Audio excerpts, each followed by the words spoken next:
Good morning, everyone, especially our members of the public, commissioners, and our state liaisons. We welcome you to the June ACSE meeting.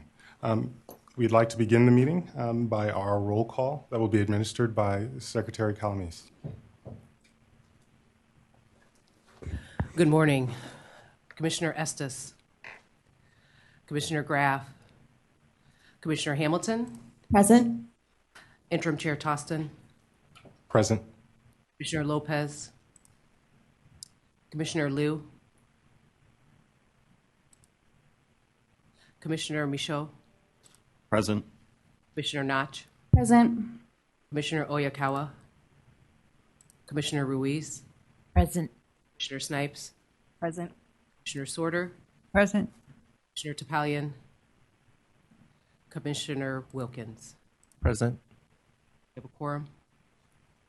Thank you. Commissioner Wilkins, will you please lead us in the flag salute?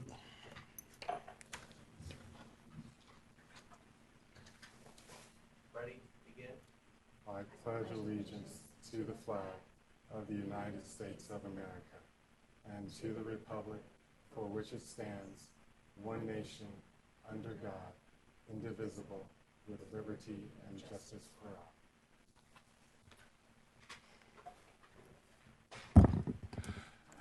Thank you all.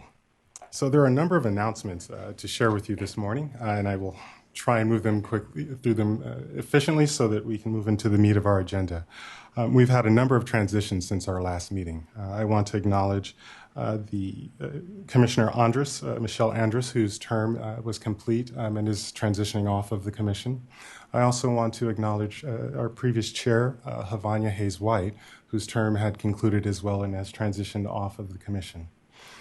As a result of Chair Hayes-White transition off the commission, I am filling in as the interim chair per our bylaws for this meeting until the new chair and vice chair are seated after our first election today and begin their appointments or their roles at our next meeting to begin next year. Additionally, we've had a number of commissioners who were unable to join us today for unexpected circumstances, and so we wish them well. And we may have a few commissioners joining us via Zoom later in the meeting as their commitments allow. I think everyone is very familiar with graduation and end of school season, and so there were some priorities directly related to children that took precedence over our meeting today, and so we wanted to acknowledge that and wish our fellow commissioners well. ACSE has a tradition of recognizing the service of past commissioners when they transition off of the commission. Given the limited timeline we had preparing for this meeting, we will be acknowledging the service of Commissioner Andrus and Commissioner Chair Hayes-White at our August meeting, as well as making an acknowledgement in the annual report.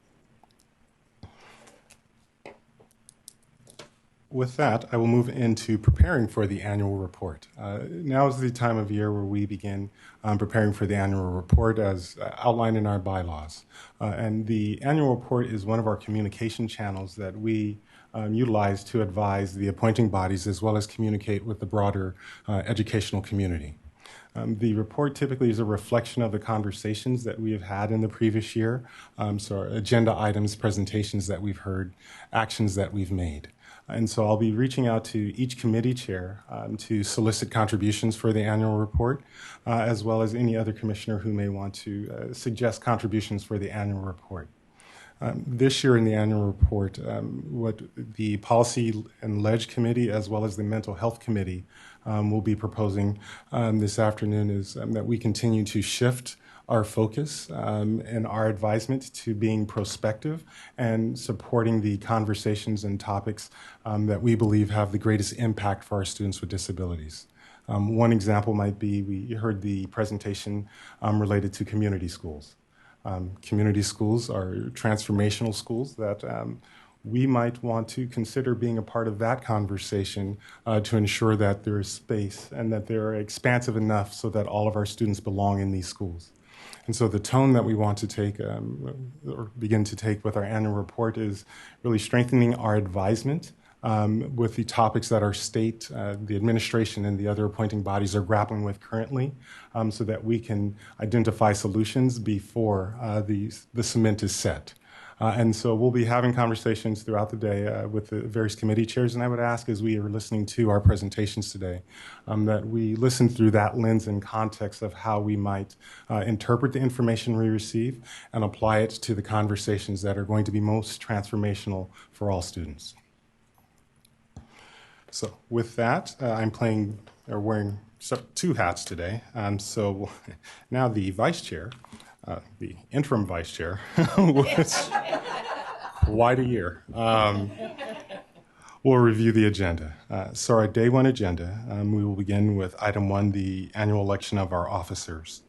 Item 2, we will be looking at proposed amendments to our bylaws to make space for and address the student commissioners who will be joining us next year.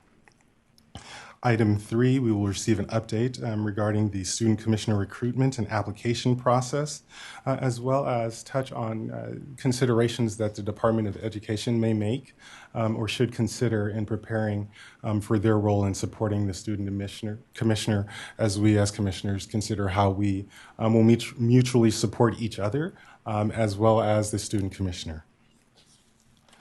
Moving into item 4, we have a presentation from the State SELPA Association regarding Ready to Listen. And again, it's geared to preparing us for the student commissioner. We will break for lunch at 12:20 to 1:20. Item 5, beginning at 1:20, we will have a presentation related to alternative dispute resolution and the parent voice. Item 6, we will have a brief update for the Operations and Planning Committee that was canceled this morning, but I'll provide more details at that time regarding items of importance for operations and planning. Item 7, we will have a conversation about membership and training committee and our needs as commissioners and how we might prepare for our orientation as we go into next year, explicitly discussing what would be supportive, and again, I want to be very expansive here, for all commissioners and what our needs are to be prepared for the meeting and to be able to access and engage in the meeting. Moving to item 8, we will have the report from the State Special Ed Director, and we will close the day with a presentation regarding the Compliance Improvement and Monitoring System, which has been combined with an item that we were scheduled to hear tomorrow related to monitoring as well. And so item 9 and item 11 from the first iteration of the agenda have been combined, and so we will hear from the department today regarding the monitoring system. After that presentation, we will move into general public comment and adjourn the day at the conclusion of public comments. Any questions or need for clarification regarding the agenda? Awesome. All right. We will move into our agenda. Item 1, the annual election of officers for 23-24. And as we go into this item, this is one of the surprises that we had coming into this meeting, and also an opportunity for growth and development for us as a commission. Commissioner Topolon is the chair of the Elections Committee. We do not have a co-chair for the Elections Committee. Commissioner Topolon had a commitment that she needed to focus on today and could not join us. We don't have a backup for the chair of the Elections Committee. And so Commissioner Ruiz has volunteered to facilitate the election for chair. I will facilitate the election for vice chair. All right, so, and Director Calamise will monitor or manage the roll call vote for us at that time. So for the office of vice chair, there was one candidate who self-nominated. Commissioner Groff nominated herself for vice chair. Unfortunately, she could not be with us today due to a pre-existing international commitment to spread the word and importance of inclusion in special education and supporting colleagues in another locale. So she has submitted her nomination in accordance to our bylaws and is the only candidate for vice chair. And so at this time, I will move to the roll call vote for vice chair. Commissioner Estes,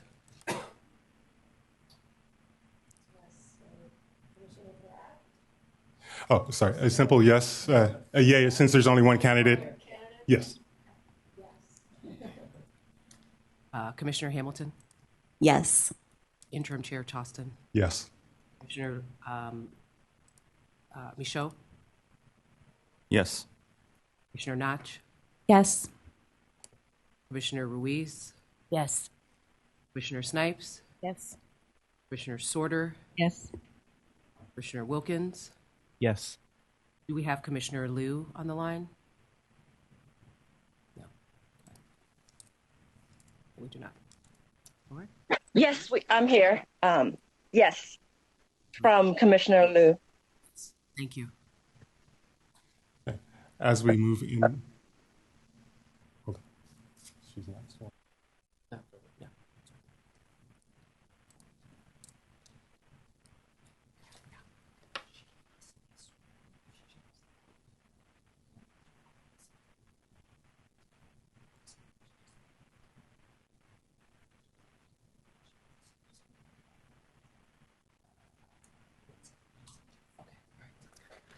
We gotta have her sworn in. So, before we move on with our elections, I want to pause for one administrative detail that we need to take care of. Commissioner Betty Liu is joining us today for the first time. She's an appointment of the Assembly. And so before she can participate in the meeting, we need to have the swearing in.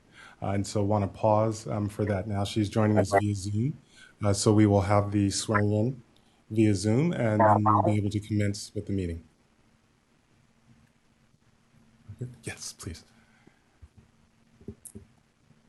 And the swearing in will be completed by State Board Member Yoshimoto Tauri.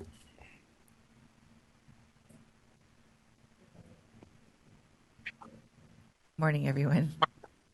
Again, it's wonderful to be with you. I'm Allison Yoshimoto Tauri, liaison to the State Board of Education. And it's my honor to be able to swear in Miss Betty Liu, the new commissioner, this morning. It is a little awkward because I can't see her. Can you see her on the Zoom? We did. The team's working on it. There she is. Okay. Good morning. Welcome. Good morning, Betty. Good morning. Here you are. There we go. Good morning. So I just ask you to please raise your right hand as such and to repeat after me. Okay. I state your name. I, Betty Liu, Do solemnly swear do solemnly swear that I will support and defend the Constitution of the United States that I will support and defend the Constitution of the United States against all enemies, foreign and domestic, against all enemies, foreign and domestic, that I will bear true faith and allegiance that I'll bear true faith and allegiance to the Constitution of the United States to the Constitution of the United States and the Constitution of the State of California, and the Constitution of the State of California, that I will take this obligation freely that I take this obligation freely without any mental reservation without any mental reservation or purpose of evasion, or purpose of evasion, and that I will well and faithfully discharge the duties and that I will well and faithfully discharge the duties upon which I am about to enter. upon which I'm about to enter. Congratulations and thank you very much. Thank you. Thank you. Commissioner Liu, congratulations and welcome to the commission. Thank you, Chair Tolson. And hi, everyone, if you can see me. Well, and we're honored that you have chosen and gone through the process to join us and contribute to the conversation. We're aware of your long-standing commitment to public service and wanted to give you an opportunity to share any details or introduce yourself to the rest of the commission and the public if you'd like. Yes, thank you very much for the opportunity, Chair Tolson. Hi, everyone. I'm not sure if everyone can see me, but We can see you. Oh, you can. Okay, great. I'm very excited to join this commission and to further improve our education system together in our state. To give you a background, I am a board member of the Torrance Unified School District. Pardon the camera, I'm like holding it because my computer actually is not working for some reason. But I'm a member of the Board of Education at Torrance Unified School District. And in case you do not know where Torrance is located in the South Bay of Los Angeles County. We are the largest city in the South Bay, one of the large school districts, and I am currently in my second term. I strongly believe in serving the public, as Chair Tolson said, and I have done so for decades, from being a PTA mom to being on local and statewide nonprofit organizations to being board president during the year of the COVID. I'm very happy to be able to help out in any way that I can. In terms of special education, I have a family member who is on the autism spectrum. I have seen firsthand what education can do to help a student, especially if the diagnosis is recognized or identified earlier on. I understand that as a school board member, I understand how special education can be carried out through the public education system. And I will use my experience, knowledge, and my education in helping to further improve this commission. In terms of education, just to give you a background, I have a Juris Doctorate degree, and I was a former felony prosecutor and Deputy Attorney General in the California Department of Justice. I am currently working as an attorney part-time only because the other part-time is taken up by the school district of Torrance. So thank you very much for having me here. I am very grateful to Assembly Speaker Anthony Rendon for appointing me to this commission so that I can help make a difference and a positive difference in the state, for our students in the state. Thank you. Thank you, Commissioner Liu. It is a joy to be here as you join the commission. We look forward to meeting you in person and our collective work for envisioning a very different system of public education as we move into the future. And so now that we have all of our commissioners sworn in, everyone else is sworn in. We're all good? Okay. We are going to redo the election for vice chair to make sure that there's no question in the process. And so just by way of reminder, the one candidate for vice chair is Commissioner Dr. Groff. And so a yes or no vote since there's only one candidate. Commissioner Estes? Yes. Commissioner Hamilton? Yes. Interim Chair Tostin? Yes. Commissioner Liu? Yes. Commissioner Michaud? Yes. Commissioner Notch? Yes. Commissioner Ruiz? Yes. Commissioner Sorter?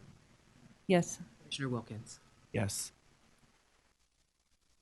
The motion passes. I want to acknowledge and congratulate Commissioner Groff.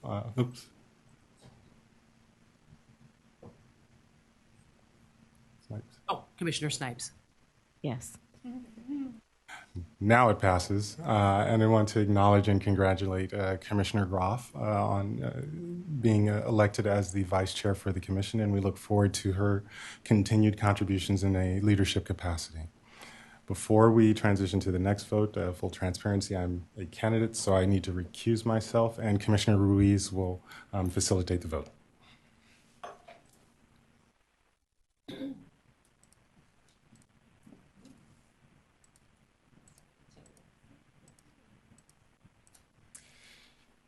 Yes, as interim chair Tostin shared, we are going to now vote for the position of chair. And we have one candidate, and that is David Tostin. We are now going to vote on whether we want David to have that role. Okay. Commissioner Estes? Yes. Commissioner Hamilton? Yes. Commissioner Lopez? Commissioner Liu? Yes. Commissioner Michaud? Yes. Commissioner Notch? Yes. Commissioner Ruiz? Yes. Commissioner Snipes? Yes. Commissioner Sorter? Yes. Commissioner Wilkins? Yes. Passes. Okay. David Tostin is our chair for the Advisory Commission on Special Education.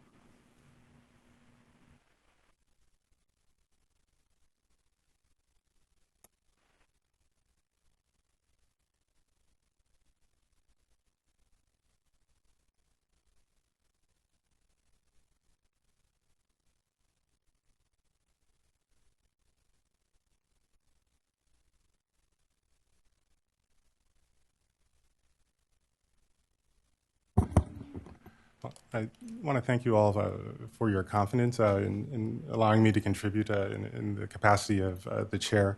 I look forward to the work that we can accomplish together. I've had an opportunity in our various committees and in conversations to kind of express my views and vision for our work here.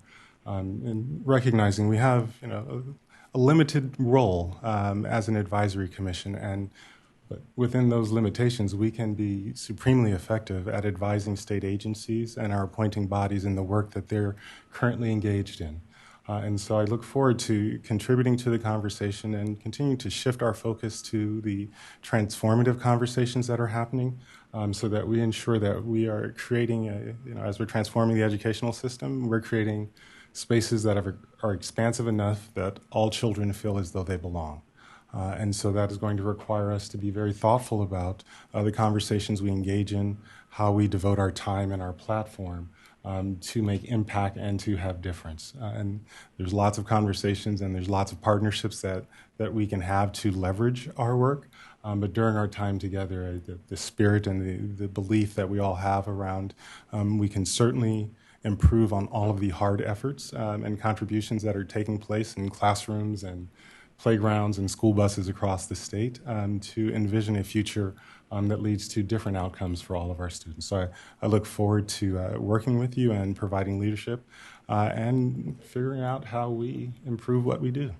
Thank you very much. So moving into item 2. Wait, do we need a public comment?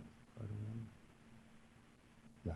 And so at this point, I will ask Michelle if she will provide the information related to public comment. This is something that I should have taken care of in announcements and are remembering now.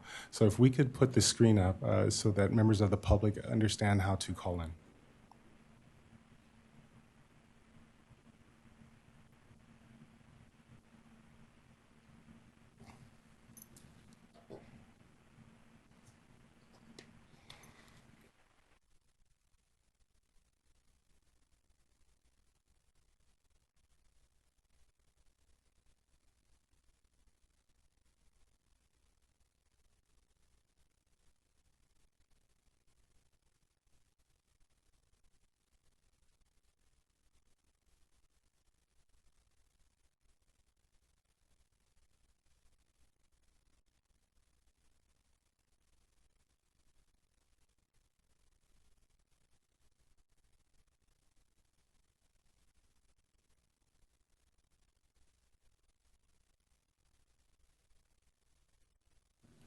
And so just displayed on the screen is the call-in number and access code for members of the public wishing to comment.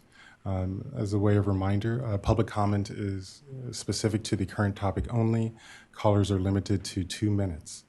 Please make sure that the volume on your monitor or your computer is muted so that we avoid the feedback. Please identify yourself and any organization that you may be representing at the beginning of your call.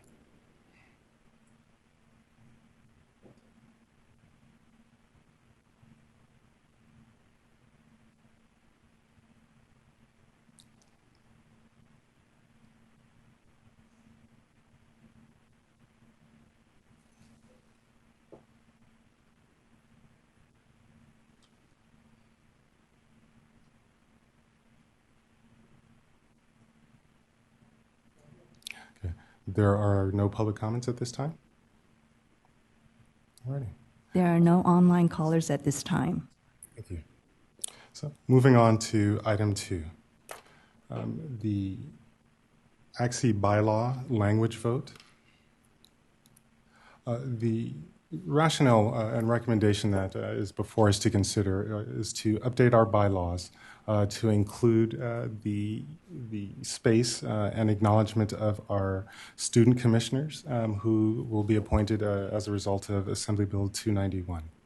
And so the previous bylaws, Section 2 related to membership, outlines the membership of the commission as composed by the numbers from each appointing body. The recommendation that is before us to consider today, and this is our first read of the bylaw. Per our policy, we have one introduction for us to review the initial draft and make comment and provide any revisions as necessary, and then act on the vote at a subsequent meeting or our next meeting. And so we today will be looking at this revision, which includes new language, and the bullet at the bottom to be included or recommended for inclusion are 2 members appointed by the commission, both of whom shall be pupils with exceptional needs, ages 16 to 22 years of age, inclusive. The term of each pupil appointed is 1 year, with the option to serve a second term of 1 year.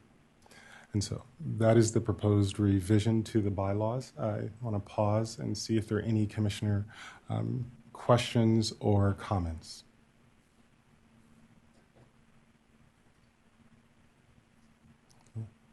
Seeing none, we will then move this forward for action at our next meeting. All right. I want to pause and ask for the public comment slide to be shared.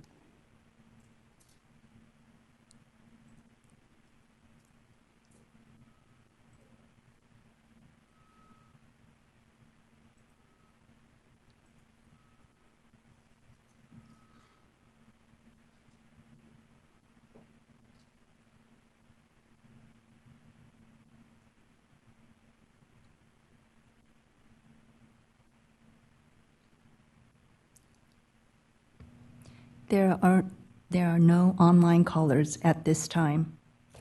We will close this item and move to item 3. Thank you. Are there any in-person public comments? Okay. Seeing none. Thank you. So moving to item 3, we are pleased to have Dee Torrington from the California Transitional Alliance Leadership Team and Kevin Schaefer from the Supporting Inclusive Practices Project to talk with us and provide an update on the application and recruitment of our student commissioners. Welcome and thank you for joining us, and we turn the floor over to you.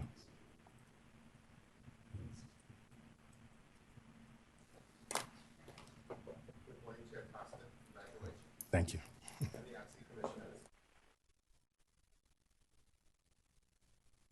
On the search for the ACSE student commissioners. I'm Kevin Schaefer, Director of Inclusive Practices for the Supporting Inclusive Practices Project out of El Dorado County Office of Education. I'll let Dee introduce herself. Hi, I'm Dee Torrington. I'm a program specialist in special education in Rockland Unified, as well as a leadership team for the California Transition Alliance. And there we are.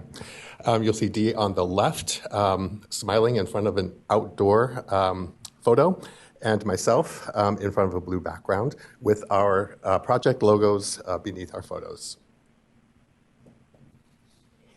As you may remember from our UDL presentation last month, it is a hallmark of UDL to begin with a firm goal and allow flexible means by which to achieve it.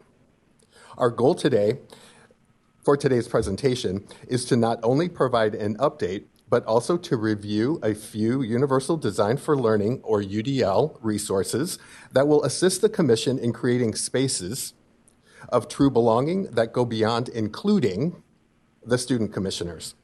We will briefly address the following areas: the current status of the search, travel considerations, pre- and post-work and agenda review assistance, ACSE meeting accessibility, and presenter expectations and requirements. I'll turn the presentation over to Dee, who will provide a status update on the recruitment. Okay. Well, great news. We had a great turnout. We have 15 applicants that were basically, half and half, North and South California. So I was happy to see that. We're moving forward with the interview process in the month of July, hopefully right around the first week of July. We've created a subcommittee of people within the Alliance to do that, as well as vetted our interview questions and our scoring rubric. So we'll be able to put forth 2 student commissioners to this commission for your August meeting. So here, next steps on the slide are what I've just discussed with you, that we are reviewing the applications as our group, as our subcommittee is developed, recommending the students to the commission using a student-centered rubric that the group will be using as they interview, looking at travel and accessibility considerations and how those will be put in place to support the student commissioners is very important to us, and we hope we can define that by August. Thank you, Dee. Also, for your reference, we've created a Padlet of resources containing all the materials used up to this point that can be accessed at the link provided. So you'll see the flyer, you'll see the fact sheet, you'll see the application, and then all of the resources that we've created and the materials that we've accessed in order to create those materials. We were asked at the conclusion of the last ACSE meeting to gather information regarding travel considerations for the student commissioners and their companions. We've compiled questions to consider and provided links to disability travel information organized by airline, rental car agencies, ride shares, and by disability and disability rights to mitigate any potential geographic, economic, and accessibility inequities. In April, James McKenna and I focused on the Universal Design for Learning framework as a proactive accessibility framework on which planning to empower the student commissioners to be purposeful and motivated, resourceful and knowledgeable, and strategic and goal-directed. We've utilized this framework to produce several guidance documents that can be referenced in the future and accessed from the Padlet.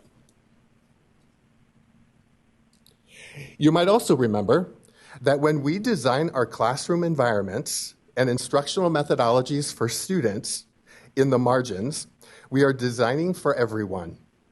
With that in mind, as we identify accessibility options for the student commissioners, there will no doubt be accommodations that benefit each of you to maintain attention, sustain focus, comprehend complex information, and express your understanding in ways that suit you. We all require accommodation at various points in time across changing contexts. Understanding that having needs is not special and that we all utilize supports is critical in creating environments of connection and relationship. That said, we've developed an ACSE Commissioner Individualized Participation Plan, or IPP, that each of you can use to document your needs as we plan for the Student Commissioner accessibility. Additionally, we've created 3 general UDL resources, each with their own goal. The first addresses agenda items and pre- and post-work resources and tasks in preparation of upcoming scheduled ACSE meetings to effectively participate and provide guidance. You'll notice on these upcoming documents that these are general recommendations that anyone can review in order to really think about ways that we can implement accessibility accommodations so that student commissioners can be effectively involved and included in the happenings, specific for this one around the pre and post work and the actual agenda. The second resource focuses on ways student commissioners can effectively and meaningfully participate in all aspects of the ACSE meeting itself by maintaining engagement, comprehending information, and providing essential input. Lastly, we integrated information from the CDE 508 compliance presentation from the last meeting into a UDL template such that information is accessible to all commissioners and centers the variability of participants both in person and virtual. Once the student commissioners have been chosen, an individual participation plan, or IPP, must be created to ensure they are empowered at the deepest level possible. Once again, our goal is for our timelines and materials to be utilized in a way that proactively creates accessible systems, structures, and practices rooted in belonging that encourage the ACSE student commissioners to share their experiences and use their voices to guide the work of the ACSE Commission and special education policies statewide. And finally, in the words of disability advocate Stella Young, my disability exists not because I use a wheelchair, but because the broader environment isn't accessible. Thank you for your time. Thank you.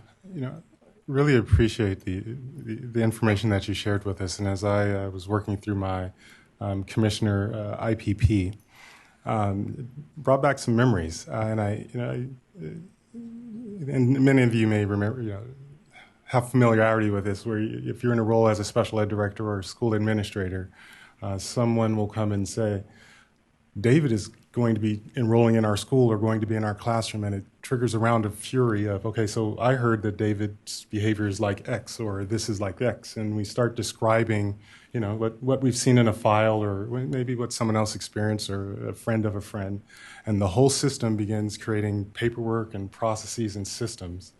And I was thinking, well, how many times should we have waited till we met the kid? Let's see David. Let's engage with him and see what it looks like in our environment, and trying to shift to a assets-based thinking around students may not be familiar with public setting and all of the formality of and technicalities that we discuss, but their capabilities and ability to access will probably mirror some of our own access. And so as we consider, planning for the student commissioner, I would just want to encourage us to, plan for this the same way we plan for all of our participation. And, I have every confidence in our State Department and agencies in terms of providing access. There's hundreds of public meetings held in this general area all the time. And so being mindful that we have structures in place, or the department has structures in place, and what we can do as commissioners, and just by being good humans, as we sit next to each other, sharing details or answering questions, and kind of normalize individuals with disabilities participating in formal meetings. I mean, just statistically, some of us are individuals with disabilities, and that may be the reason we are, appointed to the commission. And so, making sure that we don't create unique circumstances, specifically for our student commissioners, that we wouldn't put in place for all commissioners. And so those are my general thoughts. And I'm curious, a conversation around we fight for inclusion, and it's essential. And I wonder how we can get to the deeper aspects of inclusion in terms of ensuring our student commissioners feel the sense of belonging here. Made the comment earlier as we were talking, I've been included in a number of rooms that I did not feel like I belonged, and I'm sure others may feel the same way. And so continuing to deepen our conversations and our perspectives is an opportunity that I would propose we have as commissioners to demonstrate how we grapple with, sharing space with each other and learning and engaging together. And so those are my kind of reflections and appreciation for the work. I want to be very clear, appreciating the work and recognizing what is a responsibility of the department, who Director Calamise is providing an update and assures us they are working on this with complete focus to ensure that our students have a positive experience, and then how we can plan to ensure that we all have a sense of belonging and a positive experience as commissioners. So with that said, there's a question here. I wonder how we can continue to shift from our current thoughts and beliefs around inclusion and getting more to the deeper aspects of, yes, UDL is important. How do we live it as it's communicated on the forms and documents? I think it's twofold, actually. It's preparing the system, it's preparing the mindsets, it's preparing the structures proactively But I hear really clearly what you're saying, Chair Tostin, in that we do have to meet the students. And the way that we design the resources are to really look at the contexts in which the student commissioners will be experiencing and the materials that they will need to really clearly understand. That's one thing. I think the very last resource that we provided is a blank document to say, who are you? What are your needs? But we also have to ask ourselves that same question because we all have needs in certain contexts. So when we say special needs, are they truly special if we all have needs?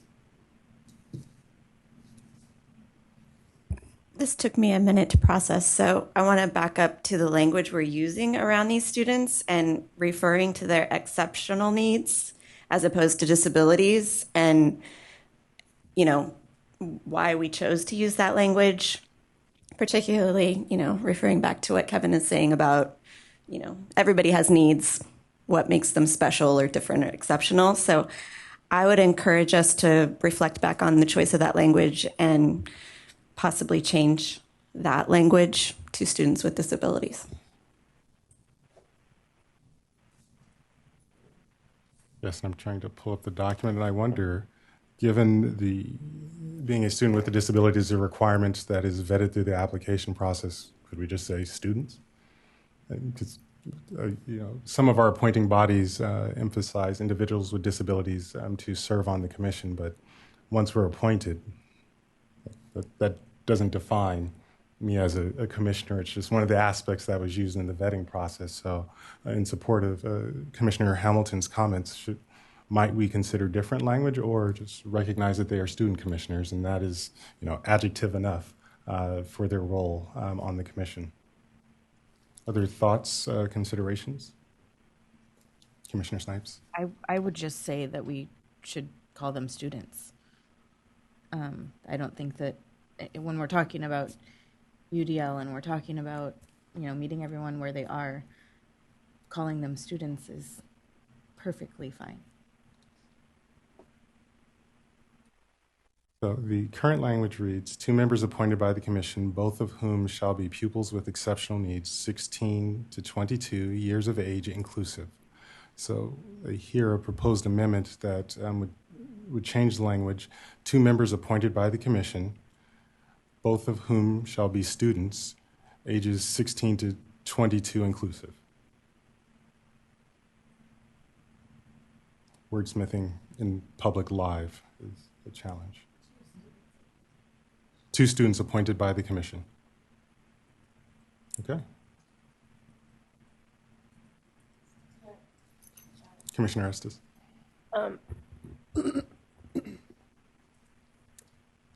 I completely agree with the language students.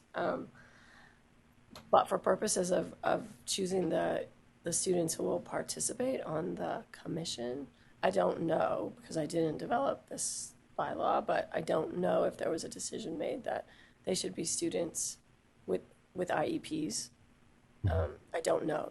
This is an open question that I'm asking, because I think if you say students, you may get an interpretation that it's any student, which is a decision that should be made if that is part of the qualifying criteria. They're qualifying criteria for kind of like all these, different seats on different commissions. So it's a question. And so to answer that question, I think we need to review the language of the statute and make sure that we're consistent with that language as necessary, because if it is criteria in statute language, does it need to be reiterated in our bylaws is a question that I would defer to those with a legal background. I'm seeing head shaking yes. So it seems like we have some research ahead of us. Commissioner Sorter, do I see a comment? No, I was just going to echo that in terms of the legal language around that. So, Just one more additional thought, trailing on the conversation. I was involved in the inception of this statute and the inclusion of voting commissioners, youth commissioners, and in addition to thinking about universal design for learning and inclusionary practices and, belonging, a sense of belonging in a belonging environment, I want to think really carefully about the youth commissioners feeling like they are equally empowered to be, have a role on this commission, and that their voice and their input is as important, as anyone, and that they really feel empowered. So I just want to say that out loud as we're doing our work in training them and bringing them on and all of that. So I'm not sure that always happens with youth members of primarily adult forums. Any other comments? Okay, so what I might propose in this, I want to call it, we weren't able to have our operations and planning meeting this morning for a number of reasons. And so what I might suggest is there is an opportunity later in the agenda for operations and planning to report out. If I could ask Commissioner Notch as the co-chair of the Policy and Ledge Committee, and anyone else who would like to volunteer, or I will pick someone. Commissioner Estes, if I could ask you to review the language between now and the operations and planning session on the agenda and propose language that's consistent with the statute for this bylaw amendment. Okay, perfect. Commissioner Notch. I have a separate question. Is it okay to ask that now? Oh, great. Thank you. Thank you so much. Just the amount of resources and how robust they are, and I'm very impressed. I'm not surprised because of reputation and what you've done and presented to us in the past. So kudos, but very, very, very impressed. I do have a question about the selection process, and I know we've had a lot of conversations about it, and we've done a lot of really exciting prep work, and some was just prep, and then it didn't move into bylaws, and so I'm a little bit confused. So I recall us having a conversation about, initially we were saying we wanted 3 applicants presented, and then we talked about, if it's 3 and we're selecting 2, then only 1 person doesn't get selected, so we expanded it to 4. And I think what I thought was happening is that there would be 4 applicants presented to the commission, and then we vote on 2.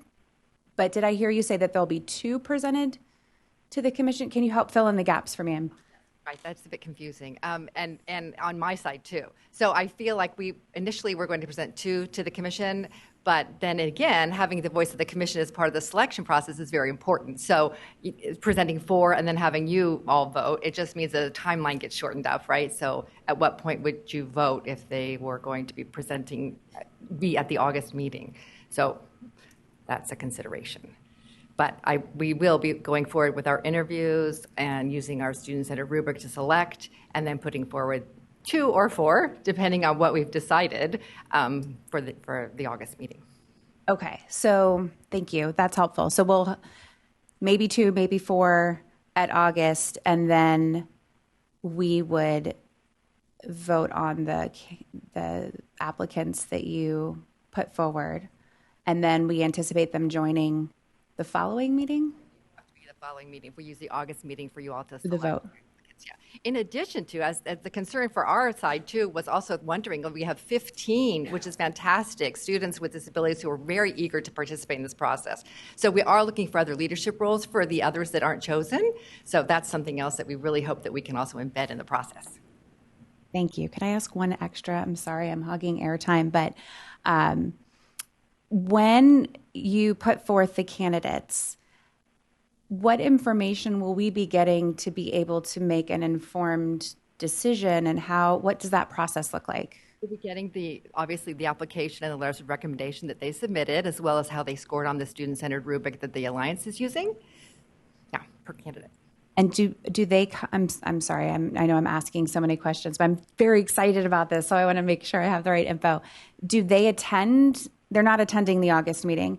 Well, no, not if we're using August meeting for this body to vote. Okay. They would not be attending that meeting. Would there be an opportunity for them to speak or join via Zoom? Is there any kind of interactive component, or is it just based off of the rubric and what We what could is presented. absolutely set up a Zoom. That would be a great idea. So you can actually meet them.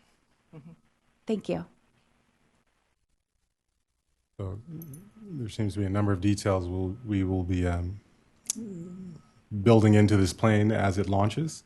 And so one consideration that I'd ask us all to be mindful of, again, having just gone through the election process, it's a little anxiety producing. And so making sure that we are mindful of the processes and steps that we're asking students to go through in a public forum.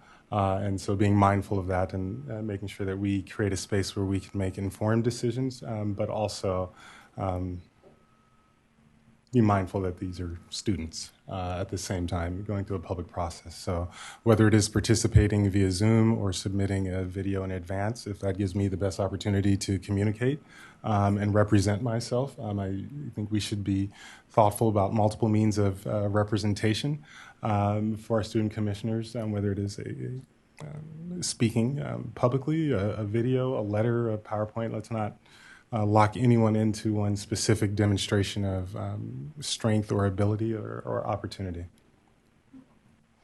And so we want to thank you as you're working on this. Who and how should we support the process as we're building the plane? If there are questions, is there anyone who would like to volunteer as a commissioner to support the process? I see a hand for Commissioner Snipes. And as we learned with elections, is there a co-chair or a co-commissioner who'd like to participate? Thank you.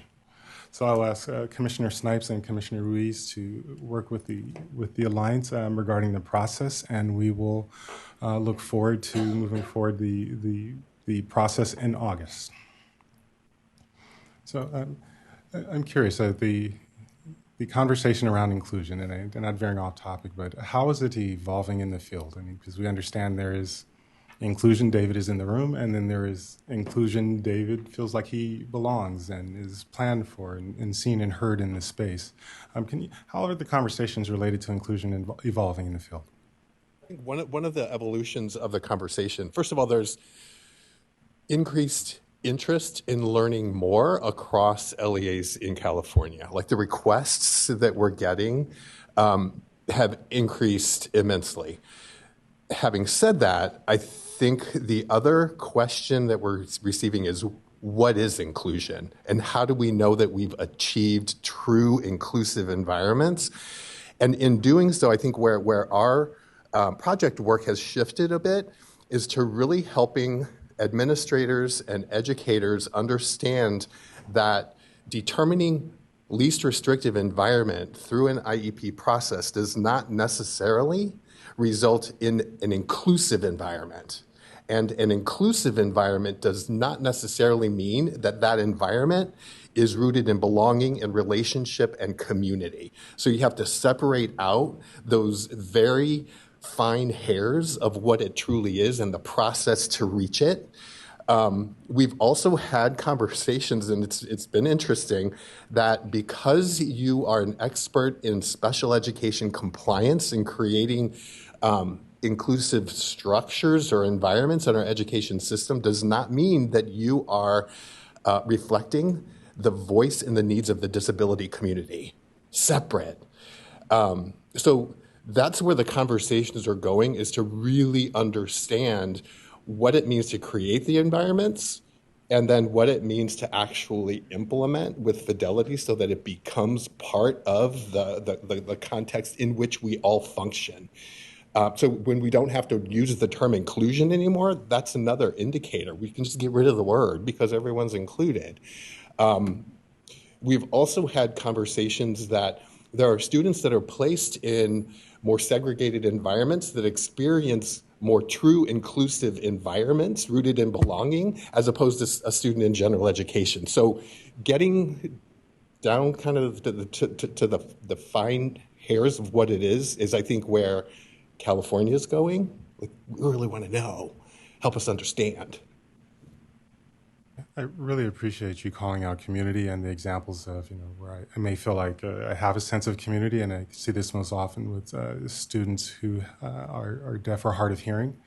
I might be included in a classroom with an interpreter, or I could be at the School of the Deaf and have community and peers, et cetera, et cetera. And I'm not advocating for either, but just the nuance between what inclusion can look like and mean differently beyond the initial steps and the environment that we select. Any other thoughts or questions for our partners? Thank you very much for your presentation. I think that one thing that comes up when we're having this conversation around universal design and making sure that everyone has a sense of belonging and feeling like it's meaningful is our duty to address the system and the barriers that exist, identifying barriers and saying, okay, how can we break these down in the best way possible before anyone even enters our room? And I'm not just speaking of students, anyone. And I think that in kind of reference to what Kevin was talking about across the state, we're seeing this shift from really focusing on a specific site, a specific classroom, a specific teacher's practices, to really addressing the issues that are happening on a larger system level. And I think that that's where we're going to start to see some real change. And it's really exciting to be part of that right now, because I feel like change is slowly but surely coming about because of the system's focus. So we can focus on our system here at the Commission, we can focus on our statewide special education and inclusion system, and I think that that's the best way to identify the barriers that really are the root cause of the issues that we have. Thank you, Commissioner Snipes. And Commissioner Sorter. I was just going to add, it was nice to hear geographically that the state was being represented. Even though, 15 candidates is great, but again, looking geographically that the message is being shared. And like you said, California Moving has a whole state together, so that was great. So, Commissioners, I also want to highlight an opportunity. We have had several conversations related to universal design for learning throughout the year. And it seems like an important conversation that we would want to include in our annual report. And so just as we're thinking, and I'll give everyone some think time, but is there anyone, please consider if you'd like to contribute to the annual report specific to the topic of universal design for learning as it's applied to the conversations we've been having, because I think, I'm certain this represents an opportunity for us to leverage our role as advisors and our platform and to deepen the conversation beyond, the expectations in the annual performance report and the compliance aspects. How can we continue to further conversations and to change the dialogue and language as it relates to the spaces that we're creating for our students? I just have a quick logistical question. Is there any timeline that is required that we have to hit on changing bylaw language, or do we have flexibility in that? Because Commissioner Estes and I will talk and look at the statute language and come back with something to discuss at operations and planning, but just wanted to know, or the report out, but wanted to know if there were any other contextual pieces that would require us to have language within a certain... I think the driver would be prior to the student commissioners joining us. And so we would want to have language in place by, I would say, that our August meeting, if they will be joining us in the subsequent meeting. Okay, thank you. And this was the purpose of the first read. I mean, for us to look at it and make revisions or recommendations as appropriate. Commissioner Hamilton.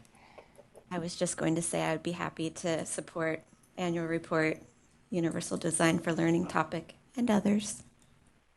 Thank you, Commissioner Hamilton. I can interrupt really quickly. This is Commissioner Leibach-Amon. I just wanted to make a quick comment and tell you that what you both just proposed is incredibly important, and we appreciate discussing universal design learning, but there's something to bear in mind. We look at students.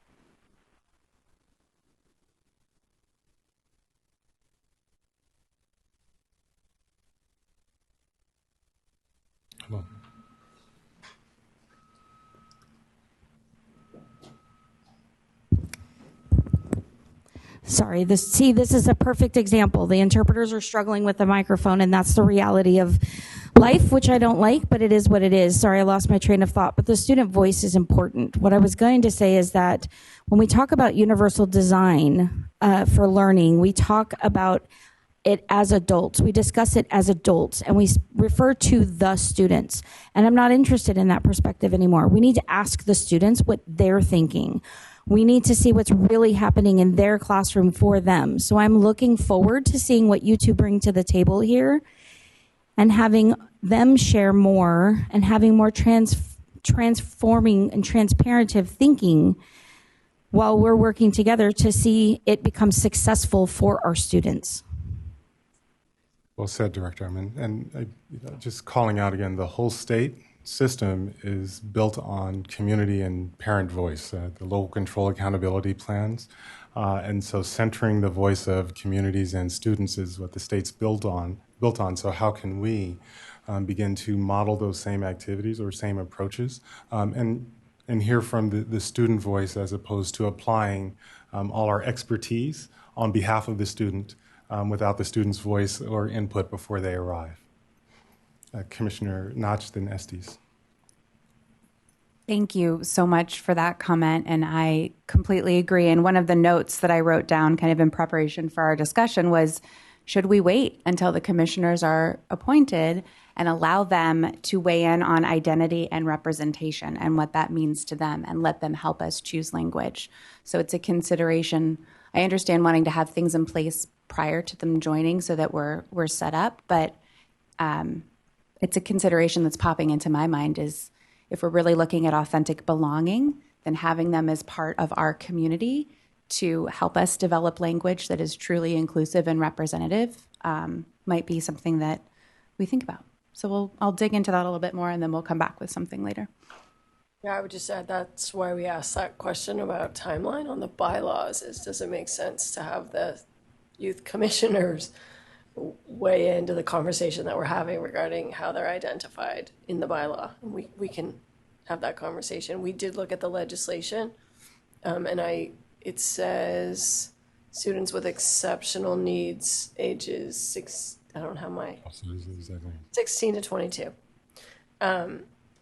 But we can have a conversation about the language that's in our bylaws and consider Commissioner Hamilton's input on that and maybe the youth commissioner's input on that. That comes back to what I was suggesting, which is them feeling like they're leading the commission with us. So just a question. So I might suggest we have the opportunity for this to be iterative and a new concept that I'm trying to practice in my life, the GITMO, good enough to move on. And so recognizing that they're bylaws, they're not intended to be inspirational and typically incomplete. And so I think it would be sound for us to have language that allows us to, commence with the business of the commission and include the student commissioners and continue to revise the bylaws as we learn, because I am certain as we, once you start digging into bylaws, you're digging into bylaws. And so we will find other areas that we may want to update our language to be more reflective of where we are in a post-pandemic world. And strengthen our view around our bylaws and how we operate, but not get lost in the administrivia and formality of our work. Other thoughts or comments? So, Dee or Kevin, before we wrap up, any closing thoughts, additional hopes, dreams, wishes? We have a lot of hopes, dreams, and wishes. But we do look forward to working with the commission on making sure that student voices are front and center with the design of the work that we're moving forward with. So thank you. Thank you. Well, and as the slide for public comment is being raised, I'll scan the dais for any last comments if you have last comments. I just had one thought, as you were talking about the applicants who may not be on the commission. Personally, I've had a dream of a youth advisory group to the commission that could liaison with the youth commissioners and inform their vote and input. So that just came to mind. And using the ones that are not selected this time around, but being those people informing the ones that are on the commission and having their own sort of. Right. Just a thought. I would love to see a youth advisory to the commission. Everyone. Wow. Thank you. No, and knowing that we have a number of applicants, we'll, as appropriate, or maybe we can work on this, so sending our appreciative note from the Advisory Commission in terms of their investment in time, not only of the students, but the family, I think would be appropriate and consistent with our culture of appreciation for folks who engage in the public process. So unless there are any qualms, we will plan to, for all of the student commissioners, whether they're selected or not, all 15 applicants, we will write a letter of appreciation for acknowledging their participation in the process.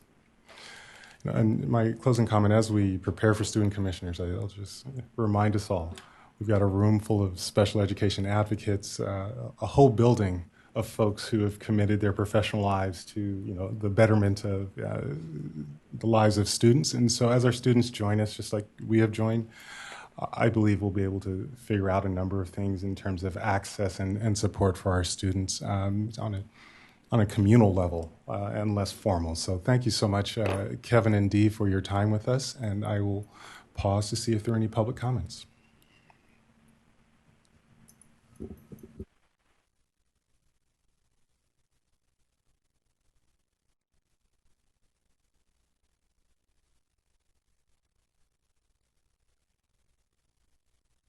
There are no online callers at this time. Thank you very much. We will move on to item 4. Transitioning into item 4, we have a presentation from the State SELP Association, Ready to Listen. And this is also geared at helping us prepare for our student commissioners.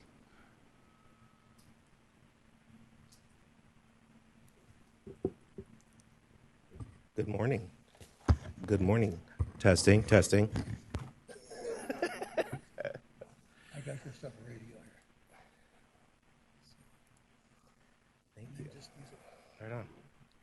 Well, thank you. I think it's possible for you guys to be over-prepared, and we're about to over-prepare you for these student commissioners. But good morning. My name is Aaron Benton. I'm the SELPA director in Butte County, SELPA, and I'm here with... Good morning. I'm Elizabeth Engelken. I'm the executive director for Sonoma County SELPA and Sonoma County Charter SELPA. And we just want to thank you for the invitation this morning to talk to you. This is going to be a fun, light, and breezy presentation, so just a feel-good moment, hopefully, for all of you. But we have supported the addition of student commissioners, as you guys were discussing. This is my own personal thought, but I kind of feel like commissioner is probably the best title, because anytime you throw student in as a modifier, it's going to kind of undercut the quality of their voice and their content. So just something to think about. But I also think you might want to consider an accommodation for parking for these commissioners as they start in their role. But anyhow, we'll go ahead and get started. The work that has been put before you already is just exceptional. So I think you're very highly prepared. This before I move on from the slide, this is Christopher, and Christopher is a student in East San Gabriel Valley SELPA. And he was featured in our students video from about 1.5 years ago. It's on our website. It's great. So take a look if you can. And this is Amanda. Amanda's from Trinity County SELPA, and her story is also featured in the same video. So we got some pictures peppered in here from something that we did before that you might want to take a look at in the future. It's actually linked in the presentation on a later slide. Anyhow, I think all of the presentation material has links embedded behind images, and so it'll take you as far as you want to go. And in fact, Commissioner Ruiz was featured in our parents video that's also available on our website. So thank you for that. The reason that we're here today is just kind of by chance. Commissioner Hayes White happened to be in the room at our SELPA meeting when we released our student voice video, and she was just very taken by it, and she just thought that it would fit kind of the topic that you have here today on student voice. And I just wanted to set the stage. This was part of our Equity, Diversity, and Inclusion Committee work as part of the state SELPA. We have multiple committees. Everybody's a volunteer, so we do our day jobs and we do a whole lot of other roles, as many as we want to volunteer for. So the Equity, Diversity, and Inclusion Committee has the most members of probably any of our committees, and we had a specific focus of our work this year that was a little different, but the impetus for the committee was really the murder of George Floyd and all the precipitating events. And so that's kind of what started this, and we kind of want to look at look at everything that we do in our work through an equity lens and make sure that we're really centering our work around the people that we serve. So our EDI webpage actually houses a lot of the documents, that initial documents that are here that kind of were created around that time period. There's a resolution about how we feel about all of this. There's then there was an AAPI hate resolution that we developed too. So a statement around different actions that have happened around our country that we responded to. So you can take a look at that as well. Okay. And then referencing back to the committee work at the Equity, Diversity, and Inclusion Committee, EDI has really taken on a course of study within our own memberships so that we can engage in the self-reflection and some of the questions that I'm hearing you ponder, even as this topic is before you with this exciting action. We've connected with Dr. Nikki Elliott. She's the director for the Center of Neurodiversity, Learning, and Wellness. And she's taught us a lot about that connection between the brain and mind-body, and in particular, the brain-mind-body connection around discussions around equity. And so looking at how we respond initially before we begin to chart the path in our own inclusive practices with students that we want to highlight, showcase, include, become a part of our association. This year, Dr. Elliott's focus was really shifting on the power of storytelling, and we thought that was an important consideration. There is research around the power of listening, sharing, and that development of empathy that occurs when a personal story, a personal professional journey story is shared. And in this case, I'm sure a student story. We hope to see our school community really benefit from better understanding and truly listening to the stories of our youth. So I know that is also for consideration before you. You got me? Great. We don't really need this face. We've got him in the room. We're so fortunate to have benefited from the expertise of Kevin Schaefer. So Kevin also has partnered and presented at our association. He developed a very unique presentation around his own story, his own personal and professional journey that was quite thought-provoking and really took us to a deeper understanding of the impacts of words and actions of educators. So you are considering that as commissioners, your words and actions. We're doing that as leaders across the state in the field of special education.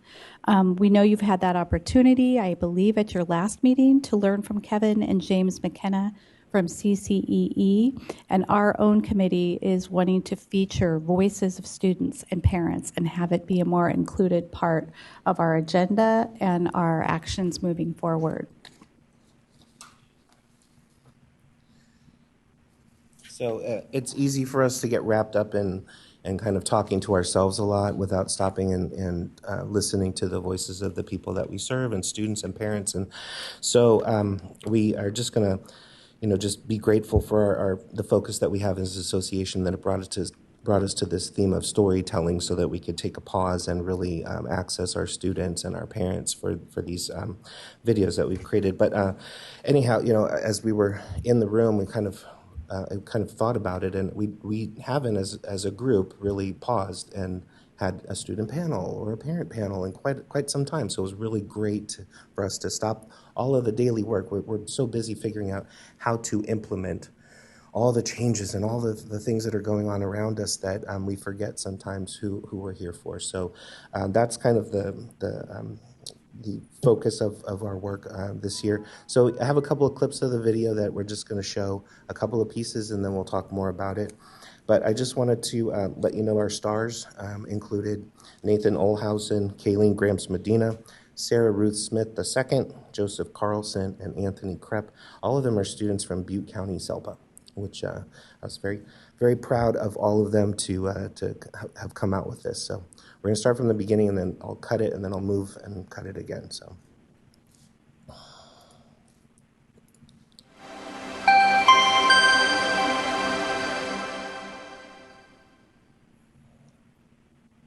Equity is achieved one body at a time. These are the words of Dr. Nikki Elliott, an equity expert who has led our association on a journey to better understand how we can engage in this important work with the greater educational community.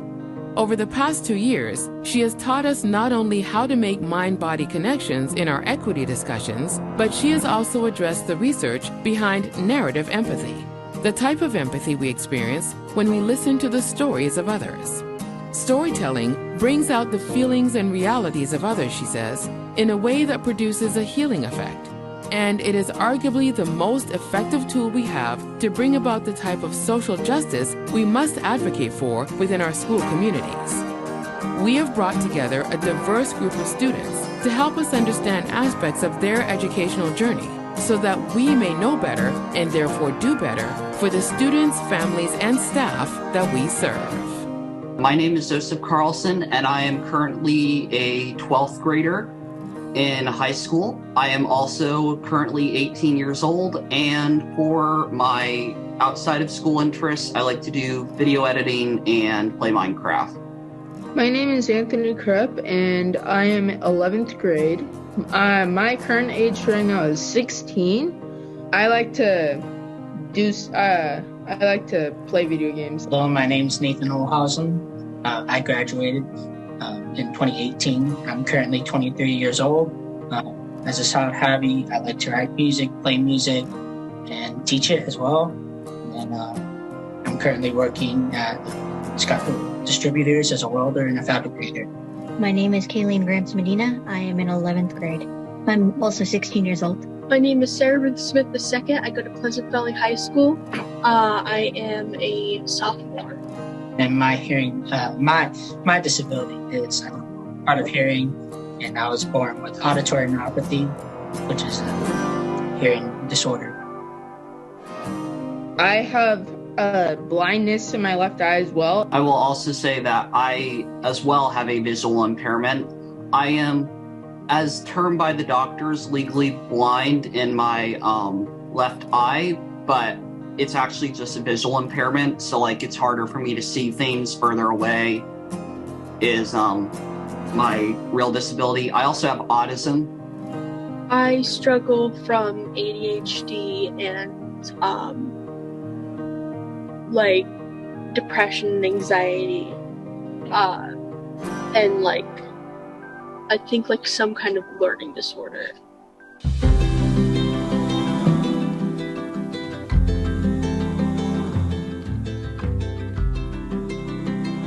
Some of the accomplishments and triumphs that I was most proud of was receiving band awards, letters of recommendation for music after graduating, receiving scholarships that helped me for college, that helped me also apply for welding education. But the biggest one was getting a job from help, by getting the help from Workability at CBS, and also currently right now, which is where I'm working at in Idaho, doing welding and fabrication. So my big triumph, I guess you would say, was being brave enough to try out snow and water skiing. Despite my visual impairment, I have found resources that have allowed me to do these athletics that I'm really enjoying. The water skiing is difficult because I also have issues with my right ear, which is not why I'm eligible for this, but those are more recent things. Anyways, I love water and snow skiing, and I'm glad I got to do those sports. One of my triumphs was when I was almost done with middle school. I apparently got an honor roll award, and after that I graduated from middle school. And then once I got furthermore into the high school, I tried skiing, and it was so fun. I fell a couple times, but I made it through. Specifically, what type of skiing you do? Snow skiing, water skiing? I do snow ski. Cool. Yeah.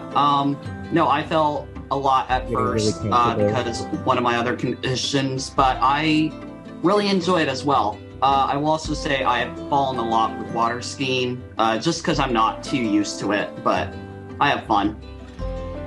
most proud of is right now, thanks to this program, I'm A's right now, and I'm slowly going into mainstream thanks to all the supports I'm getting, and that I have been getting for quite a while. So we actually kind of got them to warm up quite a bit by just not talking at all for a lot of it. So just letting them have free reign. So there is no, other than the intro, there's no adult voice in the whole thing. It's all just kids talking. So it's pretty cool. And then there's one other clip that's, and you know, we were basically like, you know, tell us how it really is. You know, tell us the real story. And they didn't have it in them to go, you know, go really, they just had the nicest, sweetest dispositions, but they did have some very real things to say. So we're going to get to some of that right now.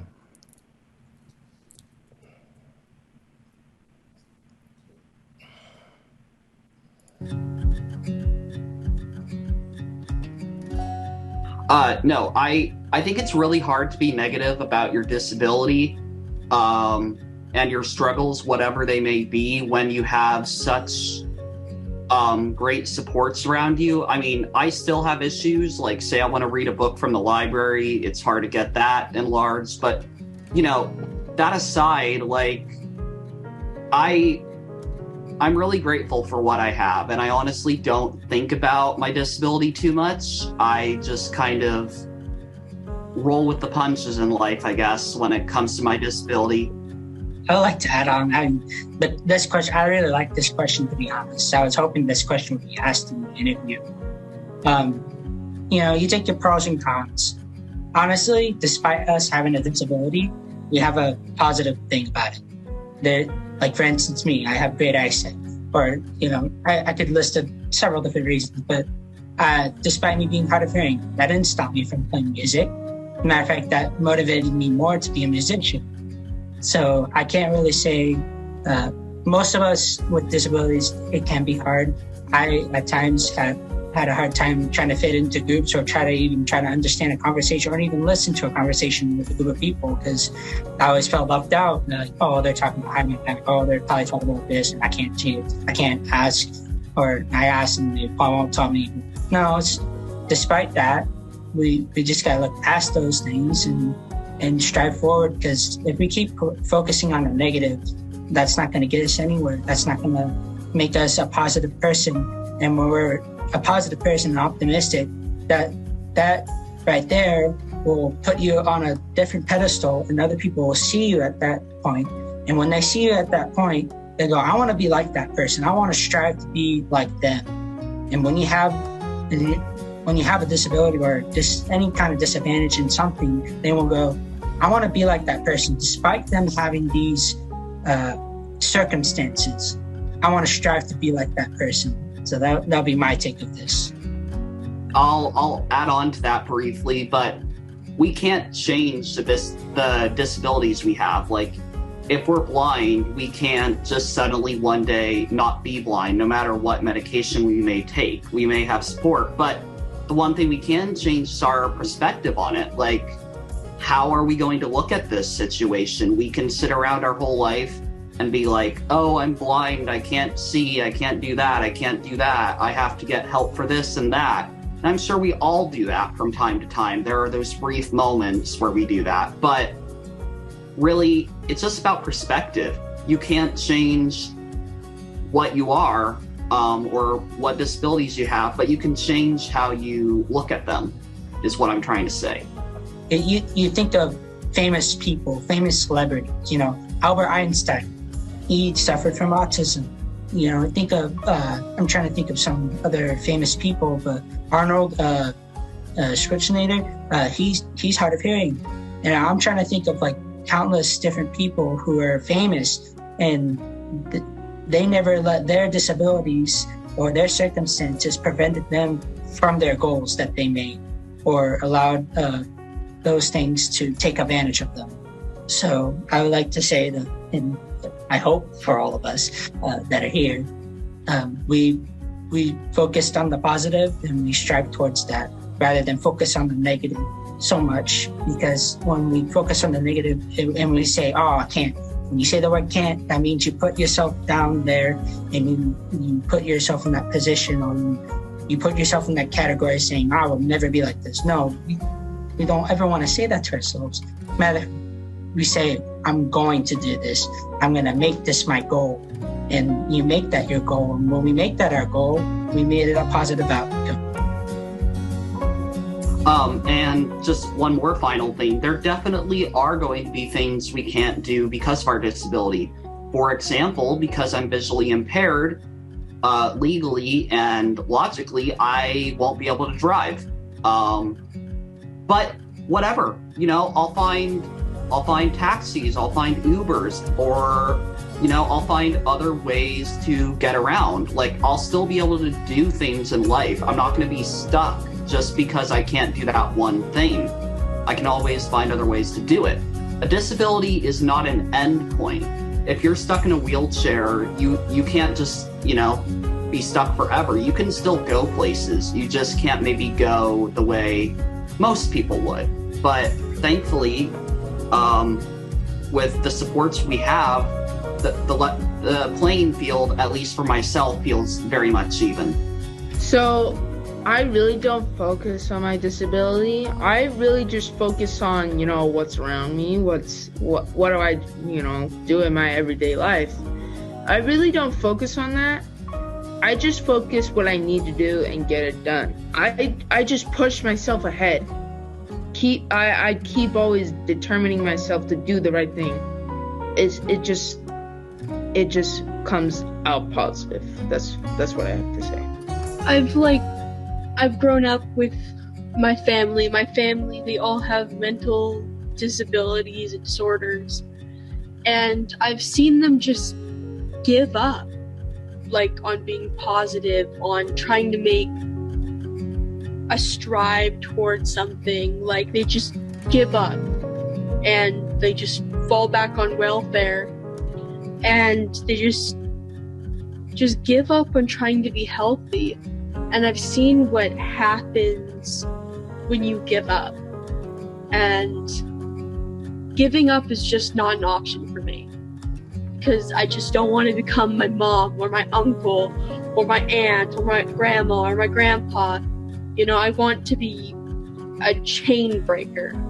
I don't want to fall back on substances to make myself feel better. I have my own happiness, and there's happiness all around me.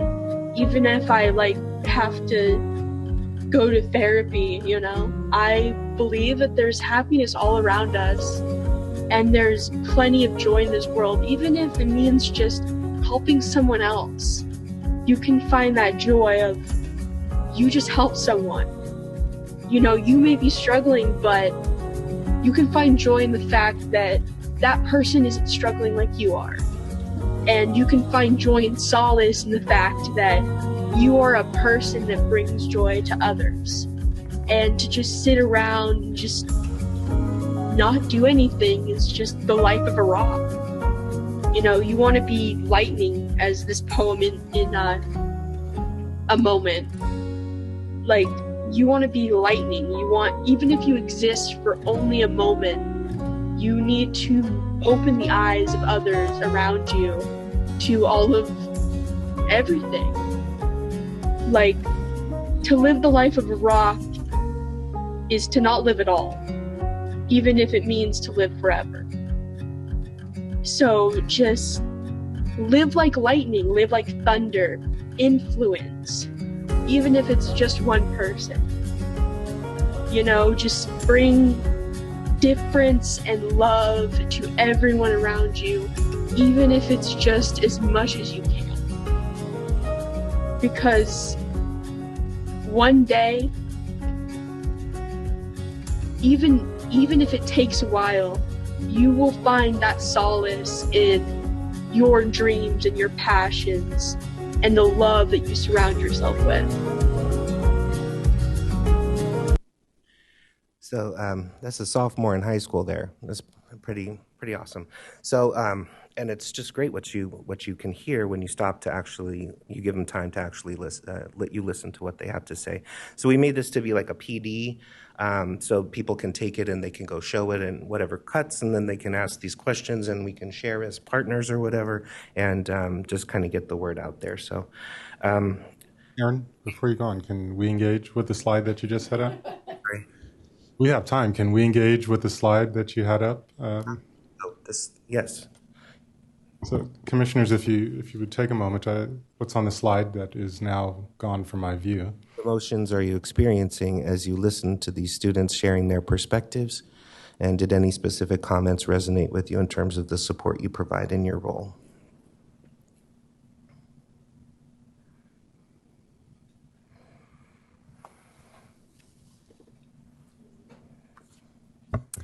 Wow, that was very impactful, and thank you for that. And what I really got present to hearing the young lady that just spoke was, even on the commission, I often, as the parent commissioner, feel like, what can I contribute sometimes when I'm around such educated people, and I'm working towards my bachelor's right now. But she really got me present to, even if it's just one day, I can bring joy. And wow, loved hearing that from them. Thank you. Commissioner Snipes. I think as someone who's worked with little tiny people most of my career and most of my life, it's that like optimism. And a lot of times I think what happens is that adult pessimism gets put into children's lives, and they lose their spark, and they lose the lightning, and become more like a rock because of us, not necessarily because of themselves. So when I think of the work that I've done and the joy of being around all types of people, of children, and at the youngest ages, they know who they are. And we really need to be mindful about our influence and the way that we present the world to them, because that's how they lose the spark a lot of times, is because of our own influence. And we want to let them be lightning for as long as possible. And I think that being around kids and hearing directly from them is a huge part of that. And I really appreciate the storytelling piece, because that, I feel great right now after listening to students and children talk about themselves. Yeah, we were very uplifted by the whole thing, because you can tell by what they have to say and their own optimism that people have done very well by them along the way, that they took some of the lessons they really needed to hear, and it's become part of them, so it's great. And in contrast, if you think about the prompts that engage their discussion, what we didn't hear were conversations about IEPs, a lot of terms that we as adults talk about, accommodations, modifications. Again, learning from Kevin just this morning on the earlier agenda item, this is about belonging and community.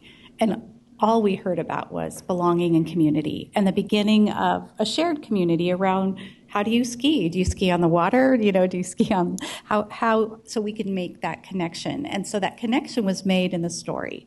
Really powerful to consider that. One of the thoughts that I had in listening is how our earlier conversations around our incoming commissioners were so specific and focused. And when you think about one characteristic of your identity, which one defines you most? Is it your gender? Is it your education, your height, eye color, ability, or disability? And so as we were thinking about student commissioners, the ability to travel and engage, my disability might be the least limiting factor of my identity. And so as we are thinking about our commissioners, just being expansive to just the breadth of people that can't be distilled to a set of forms or paper, and just how often we as commissioners have the privilege of listening to students. I've been here for a number of years, and I can count on one hand. And the times we've had students engage outside of the goal award.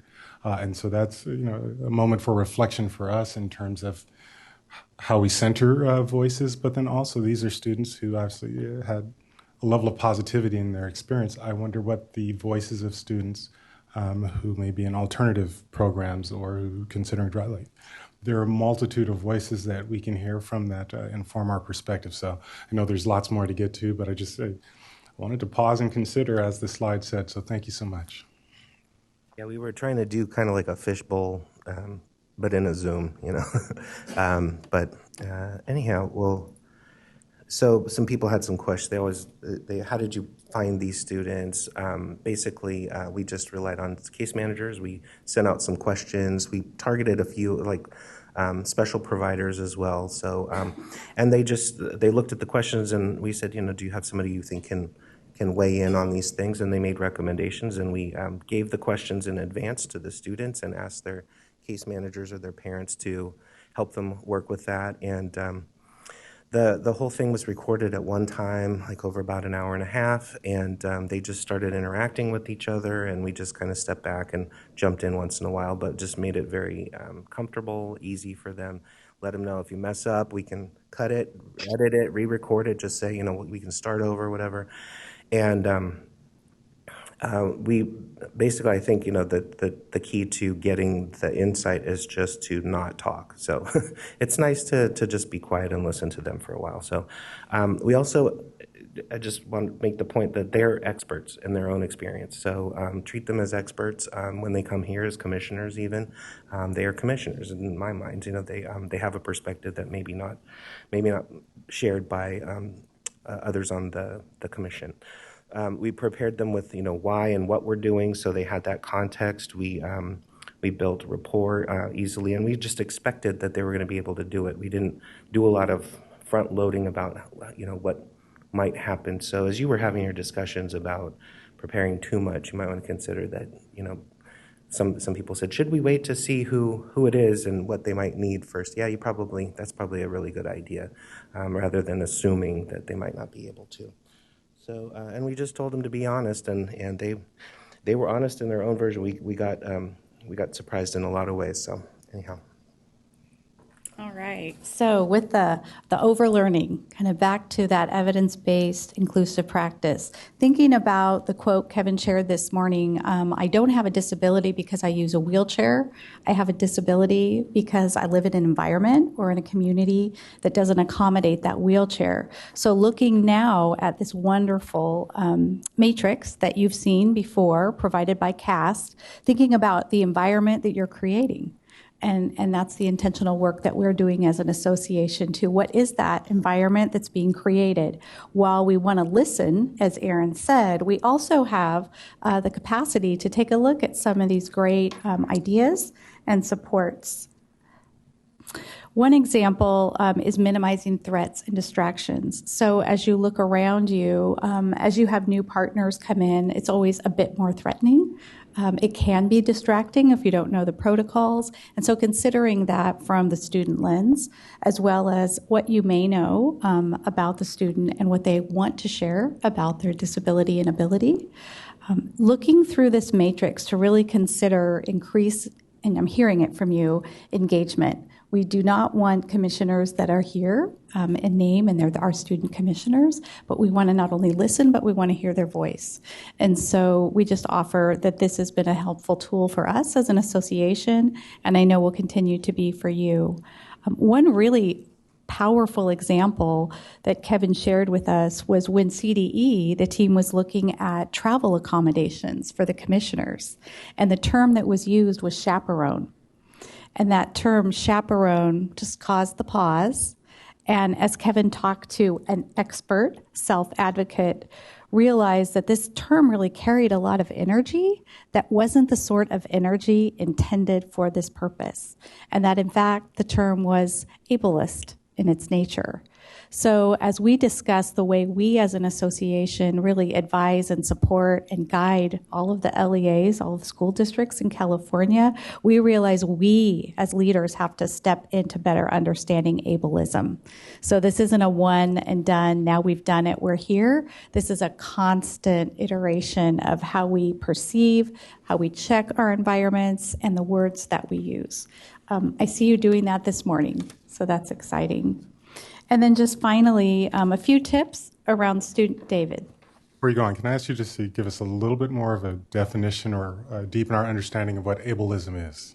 Right. So when we look at another example is, are we having an actual discriminatory environment, practice, protocol, and even language that only allows for those that are perceived as being able in the environment as we are in today to participate?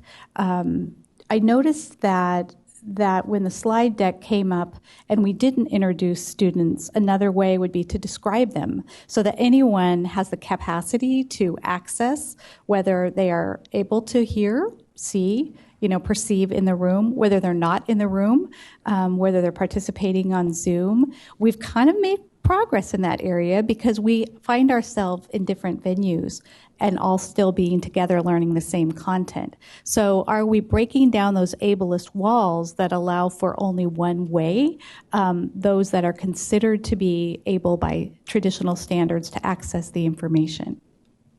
Thank you.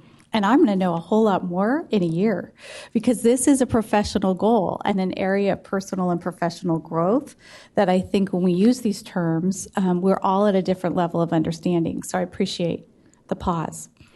And then finally, just some tips around student engagement, that consideration and that mindset that as you sit together, they are your peers and colleagues on this commission. And I believe that's my colleague Erin Benton's recommendation for your consideration. They're simply commissioners here with you. They also, I think, bring that sense of newness and excitement and wonder about what this is going to be about. And it tends to enlist a helpful, we want to help them. We want to sometimes do things for them. And rather than stepping right in and making those assumptions, a key or a helpful trick is just to lead with humility and sincerity. If we led with each of the students that you heard on the video, we would have had a whole different video. If we set the stage, if we tried to help them as if they were in our classroom and organize what they might say, we wouldn't have had that same authentic, powerful, wow, we really learned by listening. And so that humility and sincerity is important, not only in, any kind of collaborative relationship, but certainly here. And then just acknowledging their lived experience and their expertise. They are experts in areas, in times, and experiences that every one of us are not. And we're seeking that expertise. Reducing jargon, obviously ensuring that, like you just asked me, let's step back. What is ableism? There might be someone in the room that's never heard that term before. And so being mindful of that. Talking to them, directly to them, and not around them. And sometimes that happens when we think we're being helpful. We're wanting to guide and assure and move things along, but really we need that voice. So we've got to talk directly to our commissioners.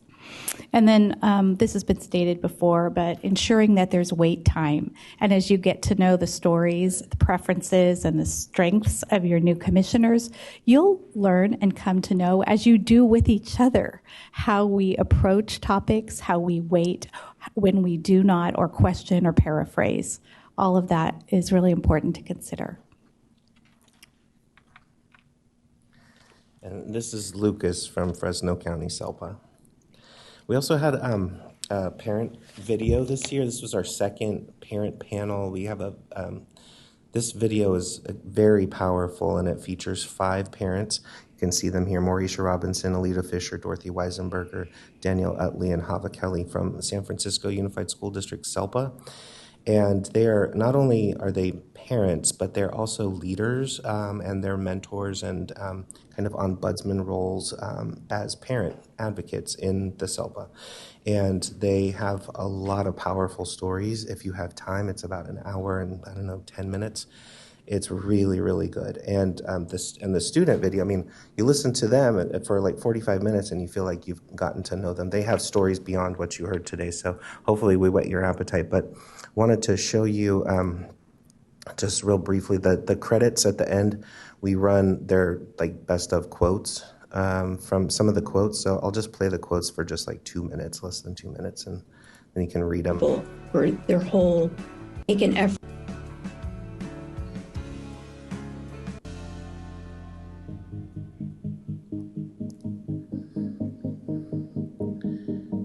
I don't know if you're going to be able to read that. I'll just read it.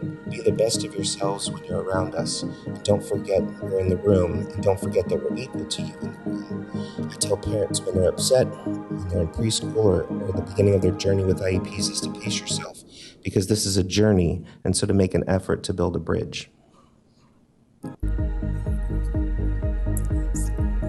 I think one of the things that I hope along the way I'm also teaching my children is that there is no such thing as normal. Disability is what's normal. And to fight like hell for your space, because you deserve to be here. You deserve to be in these classrooms. You deserve to be in the school system as much as anyone else. Talking about a human being, a young human being, and what we do, what we say in the moment will impact their lives potentially forever. Humanize the process, ensure understanding on both ends, move forward with some grace and compassion. That's all we ask.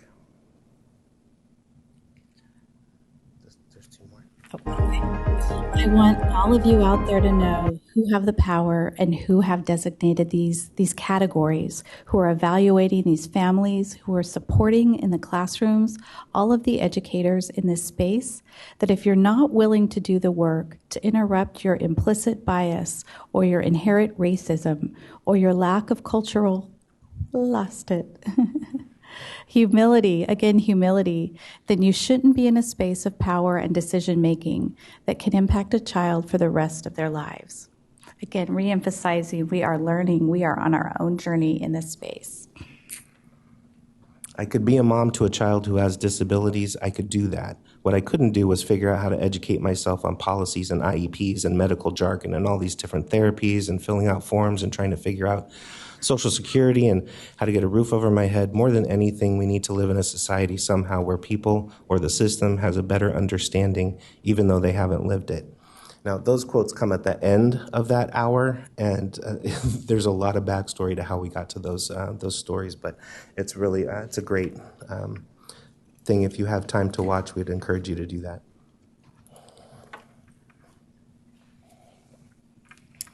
Again, thank you. Thank you for your time, your consideration, and congratulations on the space where you're about to jump in. Thank you so much. I'm sorry. And this is Chance from Fresno County SELP. I didn't want to forget Chance. All right. Thank you. Thank you so much for just a thought-provoking presentation that really kind of centers our thinking, or centers my thinking and leading. I really appreciate the quote that talked about humanizing the process. And just parents, educators, teachers, who votes against that? Who? And so I think, for me, it just really highlights the importance of our shared conversations and perspectives in the dialogue as we're preparing to expand our commission and our work. And so before they transition away and we move on to the next item, any additional questions, comments, or reflections from commissioners online or in the room? Commissioner Snipes. I really like universal design. Obviously, I've had a lot to say today. Thank you so much for that presentation. I just feel good after seeing it. And one of the things that I was thinking of while we were watching this presentation and hearing these students speak, and then a little bit about the conversations that we've already had regarding universal design and being proactive and still learning about the individuals that are joining us, I think we can look at universal design and our approach to preparing in two different ways. There's layers. So the first layer is really looking at the system and making sure that we're creating a system and building a system where anyone who joins our commission feels comfortable enough to share the things that we can deepen their participation and add that meaningful layer that Kevin talked about and that we're all really talking about today. So I think when we're looking at this, we need to look at our system, remove the barriers, and then that brings that human community feel. So when we're doing the work, that's something to keep in mind. And I think of some of our shared experiences that have been on display. Wait, can I ask a question now? Is this when the vote happens? Just the minor details that we learn through experience and how we can be proactive in welcoming our new partners and teammates in the work and supporting those of us who are here, because everybody has questions, and humanizing and normalizing the experience of learning while we're together, even though it's a public setting. So, well, Elizabeth and Aaron, thank you so much for your time. Oh, I'm sorry, Commissioner Michaud. Thank you so much for the presentation today. It was a really great reminder that our kids are so capable and so insightful. And I think too frequently we as educators and adults are gatekeepers to that insight, even if we have the best intentions. And we just need to give them more opportunities to do what we saw today. And I'm excited that our student commissioner will be one of those opportunities. So thank you for your presentation today. And so I'd like to just close as we transition to the screen for public comment, and any public commenters in the room, please begin lining up in the queue. Just wanted to commend the State SELPA Association for diversifying and evolving the modes in which you're communicating and expressing the needs in the field, and shifting our perspectives to the conversations we should be having. And so thank you so much, and we want to encourage your continued growth in this and work in this area. Director Engelklin, will you be serving as chair next year, or are you transitioning out? July 1st, I'm transitioning in, yes. So I'm here as your incoming chair. Mm-hmm. Okay. We look forward to working with you next year. All right, thank you.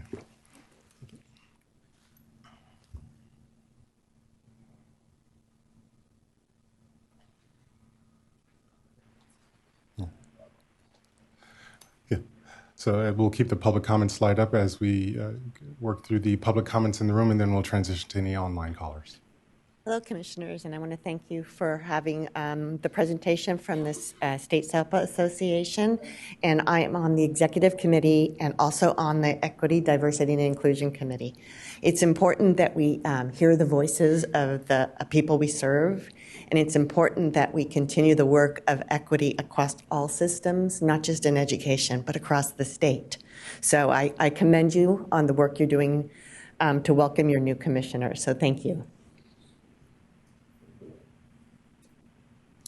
Good morning, Veronica Coates, Tehama County SELPA, as well as sitting on the executive committee of the SELPA Association. Want to congratulate you and commend you for your work. Align myself with my colleague Benay's comments, and just reiterate also that it's not just preparing, but it's also sustainability for your youth members. I sit on the board for CAMACE, the California Mental Health Advocates for Children and Youth, and we had some amazing youth board members. I think it was the best conference we ever put on when they were active members. And the key to that, though, is sustainability. And we're struggling with that as a board as well. So I would say, as you plan for not only welcoming them, it's how to sustain their membership and continue that active engagement. And I think that's really important. And if you felt good with this video, Commissioner Snipes, you have to watch the parent video. You will feel it is equally as feel good, bring tears to your eyes. And I know many of you are parents that sit on this commission, and I encourage you to watch that video. It is on our website, or invite us back, and we'd be glad to show that as well. Thank you. Are there any public comments online?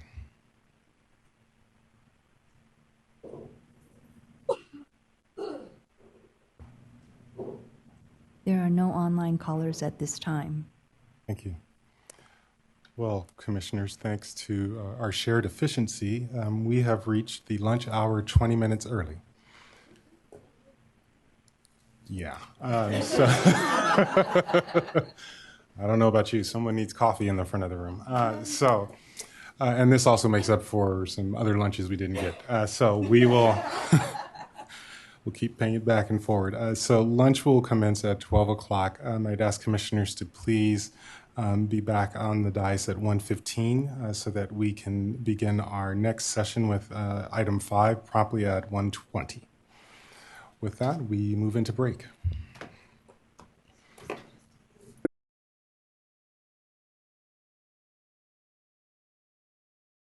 Good afternoon and welcome back to the Advisory Commission on Special Education. We want to acknowledge a delay. There's lots of traffic and construction in Sacramento that didn't allow us to make it back exactly on time. So we appreciate everyone's patience. With that, we are going to move into item 5, and we are going to continue our theme of hearing and learning from students and parent voice today. We have a presentation from Jason A. Harper, who has been a mediator and consultant for a number of years and worked with a number of organizations throughout California. We're excited to continue to learn about the benefits of alternative dispute resolution, as well as center the voice of our parents.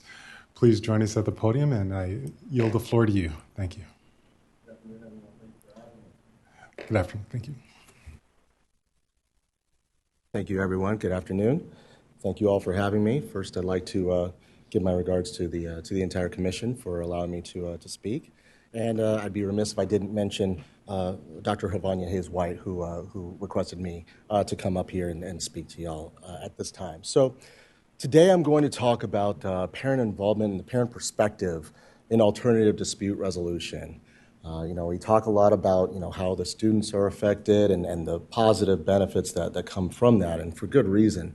But we don't hear very often about how the parents view alternative dispute resolution. And so I want to shed a little bit of light on that particular topic and go into ADR in all of its forms and levels of intervention, if you will. So before we get into that, just to give you an update into me, I'm an ADR consultant, an ADR provider, alternative dispute resolution services provider, and I've done that for over 13 years. And I do it for over 200 districts in the state of California, as well as Missouri, Ohio, and Colorado. So I've seen a lot. I've worked with a lot of people. I've worked with a lot of parents. And when I tell you that they appreciate ADR, it is absolutely legitimate. I've also been a 504 hearing officer as well, and I'm also a private mediator. I handle employment disputes when I'm not handling special education, which takes up a lot of my time. But I also teach at the University of Southern California Gould School of Law, Fight On, for those that are playing along.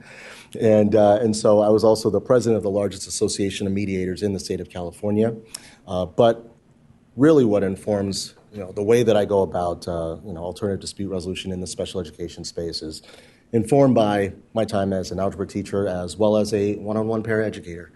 In a special day class, in the elementary school setting. Most of the students were nonverbal, and so you really learn patience and perspective in a nuclear level when you work in those spaces and working with what I consider the most vulnerable sections of our population. It really does have a huge effect on you, and so I take all of that into the work that I do and so some of the perspectives that I've heard. But enough about me. Let's talk about special education and specifically conflict within special education. When we talk about long-term relationships, we usually refer to marriages. We usually refer to business partnerships. But special education is something all of its own. When we look at parts B and C of IDEA, services go from essentially birth to 21 or 22 in a lot of cases. And so, that's longer than a lot of marriages. Right? And so because of that, we have a lot of variables that we have to deal with. And with those long-term relationships come conflict. Conflict is inevitable, right? There's nothing we can do to prevent conflict. And for those that have called it conflict prevention, I respectfully push back. There's no such thing as conflict prevention in this life. There's only conflict management. Much like Jordan in '93, you can't stop it. You can only hope to contain it. However, when we think about conflict in special education, there are some characteristics that come along with it that make it really unique, right? So obviously there's a continuing relationship that we're talking about here, but there's also the context of the conflict. We're having a different conversation if the student is in the first grade than when they're in the 11th grade, right? We're talking 6 years old to 16. First grade, we're talking about social aspects, but come 11th grade, we got to figure out what this person's going to be doing, right? We got to talk vocation. So these are two entirely different conversations. And everything that comes along with that. And also there's multiple players and their corresponding personalities. When we have an IEP team, it's created of so many different folks with such a very specific lens of how they view the student, right? You have the administrator that looks at the student from a standpoint of district resources. You have the gen ed teacher that looks at the student from a state standards standpoint. And then we get to the psychologist who looks at the student from a cognitive level. And then we have the speech and language, occupational therapy, and then you have what I like to affectionately refer to as the executive producer of the entire meeting, the reason why we're all here, the parents, right? And they view the student from a universal standpoint, right? Not just within the walls and confines of the school, but also at the supermarket, at the park, at my parents' house, right? All of these different places, they view the student from that lens. And so when you have so many different people coming together that view the student in so many different ways, in so many different specific ways, it's almost a borderline miracle that IEPs come together when you really think about it. And that's not even taking into consideration all of the personalities and the quirks that we each have. We each have them. It's true.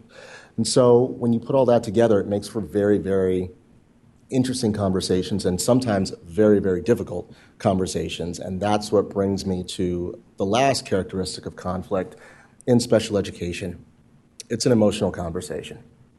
Even when there is complete agreement, it's an emotional conversation.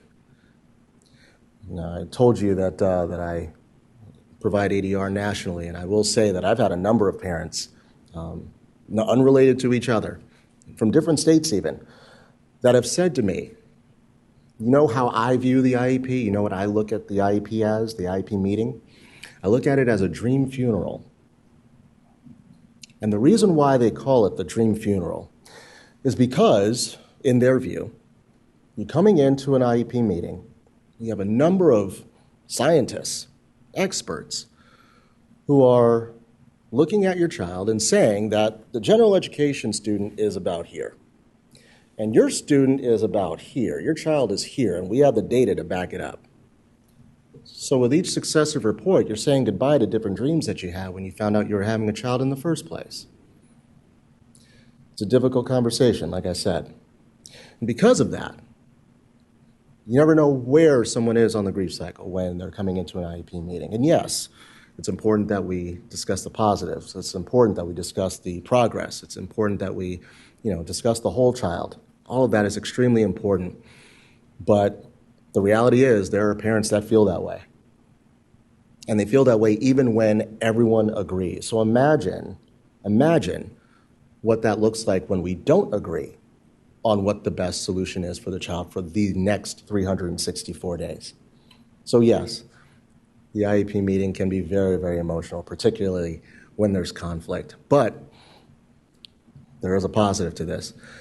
That's what makes alternative dispute resolution so invaluable, right? So when we talk about ADR, and I want to be very, very clear and specific about this, alternative dispute resolution is an informal process of resolving families and school districts' concerns and/or disagreements related to the provision of special education services to students with special needs, right? And so that's part of IDEA. And when we talk about the benefits of ADR, alternative dispute resolution, it kind of speaks for itself, and it improves educational results, meaning when we learn how to communicate with each other as an IEP team, we tend to build consensus, and that in turn creates a plan that works in the best interests of the student, right? We're not staying at stay put. We're not staying on goals that haven't been agreed to since 2020. We're able to move forward and help that student develop into the person that they're going to be. So that improves educational results right out of the gate. Then it also conserves educational resources. When a district is saving the money that they would have spent on due process, where do you think that money might go? It can go into programs that, again, serve the students moving forward. For example, in the San Bernardino County SELPA, I was talking to Dr. Rick Homatoff, who runs their dispute resolution department and their due process department specifically.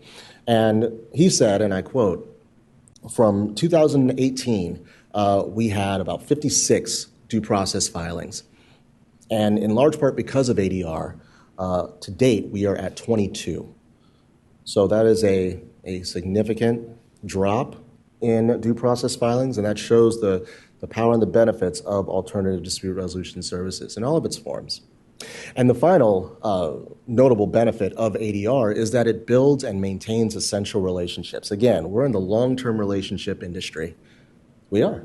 And so because of that, because of the fact that, if we have an issue and we just ignore it, guess what's right back there tomorrow? Same people, same issue, right? And so that's where ADR comes into play. ADR comes into play to provide you with the skills, the words, the actions, the behaviors to help manage that conflict so that we are willing to face each other again the next day. And we're willing to work things out, and we have the tools to work things out. And that's how we build, and that's how we maintain those very essential relationships. And so when we talk about these relationships, I'm going to talk about these things from the parent perspective. And it's absolutely imperative that the parents are a part of the ADR services. They're a part of how to access those ADR services. I've been doing this for quite a few years, and one of the main things that I hear when I talk about ADR and just about every SELPA that I speak with is a general knowledge gap, right? They didn't know about ADR. They didn't know that ADR services they come at no cost to the family, right? These are the things that we need to really do our level best to make sure that they understand, because then they can know that, one, they're not alone, and two, the perceptions that they may have in regards to the rest of the members of the IEP team are not the way that they think it is, right? And we can work together, and we can move forward in a safe, positive, and efficient way. And so I'm going to spend a little bit of time to talk with you about the different levels of ADR intervention, the different methods of ADR intervention, and we're going to hear from some parents about what they think in regards to those ADR interventions. And so I start with training, right? That's the earliest form of alternative dispute resolution and an intervention. And the reason why it's the earliest is because, something that might be said that you can take right into that next meeting that you have later on that afternoon. And so there's a number of areas where training happens, right? A number of topics that go into training. So, for instance, you have dealing with high emotions. You have dealing with implicit bias, right? And how does that affect our decision making? How to build trust and rapport, right? Particularly in a long-term relationship industry like special education. That might be a valuable topic for people to hear. And finally, effectively facilitating IEP meetings, right? And how do we run these meetings so that people feel heard, people feel understood, people feel seen? Even when things don't necessarily go the way that a person was hoping, if they know that their voice was heard, if they know that they had a real conversation, they're much more likely to be okay with the end result, right? Because they know that, hey, I know I'm not the only one here that wants the best for this child, for my child, right? It's important. So when we talk about all of these different topics of training and all of its different forms, and there's a number of amazing ADR professionals that provide this level of training, folks like Crystal Williams, folks like Kimberly Schulis, folks like Ashley Rosenthal, folks like Claudia Coulter and Mark Perchin, and the list goes on and on. When you talk about folks like this, it's really a gift that they're providing. They're providing the language. They're providing the methodology for better relationships. And really, at the end of the day, it's about effective communication and conflict management strategies. And parents are absolutely seeing this. So with that in mind, I wanted to take a moment and play a video from one parent, a parent as well as a member of a fantastic organization called Parents Place. This is Cami Polis, and she's going to talk about ADR from a training standpoint. Hello, my name is Cami Polis. I'm the project manager and on the board of directors for the Parents Place, a family resource and empowerment center located in West Covina, California. Thank you for allowing me to tell you a little bit about our alternative dispute resolution training series provided by Jason Harper. We're able to provide this training series because of a unique partnership the Parents Place has with the East San Gabriel Valley, the West San Gabriel Valley, and Pomona Special Education Local Plan areas. These trainings were simultaneously translated into Spanish, Mandarin, and Vietnamese in various locations throughout the San Gabriel Valley and Pomona. After attending these trainings, families shared with us that they felt more prepared and confident going into their IEPs. They knew that they were a very important part of the IEP team and that this right was given to them by the federal government. Jason had them repeat several times that they were an important part of the IEP team and that the federal government gave them this opportunity. This really empowered our families. What a unique gift to give them. Here are some of the quotes from families after attending the trainings. I know how to communicate during the IEP. I learned what a facilitated IEP is. I have alternatives when things aren't going well during the IEP. I know from this training that I am an equal partner. I learned helpful ways to communicate during the IEP. I learned how to take another person's perspective. And last but not least, there are alternatives to due process. Families also let us know that they were interested in having more of these trainings, and some of them requested them in additional locations. They appreciated that Parents Place staff were part of these trainings because they knew that not only could they call Jason Harper after this training, but that Parents Place would be there to provide support throughout the IEP process. This ADR training series not only empowered families, but gave them the tools they need to provide positive relationships with. Let me start that over again. This ADR training series not only empowered families, but gave them the tools they need to provide positive relationships with their child's school, school district, and special education local plan areas. Parents Place was fortunate to be able to collaborate with Jason Harper in providing these valuable trainings for families. Once again, thank you for your time and interest in empowering families. That was Cami Polis. So, when we talk about training, again, these are meetings where we're giving people the strategies to manage conflict as it happens within the IEP team. And it goes even deeper than that. Next, we have conflict coaching. Conflict coaching is a consultative session with an ADR professional or ADR-trained people that will guide individuals on how to navigate communication challenges within their own IEP teams.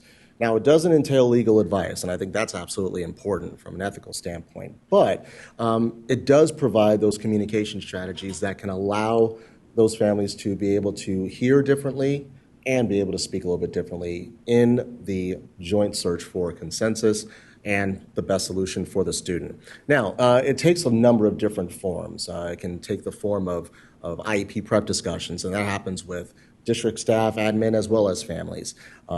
It also takes the form of what we affectionately refer to as a case autopsy, where a case that recently went to due process, we go over it and see where things could have turned a little bit differently and gone in a positive direction. There are ADR professionals that do that as well. And then there's another type of program that really provides some fantastic conflict coaching for parents, and it's done by other parents. So there's a program in the Antelope Valley SELPA and the Santa Clarita Valley SELPA that was put together this year called the Parent Partner Program. And it's a program that has been absolutely amazing to watch, and I couldn't even do it justice to describe it. So I brought a parent partner here to discuss it herself in her own words. So I have Angelique Martin, who is a parent partner and is willing to come up and speak about the Parent Partner Program. Ms. Martin? Do you need to do this? Okay. I don't do clickers. Okay. So I'm not a pro like Jason, so I'm going to read. What a parent partner is. Well, simply put, a parent partner is someone that coaches other parents on the IEP process and works on the communication skills necessary to foster a healthy relationship with their student school district. We had 6 weeks of very thorough training, and here is a snapshot of that journey.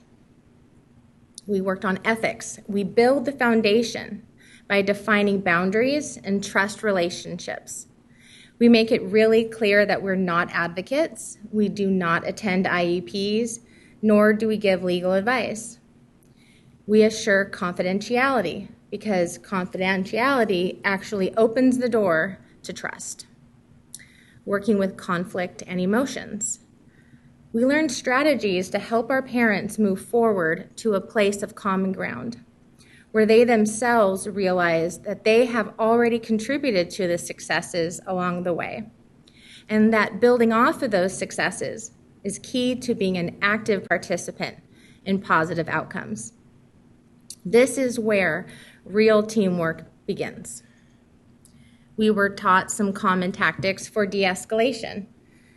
While empowering a parent to have their voices and fears heard, we calmly move them through the source of the conflict to change the narrative. We also learned about cross-cultural communication, which is learning the different ways that people communicate, not from a standpoint of ethnicity or nationality, but rather the way people receive and perceive information. So here's an overview of what the parent-partner process looks like. So introduction. We thank the family for contacting us, because reaching out for help is not always an easy thing to do. We explain confidentiality. Before moving into details, we make sure that we talk about how the information shared is confidential. We're not here to take sides or develop biases. Problem identification. We ask about the conflict and get the backstory to get context. This is an opportunity where we actively listen to pick out clues to point to a specific issue, a recurring frustration, or a mindset that is impeding the process. We use reframing and restating skills. This is powerful to someone who feels they don't have a voice or are not being heard. Using the information gathered and analyzing what the needs are, we can take a 1-hour conversation and boil it down to a few sentences. We listen to identify unmet needs. Based on the needs analysis, we are able to focus on 1 or 2 areas and introduce new concepts that may be related to growth by the child or new challenges. Education. We help identify the missing needs in the conflict. Helping a parent recognize for themselves what the missing piece of the puzzle is much more effective than telling them what we think. Very seldom can someone say that everything is not working. We provide tips on how the parent can articulate their concerns. Some tips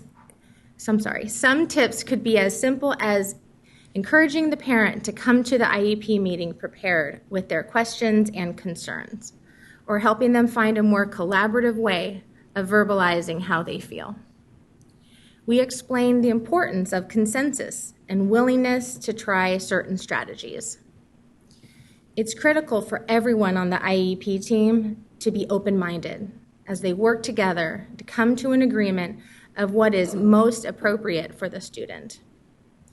Group success cannot be achieved when everyone is focused on their own interests.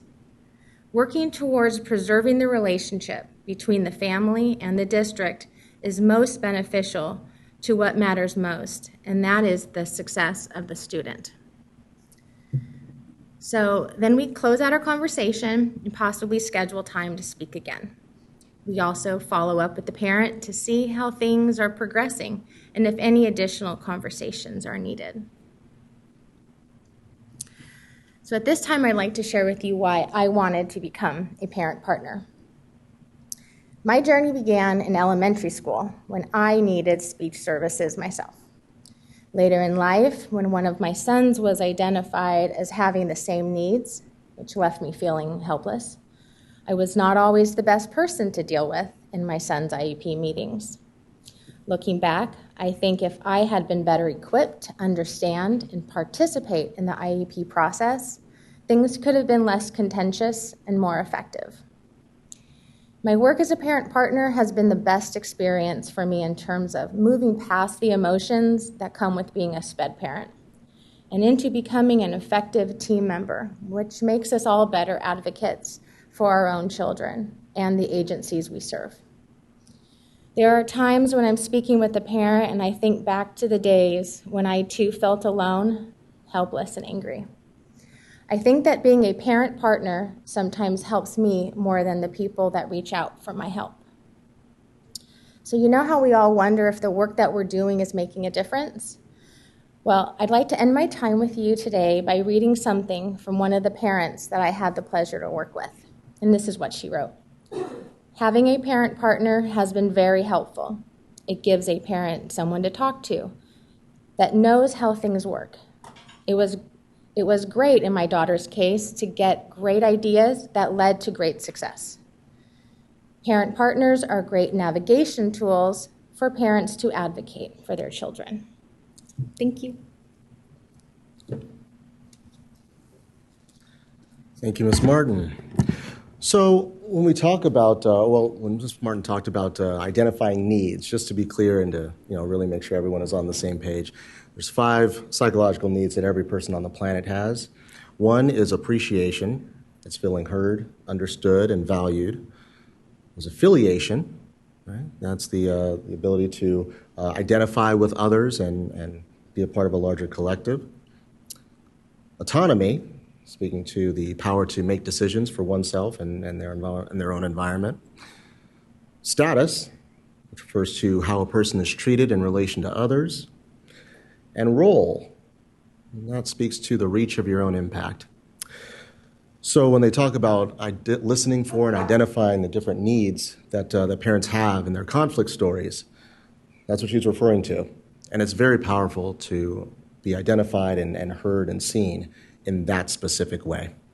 So thank you again, Ms. Martin, and the Parent Partner Program has been absolutely amazing.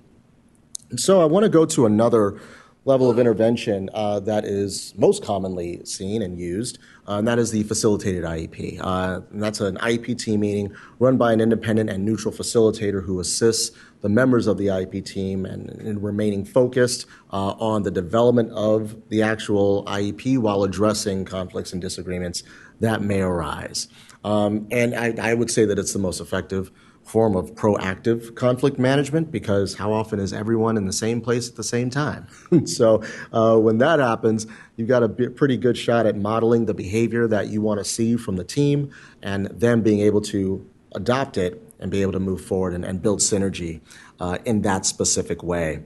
And so typically with IEPs and some of the thoughts and feelings that come into it when it comes to the parent's perspective, it can be a very intimidating experience. When, parents can be very insecure and really be worried about, just how they stack up to all of the, folks in the IEP team, the rest of the members of the IEP team that have a whole lot of letters after their names, and that family might not. And so how does that feel? And so it can be a very intimidating experience. And so that's where the work of parent partners comes into play. Just to give you a brief aside, there's another parent partner by the name of Maritza Gutierrez who speaks with parents who whose English is not their first language. Spanish is their first language, and coming into a different country, and it's one thing where you have a lot of industry specific terms to learn. But it's a whole other thing where you have a whole other language to learn before you could even get to those industry-specific terms. And what Maritza told me is that when she works with these parents, the parents tell her that it builds confidence, and it's beneficial for them to understand that, one, yes, they are absolutely a valuable member of the team, and two, the other members of the IEP team want them to be able to understand what's going on in the IEP. They want them to be able to follow along. So when we talk about IEP facilitation and some of the anxieties that parents feel, there's another parent that we'd like to hear from at this time. Her name's Precious Young, and she provided a video to address IEP facilitation and how it impacted her positively. The ADR specialist was monumental in making sure that everyone in the meeting was prepared and centered around my child. This is the one meeting I get to learn about her, and it's very emotional. Exactly. So, you see how the ADR professional, the ADR specialist can be of help in situations like these, and so that is the facilitated IEP meeting. And the final level of intervention would be the resolution session. Now, the resolution session is usually a confidential facilitated meeting, again, run by an independent and neutral facilitator who assists the family and district in reaching a resolution when there's disagreement in relation to the student's IEP, services, or even assessment. And so the resolution session, pre-due process filing, of course, is that last-ditch effort to really salvage that relationship between the family and a district or a school. And it's not to be taken lightly. And so because of that, families can feel a sense of anxiety. They can feel a sense of anger. They can feel a sense of hurt and really a sense of the unknown, right? Not knowing what this process could look like. And so sometimes it could be just as simple as explaining it to a parent, where that confidence can then build. And now they have confidence in the process as well as the people. And so to speak about resolution sessions, I have another parent by the name of Tasha Hayes, who has this to say about the resolution session. Hi, my name is Tasha Hayes. I'm a parent with a child who has autism. He's also currently receiving IEP services, and we recently had his IEP here in Long Beach. My experience has been one that has been pretty anxiety-provoking. We've had our challenges with communication with the IEP team. I've received some consult and just different dialogue and conversation outside of the IEP team because I didn't feel like I was heard, didn't feel like they understood my point of view or just what I thought that he needed. So as a result, I had a few outside consultations with an advocate. I was given information for a lawyer, various resources to help support my journey in hoping to get some resolve and some resolution with his IEP. We recently had a meeting and with the ADR team, and as a result, we were really able to come together in a way where we both felt heard. I was able to express what my opinions and views and requests were, and they were able to help me understand what was doable, what was manageable, and how we could find a medium ground or somewhere to meet in the middle. And as a result, I feel like we're headed in the right direction for the first time. I feel comfortable with sending my child into an environment where his needs are going to be met, that they're adequately communicated and documented in his IEP, and I actually feel like we're an IEP team again. So as a result, I just want to say that I'm so happy that I was able to be a part of and have the support of the full IEP team with the help and mediation of an ADR specialist. Thank you. So when we take a look at everything, we piece it all together, we see that ADR providers are bridge builders at the end of the day. And that's extremely important in those moments where the parents in the district are not seeing eye to eye in regards to IEPs and services and placement and all of those things.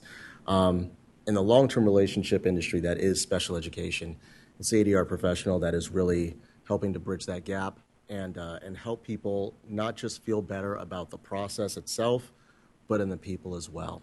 So I'm Jason Harper, and this has been the Parent Perspective on ADR. Thank you all very much. Mr. Harper and Ms. Martin, thank you very much for your presentation. And so, commissioners, as you are thinking of thoughts or questions that you may have, just wanted to, Mrs. Martin, you said you weren't a professional, and we wanted to say thank you. That's not what we were looking for in terms of parent perspective. And so thank you for lending your voice and experience to our conversation. And Mr. Martin, thank you again for the structure of your presentation and highlighting the experience of our parents as they participate in the IEP process. I mean, what really resonated for me is the video from Mrs. Hayes, I believe, who talked about the anxiety and then to have that resolution, at least for this meeting, really just it speaks to the need to accept that conflict is going to be part of our relationships, but it does not have to define the entire experience. And so continuing to work and grow equips teams and educators as well as parents to better serve the student who's at the center of the conversation. So thank you for highlighting that for us. Absolutely. Absolutely. Questions, thoughts from other commissioners?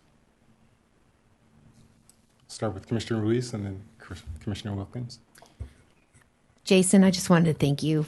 I loved your presentation, and I love that it was upbeat. It was not an easy subject, but yet you put it across in a very digestible way, and like that's being put out there for the state.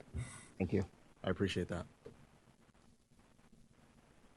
I just want to echo Commissioner Ruiz's comments, and also just as a parent of a student with an IEP, hearing the comments from other parents on your videos about being heard and feeling like they've been heard. I've walked into IEP meetings where, I walk in by myself and there's already 10 people in the room and they all of a sudden go silent when you walk in. So you know that they've been talking about this particular case and how anxiety and stressful that can really be for a parent. And so having an IEP facilitator, I could see really being beneficial as a parent, just to bridge that gap and to kind of bring continuity between the different perspectives. And so I really appreciate everything that you said today. Thank you. Thank you. I also wanted to echo everyone's thanks in presenting and having a really great presentation, and I learned some things here today. I am a parent also of a student with a disability, and thankfully I've had an overwhelmingly positive experience for the most part in our IEPs thus far. However, I've never sat in an IEP meeting where I didn't cry. So emotion is such a huge aspect for parents. And I think that that's a key thing for everybody involved in the process to understand and be sensitive to. Every single IEP I go in without tissues and I'm like, There's usually a box waiting for me somewhere. And then I also wanted to just say how much I appreciate the parent involvement and the parent partners. And I think that's a really cool concept and something I wasn't aware existed. And I'd love to see that kind of process used more frequently, because I think that parents working together and teaching each other and supporting each other is so important and valuable. And really, I think helps parents, have that trust and that rapport and build that confidence, knowing that it's, it's a parent teaching them. It's less intimidating for sure. And you don't get caught up in the jargon and all the other stuff that is involved when you're learning from teachers or administrators or all of that sort of thing. So some of the best information I get throughout all the various aspects of being a parent of a child with a disability come from other parents, whether it's medical, education, whatever it may be. So thank you. I mean, to that point, the two things that you get from situations like that, which are huge, are knowledge and camaraderie. And there's really not a substitute for either of those. So thank you. Thank you for the presentation. Love the work. I've been a long time special education student services lawyer handling a lot of the conflict resolution that you're talking about, actually with Kim Schulis. So I was happy to hear her name. She's amazing. One of the questions I have is, you mentioned, and I firmly believe in this, the reduction of filings and complaints that can be the result of really effective alternative dispute resolution processes and parent partners. I love that aspect of this. I'm just wondering, are you all collecting data on that, information on just the efficacy of these strategies for the state? Yeah, so information is being gathered from that parent partner program on referrals, who's coming in, and what are the end results, what's happening in those subsequent IEP meetings. So yes, those stats are being obtained as we speak. And then just a follow-up question is, as the youth get older, our hope is that they become more involved in the IEP process and really start to own their IEP and the process and the conversation and drive that. So I'm just and because we have a movement in peer support networks right now in California, corollary to this body of work, I'm just wondering, is there any thought or work being done to nexus those and have peer support for youth in IEPs processes as well? Well, I mean, there's programs in place and foundations that are, helping youth resolve conflict with other youth. But I would love to see, a student partner program where the students are helping the other students talk through, hey, this is how you can make yourself be heard and seen in the next IEP meeting, because they're talking about you, right? It's your program. It's stuff that you're going to be accessing. It's conversations that you need to be a part of. So I would love to see that. I helped found a peer mediation program and foundation, but to add that would be something really special. So I think there's absolutely room for that. Thank you. Thank you so much.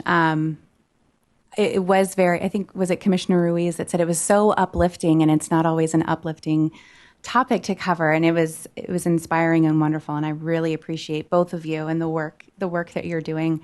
My role on the commission is as a parent of a child with a disability, but I've also been in the profession for my entire career, so I've signed as lots of different types of participants on that signature page, and have had varied experiences. And one of the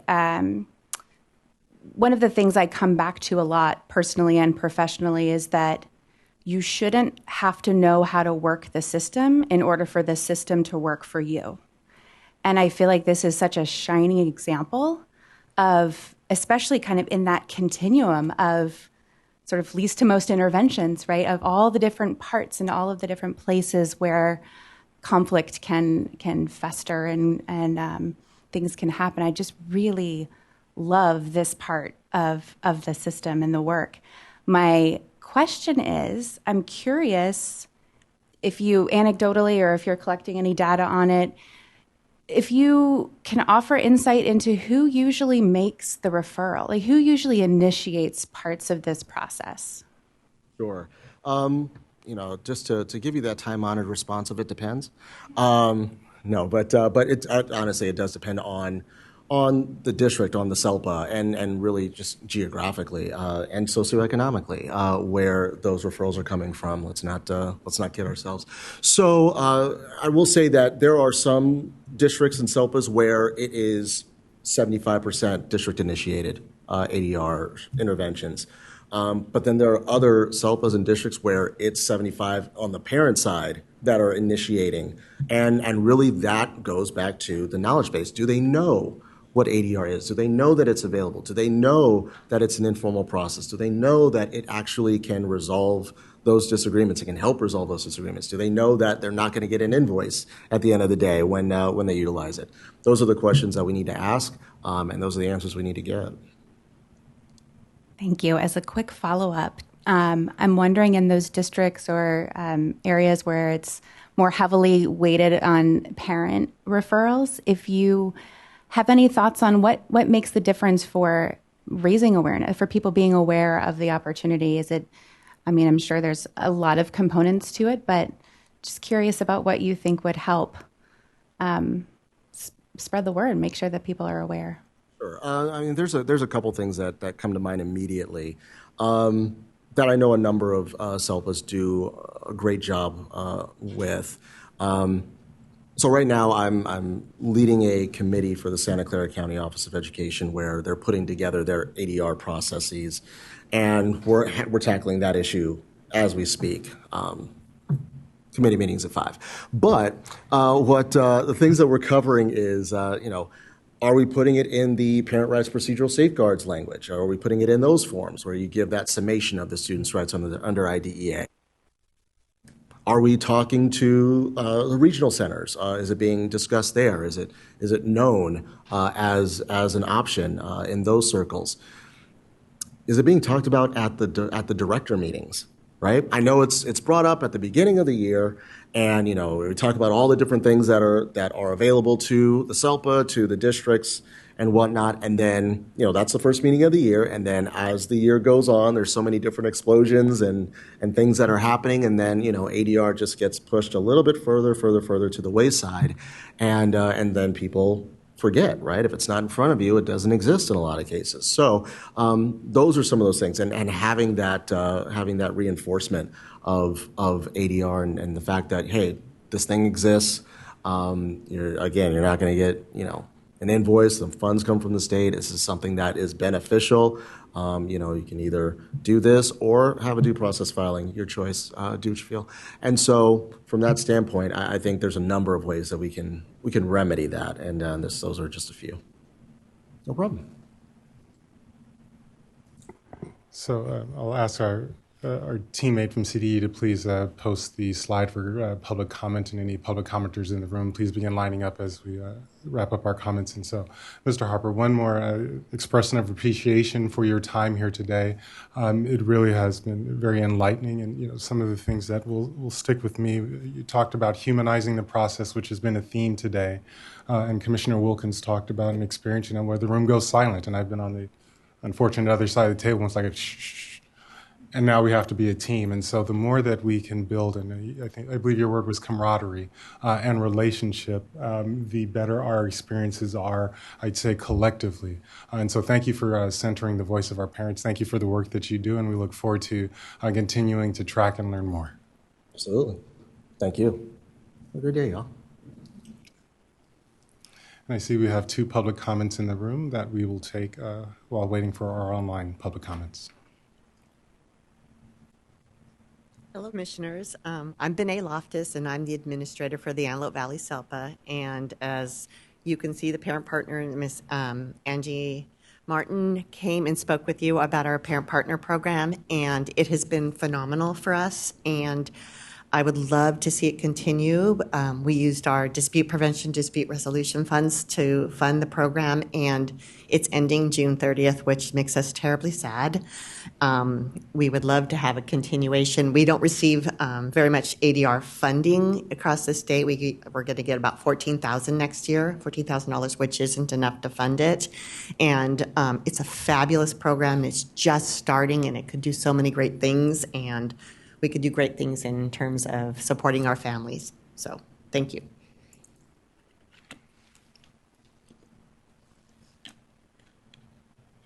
Hello again, Chair Toston and Commissioners. I'm Elizabeth Engelken from the Sonoma County SELPA and Sonoma County Charter SELPA. Like Bené Loftus SELPA, we have very limited funds we expect to receive this year, even with 2 SELPAs and over 70 LEAs.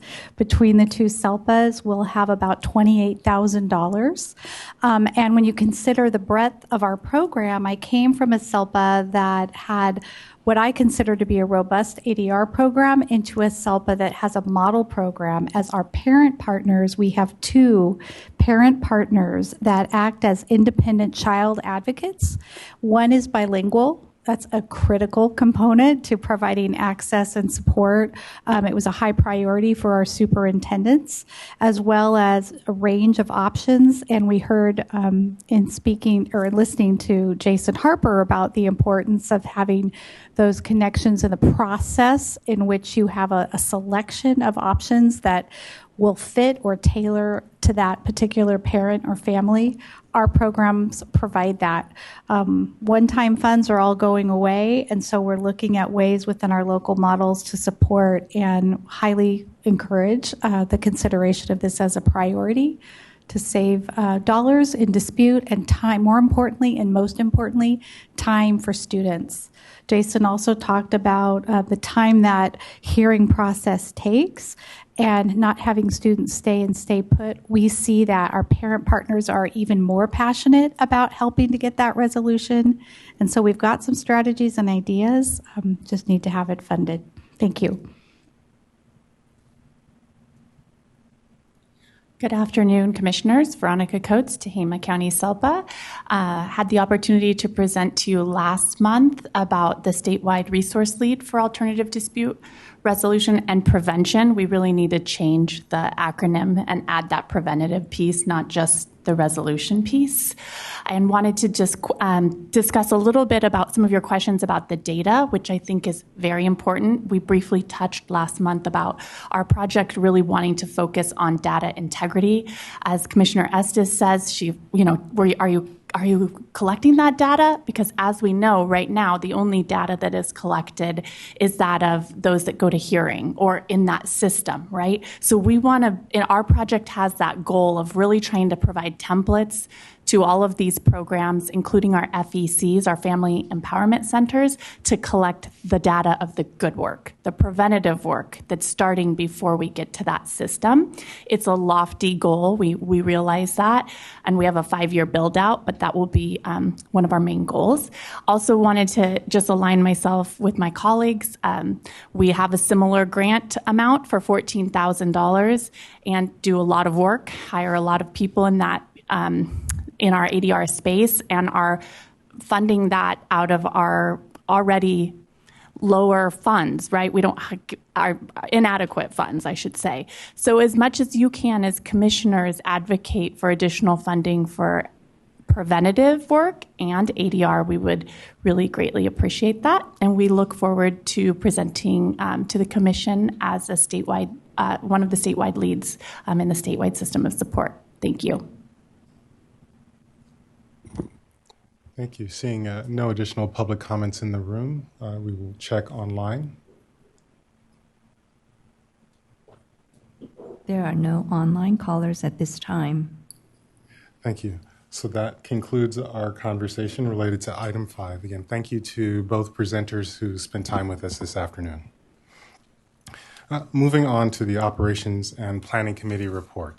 And so again, by way of clarification, we did not hold the Operations and Planning Committee this morning, but there are a number of items that we can report out on and discuss that we have been working on for a number of months. One of the topics that we have been grappling with the department is how we interpret and adhere to the Bagley-Keene Open Meeting Act as it relates to ensuring that we have the resources for the meeting consistent with the Act, as well as recognize some of the limitations of the Act in this world that we're living in with the internet, as well as different modes of presentation and communication. And so what you've seen today is a progress in this ongoing work. And I want to acknowledge Chair Hayes-White and Director Calamise for their work. What you saw in the agenda this month was a link to all of the supporting presentations that we received, and the ones that we received in advance were available to us. Part of our determination was our responsibility as a body relates to the agenda. The presenter materials are the presenter materials, and so we want to make sure that we have access to them, but that's not the record that we are keeping necessarily. And some presenters present without PowerPoints, etc. When presenters do have materials that they can share with us in advance, we're asking for accessible copies, and you've seen some of the presentations with the graphics removed so that it's essentially just an outline. And so we will continue working in this area to ensure access and usability of the resources in advance, and want to acknowledge again Chair Hayes-White and Director Calamise and other teammates at the department for moving this conversation forward and moving to a place where we, I believe, have an approach that satisfies the greatest needs possible at this time, and we'll continue to work on that. So I'll pause. Questions, thoughts, reflections? Nope, all good with Bagley-Keene. There were a number of areas that we will be touching on later in the presentation related to the compliance and improvement monitoring that we moved from the Operations and Planning Committee to the presentation so that we have an awareness and can ask our questions or have the conversation at that time. An item that we spoke about last month in concert with the review of the annual performance report We recognize that by the time the data is submitted, CDE and the department has an opportunity to compile the data and report the data. We have already missed our meeting in the fall, and so we had a gap. And we worked with the department to identify dates in December that would allow us to have the conversation to review, at minimum, the annual performance report in December. And so I have 3 dates to propose for us to consider today and take action on so that we can calendar those dates. The proposal would be that the December meeting would be a virtual meeting. And so all of us could attend virtually or will attend virtually, not planning to use the building here. And we would, to the greatest extent possible, restrict that meeting to the administrative technical components that require our weigh-in. So the annual performance report, occasionally there are frameworks from other divisions within the department that are required for review. So to the greatest extent possible, we would shape that agenda around the required reviews for the commission.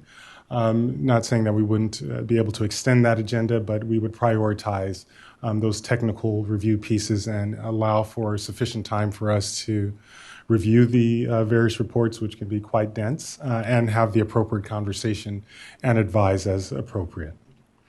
And so the 3 dates for consideration in December 2003 are December 4th, December 6th, and December 12th. Second, December, my calendar has shifted. December 4th is a Monday. It's the first Monday in December. December 6th is a Wednesday. December 12th is a Tuesday. As we are considering, I might propose Monday meetings might present a challenge in relation to travel and coordination prior to the meeting. And so for those reasons, I might encourage us to focus in on the dates of the 6th, which is a Wednesday, and the 12th, which is a Tuesday. Recognizing all of our calendars will not align, but to the greatest extent possible, I want to open up the floor for a conversation around preferences or suggestions on one of those dates, again, the 6th or the 12th, and then ultimately a motion for us to act on.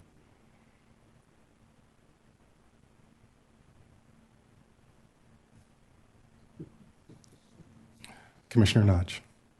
Both work for me. I figured I'd get the ball rolling. Either is fine, the 6th or the 12th are great.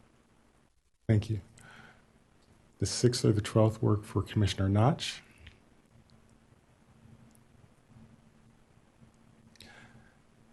Commissioner Ruiz. I like the 12th. Okay. So at this point, whoever makes the motion first.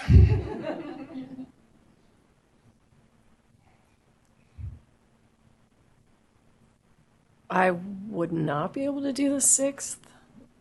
So we won't all align, so. But are we supposed to make a motion? Do you want anyone else have input? Motion for December 12th? Well, I was about to give that? some input. Oh, go for it. Tuesday is a short day of school for us typically, and so that would be a harder day for me to participate in a full day meeting as my child gets out of school at 1:30 on Tuesdays. It actually brings me to a question because I recall maybe talking about a shorter meeting, but I don't know the answer to that either. So if we limit this meeting to the items from the department, whether it be the annual performance report, other data submissions, or technical pieces that need our weigh-in, we do not have to have a full day meeting. It could be could be 1 item or 2 items, and we wouldn't have some of the other formalities that are built into every other meeting. A very focused meeting, but doesn't meet the technical requirements of a special meeting. So a standing meeting to review any of the CDE requirements for special ed. If we could do a morning meeting on a Tuesday, that would work for me. Okay. So I'm just going to circle back. We're in a place, I believe there's a motion on the floor for the 12th. Need a second. Oh, I just wanted to add, I'm sorry, that if it is a shorter time, if it's a shorter meeting, I'm up for both. Okay. All right, so we have a motion for the 12th, soliciting a second. Second. Thank you, Commissioner Wilkins. Any additional discussion? Okay. So we'll facilitate a roll call vote. Please respond in the affirmative or the negative for holding our meeting to review CDE-specific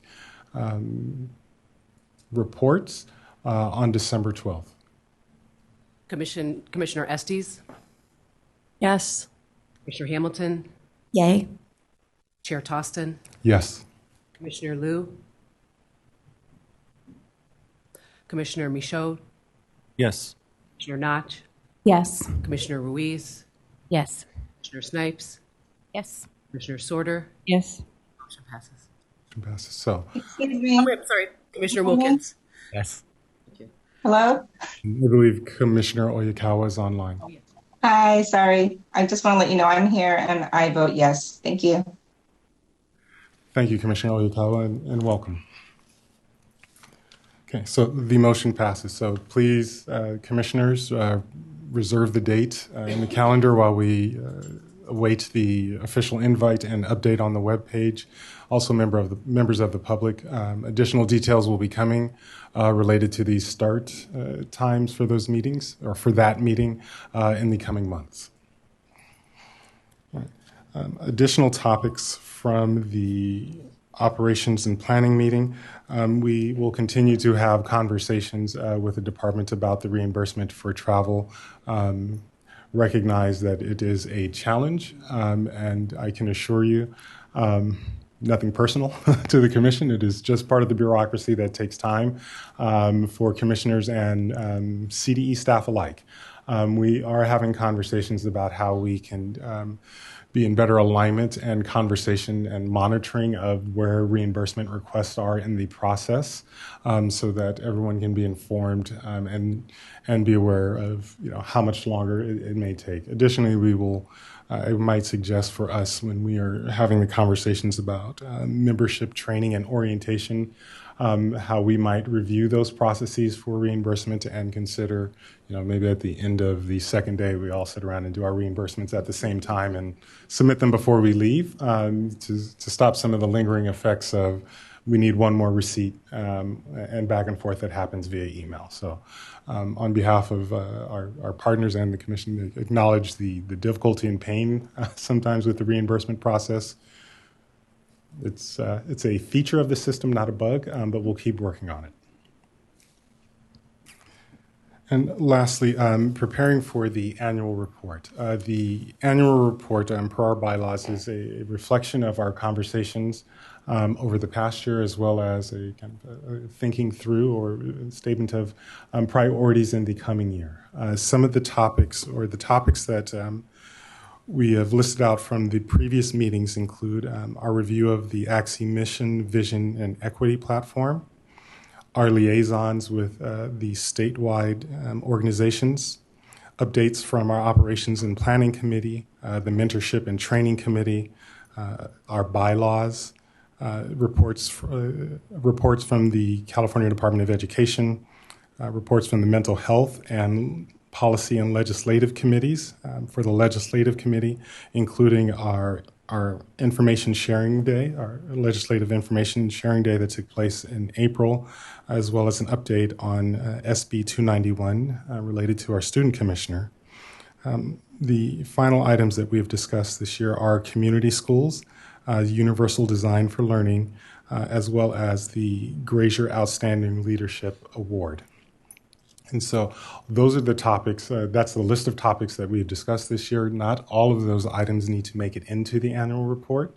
I will highlight the Goal Award, or the Grazier Outstanding Award for Leadership, is a standing item in our report. It's one of the areas that we can acknowledge the winner of the recipient of the Goal Award. as well as our mission, vision, and equity platform. I've already spoken with the Mental Health Committee, who plans on submitting for the annual report, and I'll follow up with Commissioner Estes and Topalian. The Policy and Ledge Committee is also interested in submitting content for the annual report. Commissioner Notch is all by herself now, as I am filling several other roles. And so we will make sure that we have content for that as well. Just a point of clarification, I am also, that Commissioner Topalian is no longer co-chair of the Mental Health Committee. Correct. Anyone wants to volunteer to join us as co-chair, that'd be great.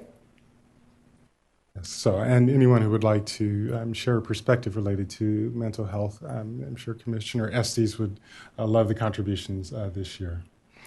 And so all of the other topics that are there, we are looking for individuals who are willing to contribute to the conversation as we work with, and I'm drawing a blank on last names, but Mary and Chris, the editors of the Special Edge, in developing the report. I can tell you from past experience, they make the process as painless as possible. You do not have to be a professional writer. There's one article where Mary and I had a conversation, and I said, I like blue, and it turned into something beautiful and meaningful in the annual report. And so magic happens. And so I would encourage everyone, if there is an area of interest, or if you're just interested in the process, please feel free to engage. There's sufficient support for the conversation. So with that, I will pause and solicit any questions or indications of willingness to support the development of the annual report. Commissioner Snipes. I would love to take part in the universal design portion. Thank you. Any others? Yes, Commissioner. I have drafted the Goal Award segment for the past few years, and I'd be willing to do that again. And I also would be happy to participate and help with overall editing. Thank you.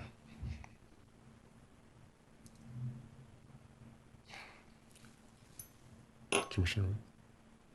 I believe I was on the committee before with regard to bringing on the student commissioners, so I would be happy to contribute to that.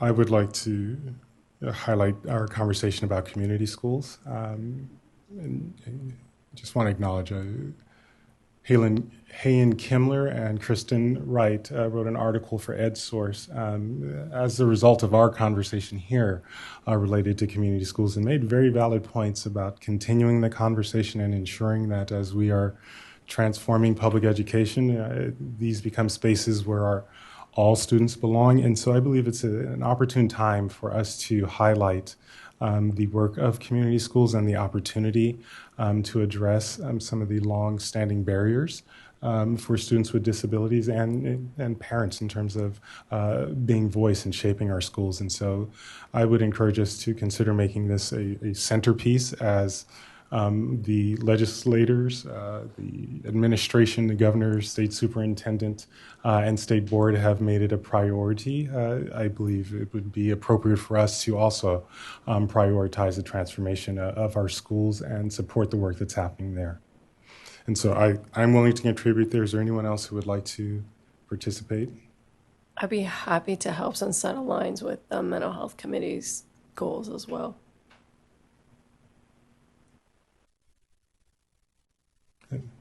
Commissioner Snipes. I just wanted to make note that there's going to be a very good article in the Special Ed newsletter about the community schools, and I think that our annual report could build on what's discussed in that. Thank you. See Commissioner Estes. I guess this could be incorporated into the mental health report, but another aspect of the work that is being included in Special Ed is the peer support work that's happening in California and how that applies to students with disabilities. And so I think we should have some discussion of that also. And so I might suggest, unless anyone has any burning desires, to highlight our conversations in the Operations and Planning Committee.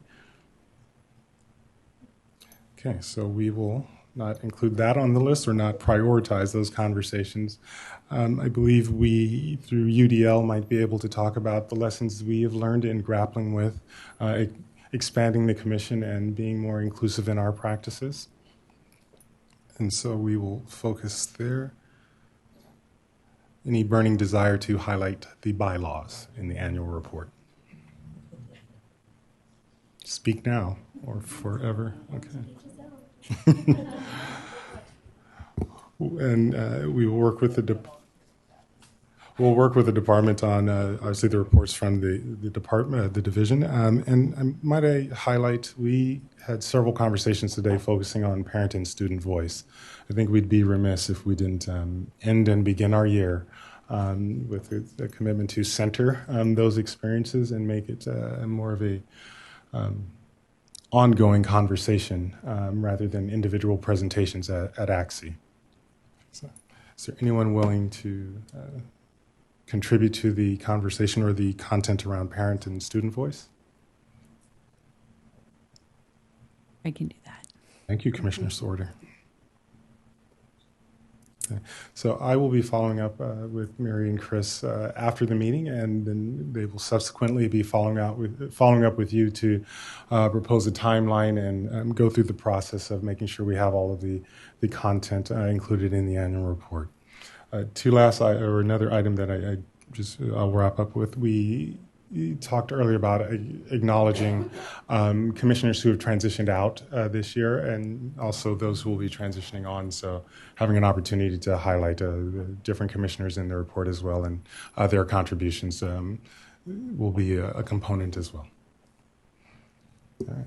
So unless there are any additional comments or thoughts, Commissioner Notch?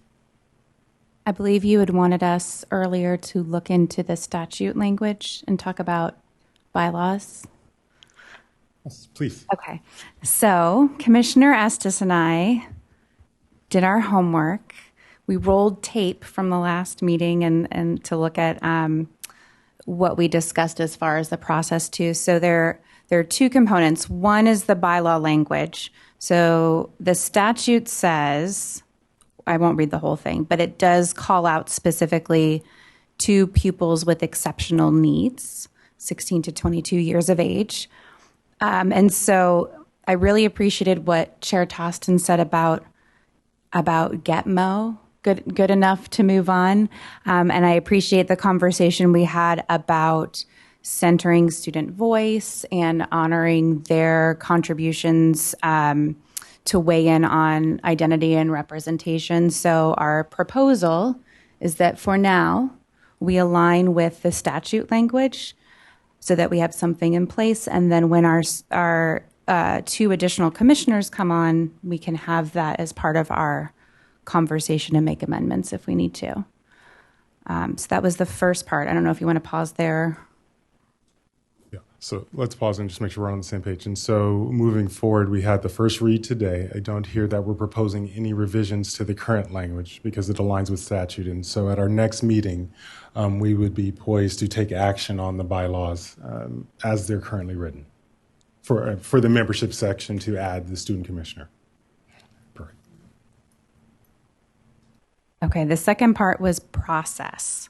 So we reviewed the webcast video from the April 2023 meeting.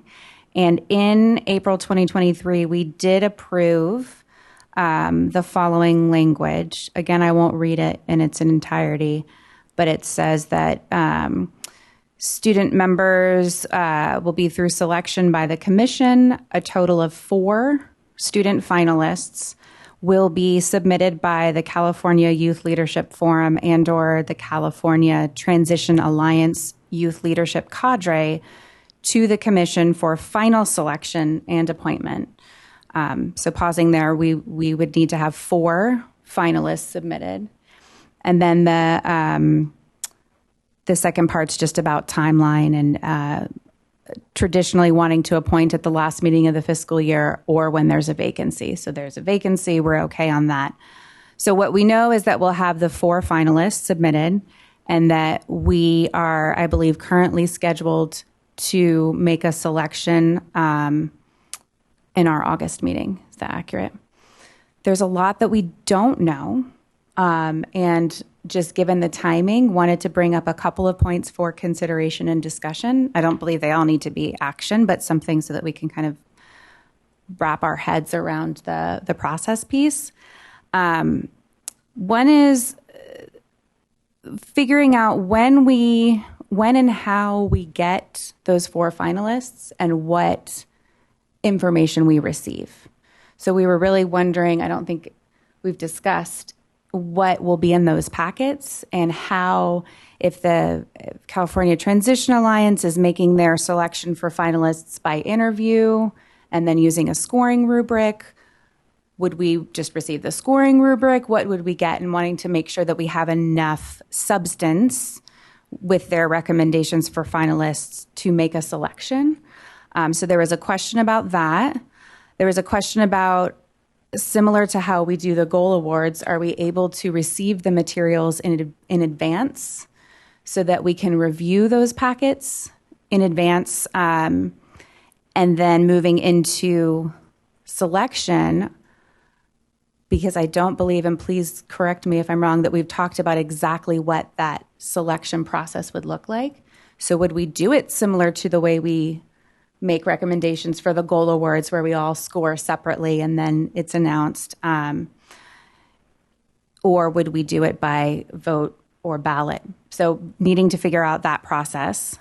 And there was a question about, are we in kind of our second, it's like a round 2 interview almost, right? Like, what additional information are we soliciting, if any, which could make it really cumbersome and potentially more complicated than it needs to be, especially with the turnaround time, but putting it out for consideration. Do we want to ask to receive any additional materials from the 4 finalists? And if so, in the UDL spirit, what would we be asking for, and how can we provide for multiple means of, ways for them to provide us with the additional input? So that's a lot of questions. So just quick recap. What are we receiving? How, when? Can we do it ahead of time? Should we do our selection? Should we align our selection process with the way that we make the selections for the goal awards? Or is there a different way we would like to make those selections? And do we want additional information beyond what we receive? And if so, what does that look like? So I brought you lots of questions. We didn't bring you a lot of answers other than the statute language is very clear. Anyone who wants to jump in with answers, feel free to do so.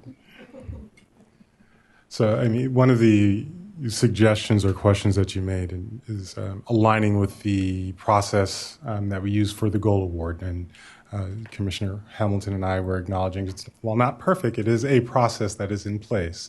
And so in summary of that process, there is a smaller committee of volunteers who independently receive the packets and score the packets independently, so there's not a committee meeting, and so individually scoring and then compiling. And then based on the results of those scores, the committee makes a recommendation for us to, review the top 2 or top 1, or the recommendation of the selected applicant is then approved here. And I believe we're doing that tomorrow. And so for the student commissioners, a smaller committee of volunteers would receive the packets, score them, and then we would affirm the recommendation at a commission level, or hear additional content. I guess I'm a little fuzzy on that part. I think we're all a little fuzzy. So you're in good company. But one thing I wanted to add is that the Goal Award Committee co-chairs have been very open to anybody who wants to receive it. So it doesn't necessarily have to be just a select group. It could be open to everybody. But I think the second part of deciding, I almost feel like we need to figure out what content we're going to receive in order to make an informed decision about needing additional content, but I also recognize that we're out of time in a way to solicit that information right now. So just thinking aloud, but maybe the 4 finalists receive some kind of standardized questionnaire from us that they complete for us.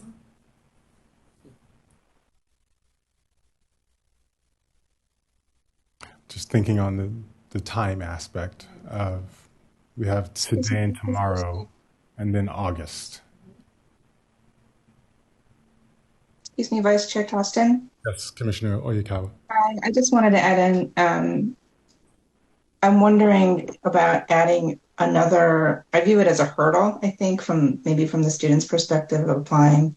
I guess my gut reaction is to sort of just utilize what is already being presented when they first apply, and then having the committee sort through that and score it, like you said, as we do for the goal committee, something similar to that, rather than add another layer for them to get through. But that's just my thought. Thank you. Points well taken. Yeah, I agree with that. And as far as process goes, I know that we're already receiving some sort of portfolio or packet of information with a rubric, was my understanding from what I heard this morning. So I'm wondering if that can go. I believe we have a like orientation and training committee for the youth commissioners. Is that, if I have this right? I think I do. But could they be like appointments, orientation, and training? And could they, like the goal committee, go through the portfolios of information and then make a recommendation to the commission in August after reviewing the information from 4 candidates, and then we would vote? Is there time for that to be our process? I think there's time for that to be our process. I mean, I don't have Dee or Kevin in the room, but assuming there is a whether it's an election committee or the student commissioner committee following the same process as goal, I think that is appropriate. I do want to come back to Commissioner Oyakawa's comments around adding additional layers and steps and connecting it back to a conversation we had earlier around we can start here and then get feedback and learn and continually improve the process subsequently, as long as we're doing no harm. We can trust our partners at the Transition Alliance to adhere to the processes that they've developed, share that with us for the 4 finalists, deliberation or scoring from a committee with a recommendation to the full commission. I definitely agree with not adding any barriers. But I do want to verify, I'm going to say and instead of but. And I believe that what is going to happen, because looking at the application, it's really, I don't believe it includes anything beyond sort of identifying information, right? There's not a portfolio that goes with it. And I believe what I heard this morning is that their selection is being made by interview, and then they provide us with a scoring rubric. So I don't know that they're necessarily gathering content beyond just a scored rubric for us to consider, which may be enough. But just putting it out there, not knowing exactly what content we'd be able to dig into to make a selection beyond just looking at ranked numbers. I don't know if they have notes with it. I don't know what else. Yeah. Just reflecting on my process as a state Senate Rules Committee appointee, there was an interview, and then I was appointed. And I know that may be the case for many other appointing bodies, where there is a conversation or an interview, and then a decision is made by the appointing body. In this instance, we're the appointing body with support, not appointing, but the decision maker with support from the alliance. I might suggest that we rely on their interview and scoring, and then we can look at the finalists and determine if we want to go based on scoring or the information we have based on the variables that we have now. if they are interviewed and we have delegated or partnered for that responsibility, I think trusting that process and then having our next review might be the most efficient for, again, the first time ever in the United States of adding a voting student commissioner. So we may not get it perfect out of the gate, but we can appreciate our imperfect attempt right now and still have confidence in the final result.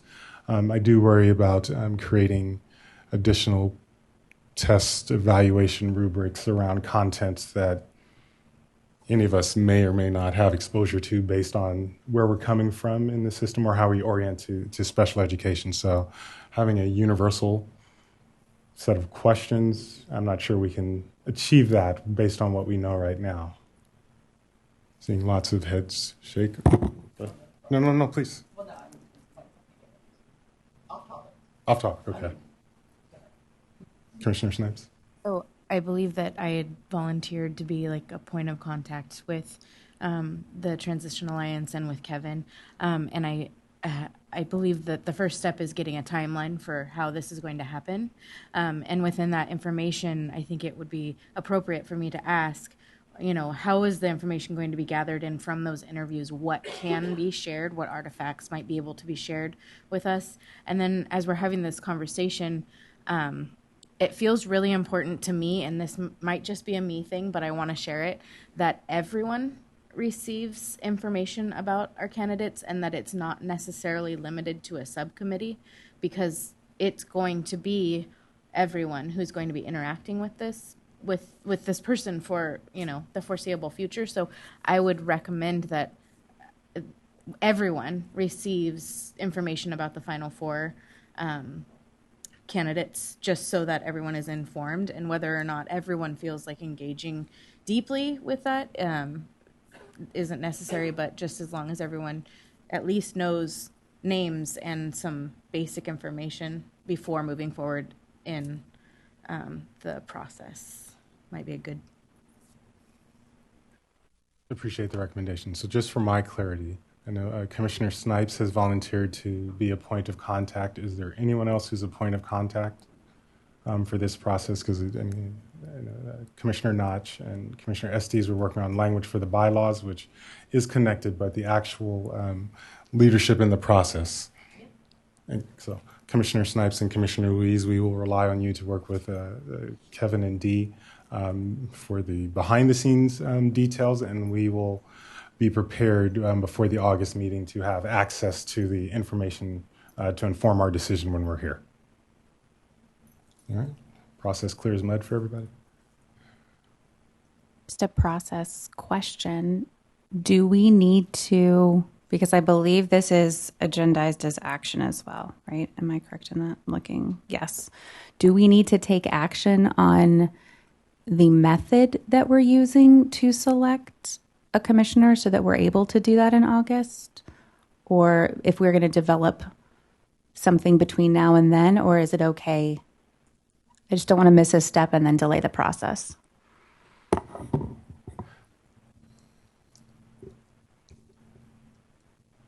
believe the process should be within our ability to determine, as long as it's consistent with the bylaws. And so as long as we're not violating our bylaws, for example, looking at 5 finalists instead of 4, I believe the process components are within our scope to determine. So Commissioner Snipes and Ruiz, we will ask that as the process is developing, if you would memorialize that so that we have that going into the next round. Commissioner Sorter. Okay, just for clarification, for like earlier today when we voted for chair or vice chair, it was nice because there was only one candidate. Since we're going from 4 to 2, is this going to be a public vote in the selection, or is that how is that being determined? So there are multiple ways that we can approach this. I might suggest, rather than at least coming from me speculating right now, that we work with our partners in the division to understand the limitations and the requirements for voting, because if we are following the goal award, we receive a summary, and that summary essentially is the ranking, and then we affirm that summary. Or we could go around the dais and vote yay or nay. I don't believe anyone has expressed interest in deliberating related to our student commissioners in public any more than we want to for adult commissioners. So why don't we rely on the recommendations of the committee, and then we will affirm the rankings from those who elect to score. I think we're good. Any closing comments, thoughts related to this? All right. With that, I will close item, which item were we on? 6.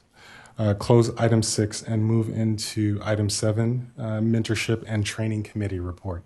Again, this was one of the pre-committee meetings that that we chose not to hold this morning, and so the Membership and Training Committee was focused on supporting our student commissioners as they join. Our conversations today have indicated a much larger need for orientation and training, and so I might propose that we continue to think about what our needs are as commissioners and prepare for an August conversation related to what are the core components of orientation and training that would benefit all of us, and how we can ensure that we all have access to the meetings. And so we understand, obviously, we have our ethics training that's required. There's an orientation that the counsel from the department has provided us in the past.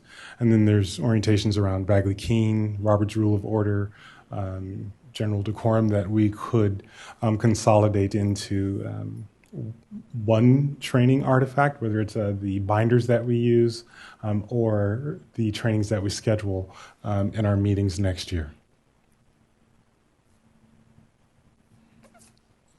Additional thoughts, comments, disagreements? That all makes sense. Is that the committee that Commissioner Topalian and Commissioner Ruiz are going to be? Okay, great. Thanks. And just as a way of reminder, our committees are established at the first meeting of the year, and not every committee continues into the next year. And so as we go into next year, when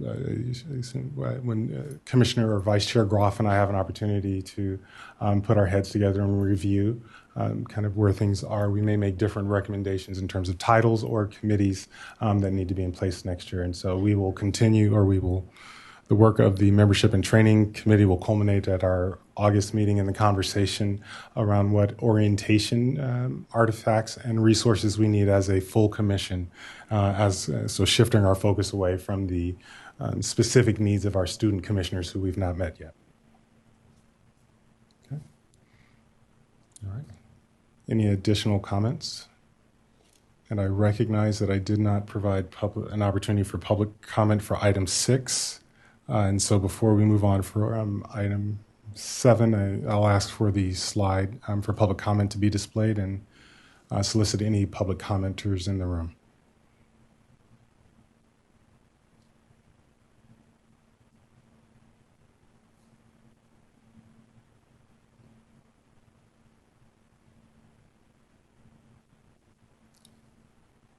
There are no public commenters in the room.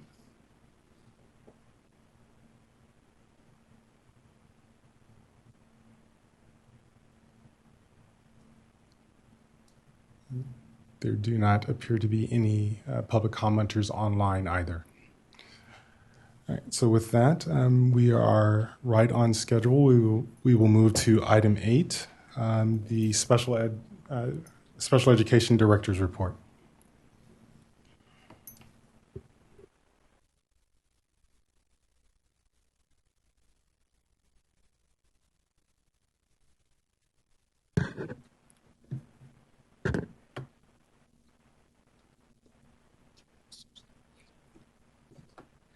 Two computers and a piece of paper. What could go wrong?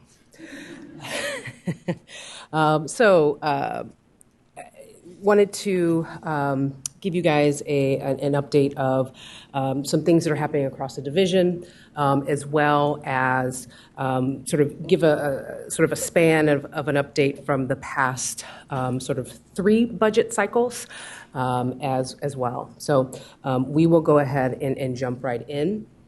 In terms of, let me back up just real quick. So division updates. In terms of monitoring, which you will hear about in the presentation after me, our monitoring units are continuing to work with our local education agencies to complete step 1 activities of the compliance and improvement monitoring process, and you will hear about that in just a second, so I'm providing a little leeway or a lead in. And then also they are doing, LEAs are conducting in-depth analysis and data review of both their qualitative and quantitative data sources in preparation of moving towards step 2 as well. So you'll learn a little bit more about that later, as well as our intensive districts, which is our LEAs that are in our sort of highest tier of monitoring, if you will, are also undergoing activities. Our teams are out in the field supporting them as they work towards addressing significant disproportionality as well. So again, you'll hear a little bit more about that process and those activities in a second, but I did want to let you know that that process is ongoing, and our division and our consultants are currently deeply engaged in that work at this point in time. In terms of the learning recovery plans, if you remember way back when in the pandemic, the sort of Section 181 of AB 130 appropriated $450 million to support learning recovery, and these were one-time dollars to address the disruptions in the pandemic. And so we are preparing at this point in time for our SELPA local plan areas are right now will be soon submitting their sort of final reports to us, and so we will then in turn be submitting a report to the legislature in December of 2023, sorry about that. And so basically it'll sum up sort of use of the money. Obviously there are also requirements in terms of demographics served, those type of things as well. So we're really looking forward to learning how those funds were used and learning how those funds were addressed, the intense needs of students at that time. I think some common areas in which the money was used that we already know about. One is providing social emotional learning support, expanded learning. Staffing was also a big component or use of the dollars across the state, as well as Saturday clinics and things like that to address learning needs as well. Additional assessment materials, additional paraprofessionals or paraeducators. So a wide variety of uses in terms of how those funds were being used. And like I said before, we'll be presenting in front of the SELPA Association in July to talk about how we're going to close out the forms that they're going to be and the documentation that they'll be submitting to us, and then in turn the report that we'll be submitting to the legislature in December as well. So again, we'll look forward to learning. I think it's a good opportunity to reflect back on, again, best practices and promising practices in terms of how those dollars were spent. To address student need. And again, certainly we know that promising practices or best practices we would like to continue to bring forth and highlight across the state as well. So stay tuned for that. All right, so some of the budget updates here, continuing as well, is our differentiated monitoring and support. We call it DMS. And again, this is the monitoring visit or activities that the Office of Special Education Programs, or OSEP, as part of the U.S. Department of Education, will be engaging with the California Department of Education in the coming years. And so we have and are currently engaging in just our preparation and review process. And so right now we have been working with both our monitoring and our complaints resolution teams in terms of looking at our systems and structures, and also the U.S. Department of Education also has their rubrics and their guidelines and their things like that on the website. So again, we're doing some internal reviews, laying their documents across some of our artifacts to see and also better prepare for their visit, which will happen both remotely and also on site as well. In addition to that, we are reviewing and working with our fiscal monitoring unit and our data and evaluation unit as well, as we are basically examining each component of our general supervision system in preparation of the visit. As we know, OSEP will be looking at those components as well. I think I mentioned before that a component of their visit does include I believe it's an interview or interaction with the advisory commission. So as that time and date approaches, we will certainly be working with all of you to best prepare for that visit as well. The State Personnel Development Grant, or the SPDIG, which is one of my favorite acronyms in our neck of the woods, we are getting ready to launch that work July 1st of 2023 this year. This year's State Personnel Development Grant is centering and is called Partnerships for Effective Practices in Transition and Inclusion. This is an exciting, I think, joint activity between the California Department of Education, the Special Ed Division, the Early Childhood Division, and also the Department of Developmental Services. So I think it's a really good example of collaboration across not only department but also agencies to better support our students throughout their earliest years in the educational system as well. So again, we'll be looking at ways to improve and inform and reform anything and everything regarding early intervention, early education, and transition services. As we know, again, that transition between Part C services and Part B services is ever so critical in terms of ensuring students are successful throughout their education as well. So again, that work has started. We have currently contracted with the Napa County Office of Education for that as well. SB 188, this is also sort of tabbed as a Part C to B transition activity as well. So again, focusing in on early learners. And so the California Department of Education, we released a survey to the field, and the survey is essentially to collect contact information for Part C into Part B at the local education sort of agency level. And so what will happen is what the requirement is of SB 188 is that each LEA must designate a point of contact for coordinating and completing the transition from Part C to B. So again, we will, collect this information in terms of who the contact person will be. The CDE will provide that list to the Department of Developmental Services in 2023 this year, and then that list will be updated biannually as well. So again, a transparent process in terms of ensuring our partners in public education know who to contact for, again, these critical transitions for a variety of needs as well. So the May revise of this year did include an extension for the allocation because part of SB 188 also included $700,000 to develop parent-friendly resources in partnership with the Department of Developmental Services. So again, we have a little bit more time to develop as partner agencies critical resources to ensure parents have resources that will provide them information, insight for meaningful participation in the Part C to B transition as well.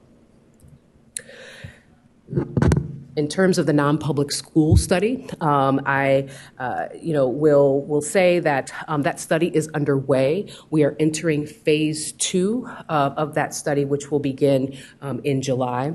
And so again, to remind you, this study will look comprehensively at non-public schools, not only in California, but also across the country, and look at CDE's certification process and also ways in which we can strengthen coordination between the California Department of Education and also the State Department of Social Services, or CDSS again. So again, interagency partnerships is a key theme here, and ensuring seamless supports and for students and families as well.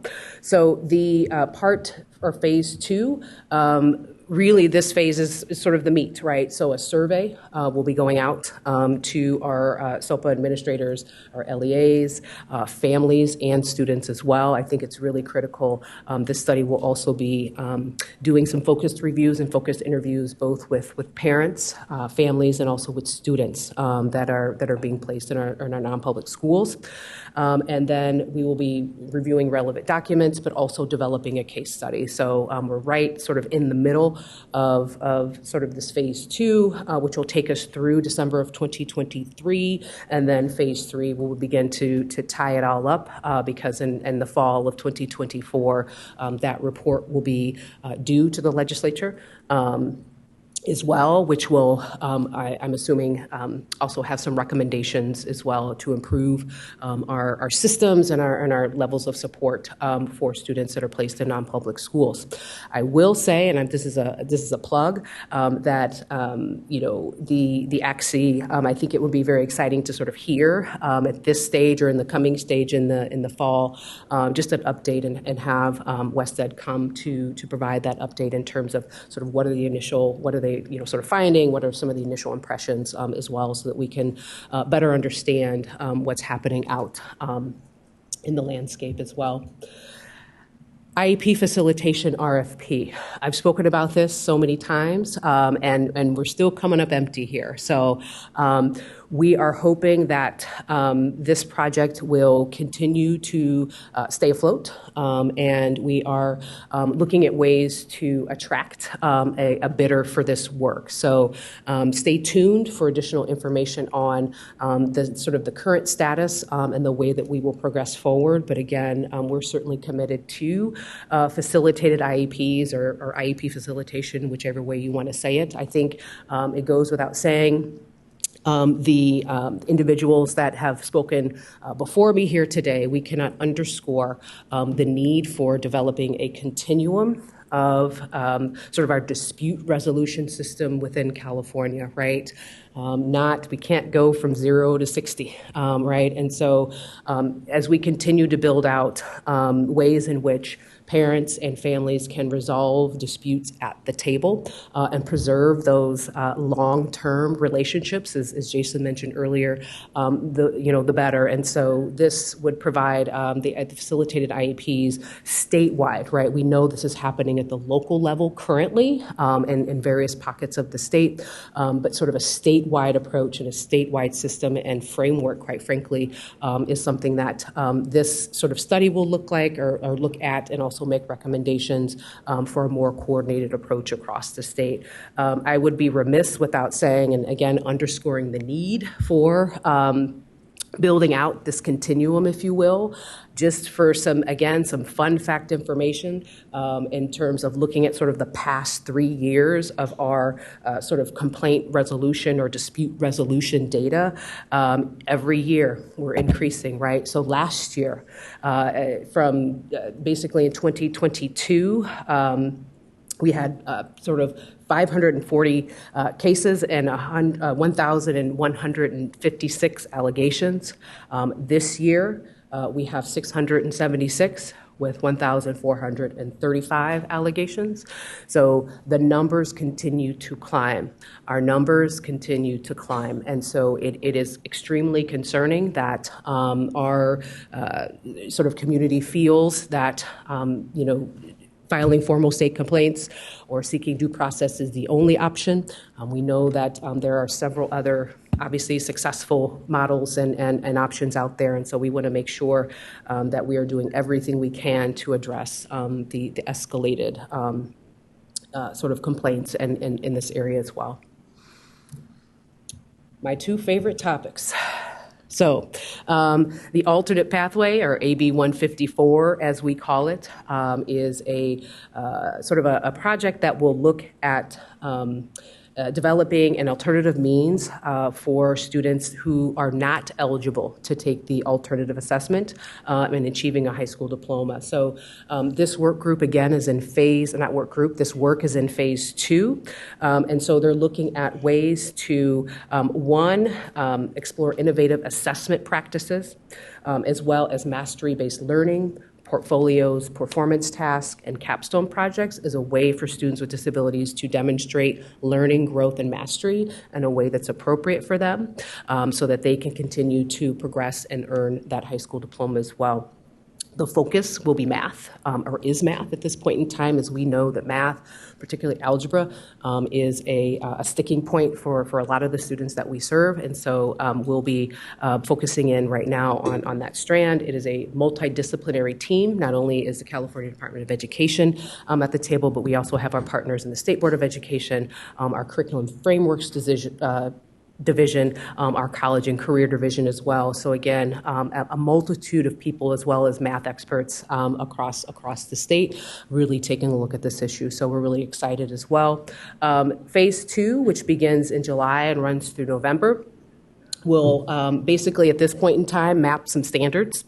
We'll be creating draft resources, obtaining feedback on some of the resources out there, and then refining the implementation strategies as well.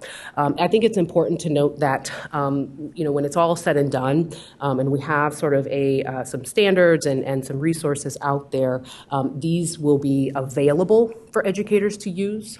Certainly not, this is not a mandate, but certainly we are hopeful that many local education agencies and our educators take advantage of this pathway to support student success. The pathway to a high school diploma. Here, we did see some changes in the May revision just recently as well. Some of those key changes, and I won't go through all of them, but if you remember previously, it was before before grade 10. And so, this one here, again, not really 10, but in terms of students who entered grade 9 in the 2022-2023 school year shall be eligible. So a way to sort of course correct, some of the students that when the language came out was grade 10, as well as some clarifying language in terms of whether it's coursework or requirements and alignment as well.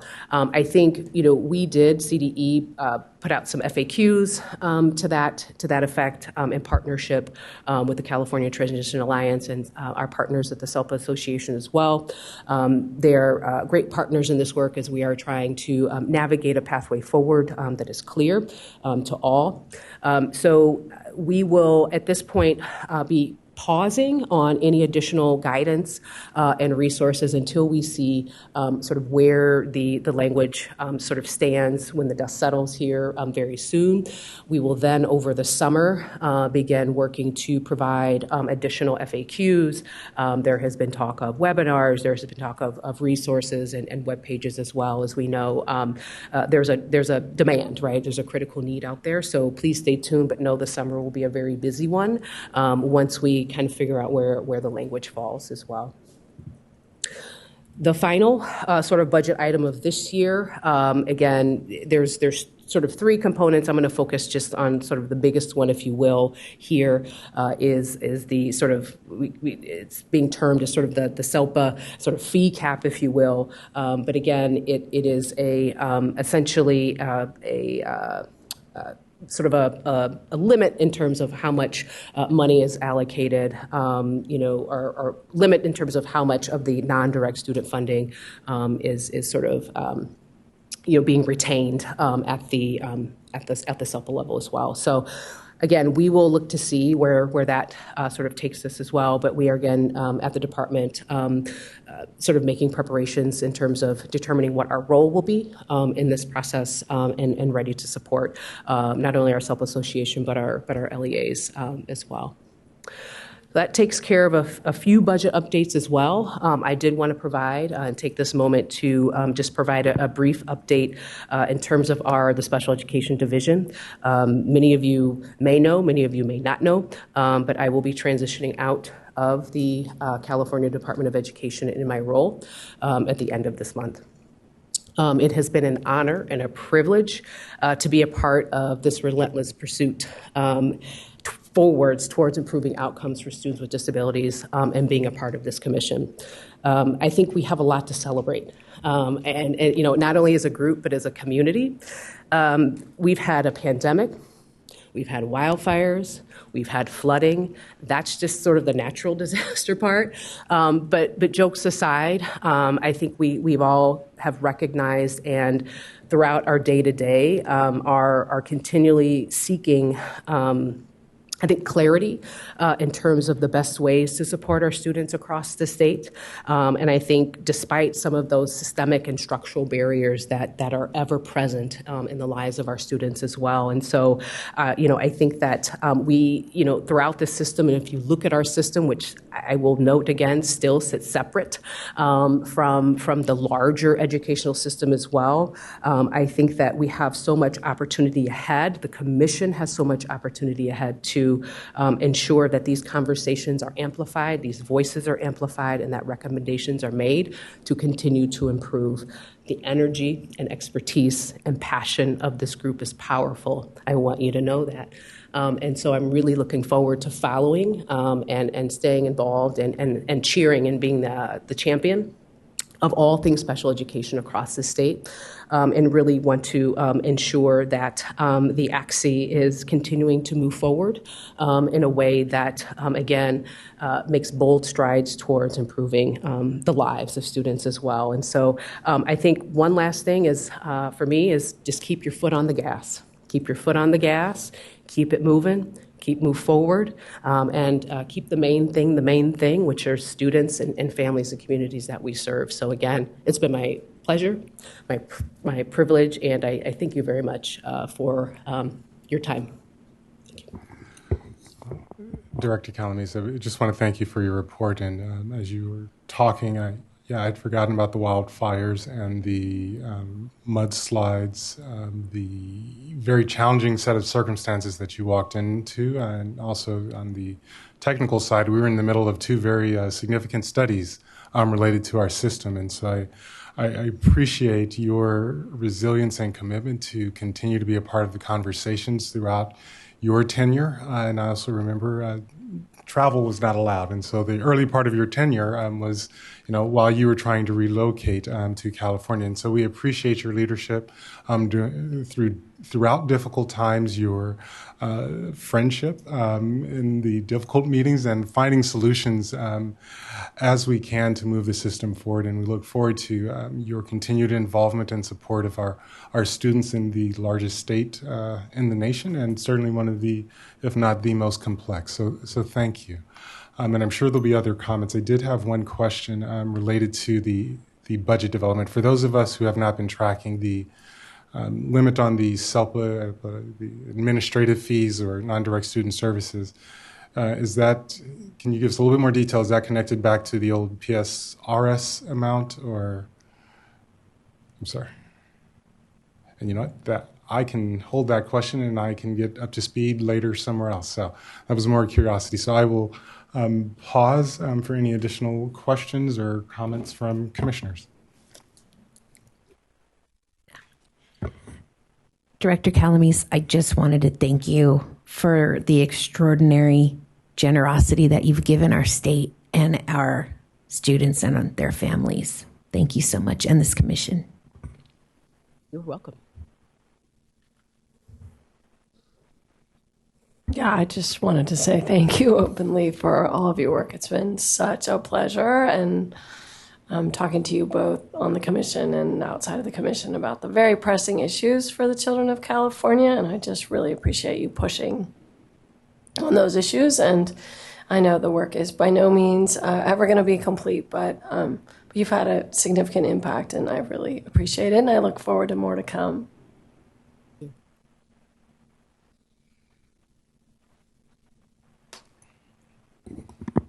Just wanted to echo appreciation, your willingness to engage in tough conversations and complicated conversations to help us get the information we needed to be able to be fierce advocates with our foot on the gas pedal has just been such a wonderful partnership. And my parting gift to you is I don't have any questions about alternate pathways.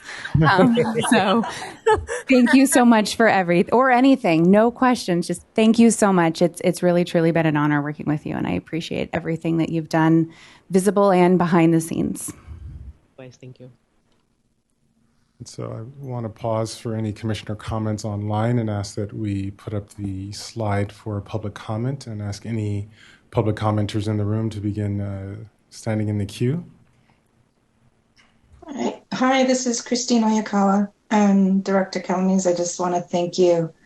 I think I joined maybe a month or two before you did, and so most of our relationship has been via Zoom, and so here I am again, bringing it full circle. So I just want to thank you. You joined in the most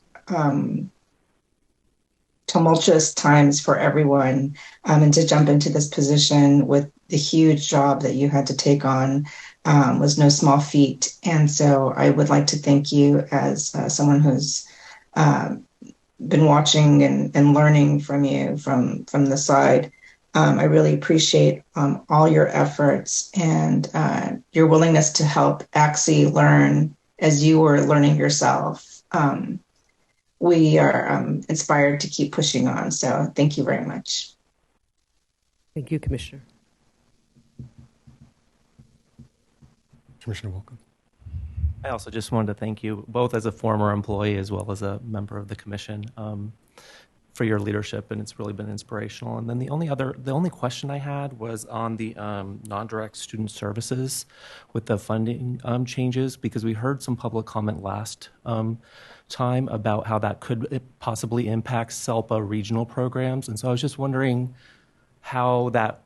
what does that non-direct mean, and why would that impact what sounds like student regional programs? In terms of sort of the limitations in the cap, there's factors such as I think surfaced before from some of our partners in the field in terms of declining enrollment and other sort of increased costs, as you will, across the board, would essentially limit the amount of funding that sort of the SELPA's Association could be potentially using for some of those regionalized programs, and then providing for those regionalized programs. I think some of our LEAs take advantage of those, obviously, regionalized programs to support significant needs. So I think some of the concern is that the ability to sort of run those programs, if you will, would be in jeopardy, potentially with some of the sort of the funding that would be sort of limited as well.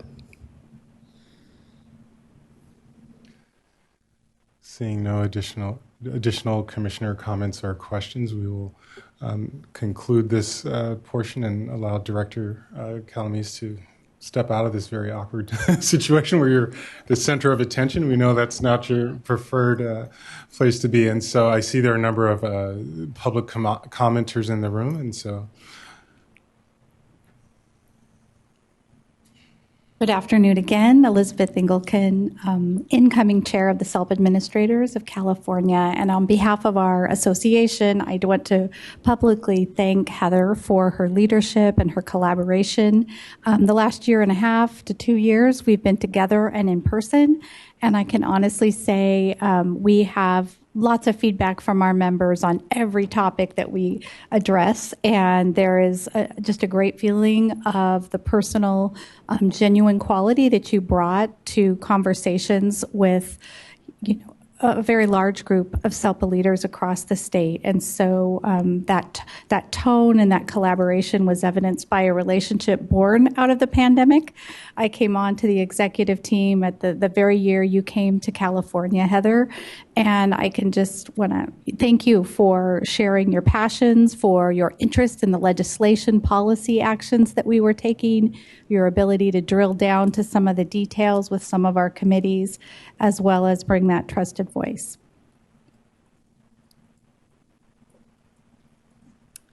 Good afternoon. Veronica Coates, Tehama County SELPA. Would like to comment on the SELPA fee cap. As there was some questions, happy to talk in anyone else is interested. As a SELPA who provides 99% of the special education services for our rural districts, it would limit our local control and directly impact our smallest districts in our fiscal model if there was a fee cap, as then the SELPA or the county office would have to limit their spending, so to speak, on those services that are directly going to students right now. And just for your note, that both houses, our Assembly and Senate, have rejected that in the budget. So that's something to take note of. And there was really no definition of what was direct or indirect. So I think there's still lots of questions. As you remember, last time I was here, I said, I'm still trying to figure out what problem we're trying to solve. And if there is a problem, let's talk about it in an authentic way and try and solve it. Additionally, I would also like to thank Heather. Her authenticity will be extremely missed. And I think when you get to this level of leadership, oftentimes there's a barrier between you and the student level. And that has never been the case with you, Heather. I've contacted you on direct student information cases, and she has been there to support the students first, always. And I've never seen that at that level of leadership. And I just want to publicly recognize that. You'll be greatly missed. And she gets to go do what she wants to do now in policy, which I know is her love language, because we've talked a lot about policy and ledge, and we totally geek out. And so I'm super excited and can't wait to watch you just continue benefiting our children of California. And it's been an honor to work with you. Thank you. You as well. It wasn't 3 years ago, let me tell you that. Hello, commissioners. Again, Bené Loftus, Antelope Valley SELPA, and I came up just to really say thank you, Heather, for all the work you do for students in California, and we will miss you. We enjoyed working with you. Everybody, the other said everything that I could say, but thank you, and we will stay connected to you. And again, on the SELPA fee cap, they call it that. It's not a fee cap. I'm a large SELPA. Tehama's a rural, small, and I'm very large. I have as many students with disabilities as she has students across her entire SELPA. And this limits the control that my superintendents have in terms of what they want to do to support them, their students and their staff. If I wanted to do parent partners, if they wanted me to do parent partners, I wouldn't be able to do it without sending the money first to them and them sending it back to me. So it doesn't really serve a purpose, and it takes away the local control of the councils to make decisions in the best interest of their students. So thank you. Hello. So I'm Lana Tejas. I'm the president of CARS, which is the California Association of Resource and Special Educators. And I, just on behalf of, I'm crying over there. On behalf of everyone at CARS, everything that they've said, the authentic, we have you on speed dial. I mean, it's just been really amazing working with you, and just very appreciative of your time for our organization. It meant a lot. Absolutely. Thank you.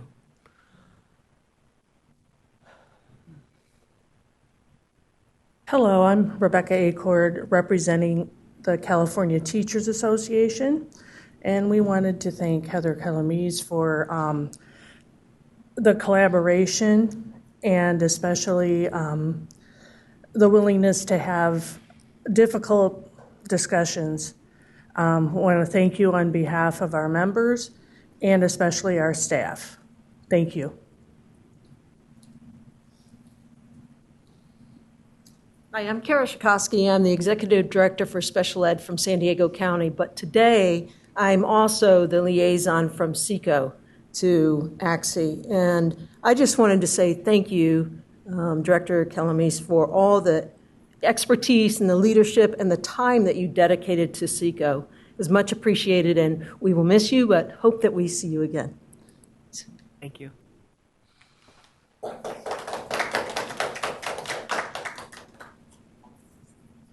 And so we will now transition to public comments online.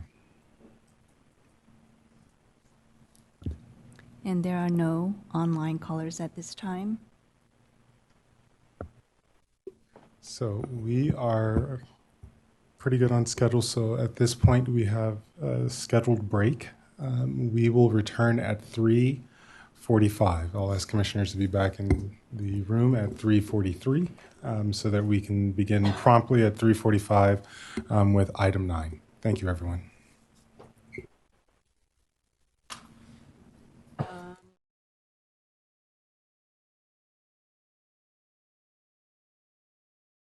Welcome back from our break. We are entering the final components of our agenda. We'll be hearing a presentation related to compliance and improvement monitoring from Associate Director Becerril this afternoon. And so I will turn it over to you.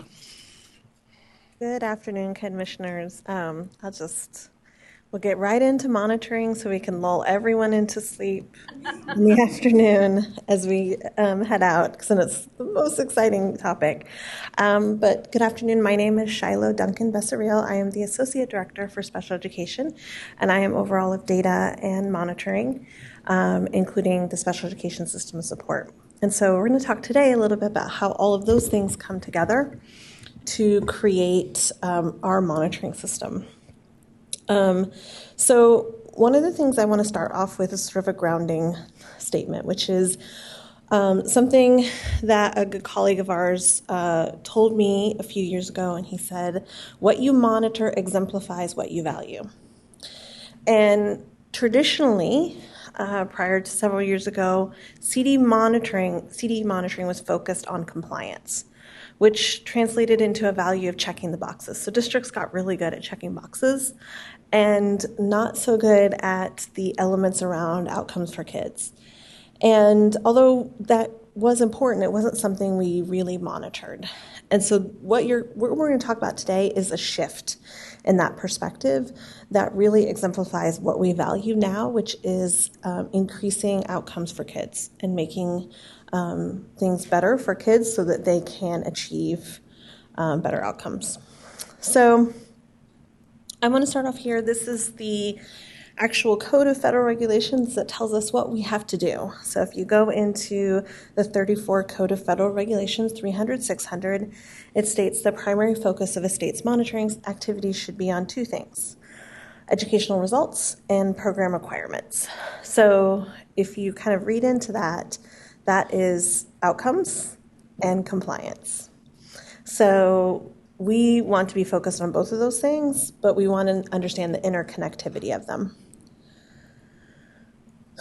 So, as I said, what we really value is improving outcomes for students with disabilities.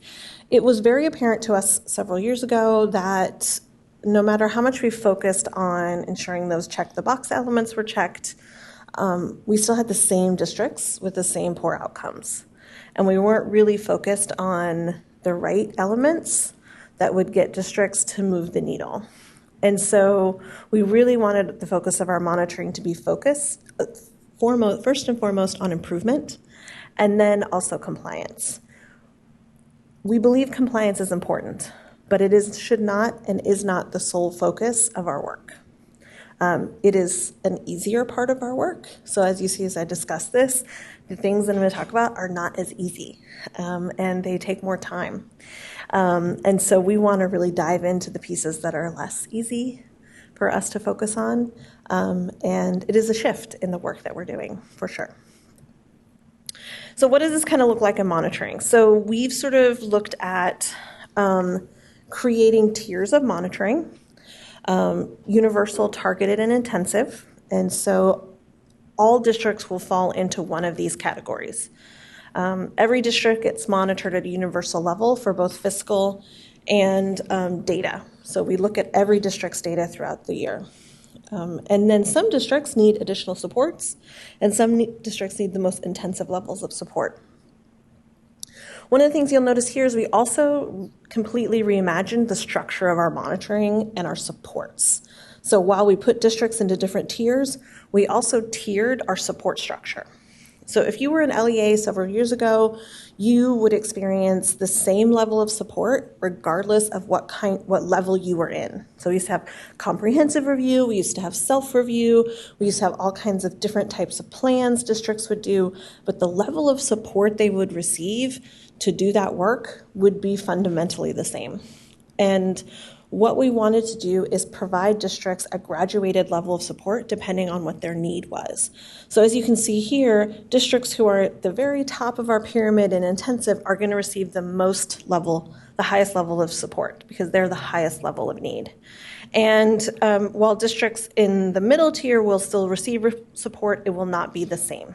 And that's going to be true even for CDE's engagement. We are even differentiating our engagement with LEAs. So we're not engaging with every LEA the same way. We are identifying where districts are at and engaging them with what their needs are.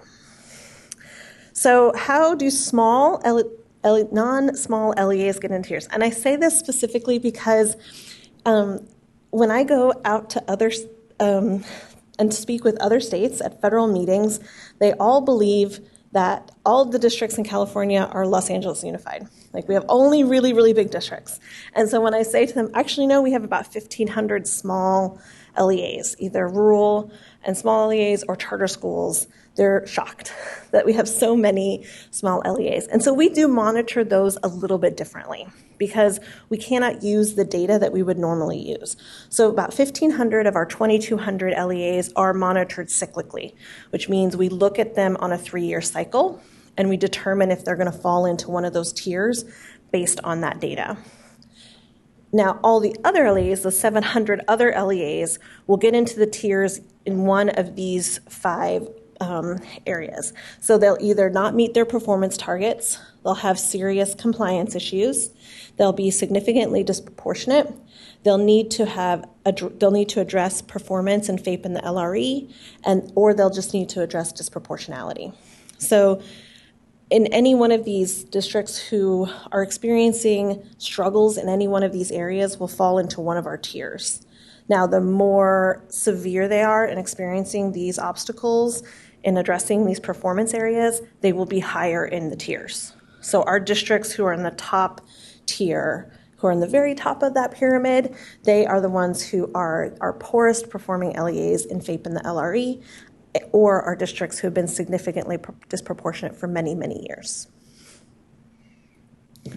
And so what does that look like in terms of our engagement? So as you can see, we've also differentiated our engagement for LEAs in that I kind of think of this as turning up or turning down the volume of CDE's voice with an LEA. And so as a district becomes more intensive, more high risk, we'll turn up the volume of our engagement, and as they become more lower risk or more into universal, we'll turn down the volume of our engagement. And this is actually pretty significant because just like with our other types of support, CDE's support was also uniform regardless of the district's level of need in previous years. So this really allows us to focus most of our efforts on the districts that need us the most.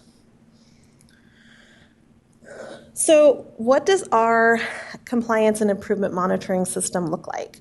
Well, in the first year, it's a set of activities that asks a simple set of questions. First, it's going to ask, what's the problem? What's happening in the LEA? Then it's going to ask, why is that happening? Why do we see these issues? And the third question it's going to ask is how? How can we address these issues? So in year 1, we will walk districts through a set of activities that's going to help them answer those questions very deliberately. And I'm going to show you the activities in a moment so you can kind of see how they lay out. But this was important for us to consider because one of the things that we had found when we were just having districts do root cause is they would often walk into their root cause analysis meetings with their root cause already determined. They already knew what the problems were. And so they were going to make the data fit those perceived root causes. And so our purpose in sort of separating those pieces out was we wanted districts to really look at what the problem was before they dive into a root cause. So districts will spend a lot of time with their data, with their parent input, with their compliance elements before they even start asking why. Because we didn't want them to do that beforehand, because it's something that we saw. So what do the monitoring activities look like within each of the steps? So the first monitoring activities under Gather and Inquire, which asks what is happening in the LEA, is that we will ask districts to do a data drill down. And so districts will look very closely at their data.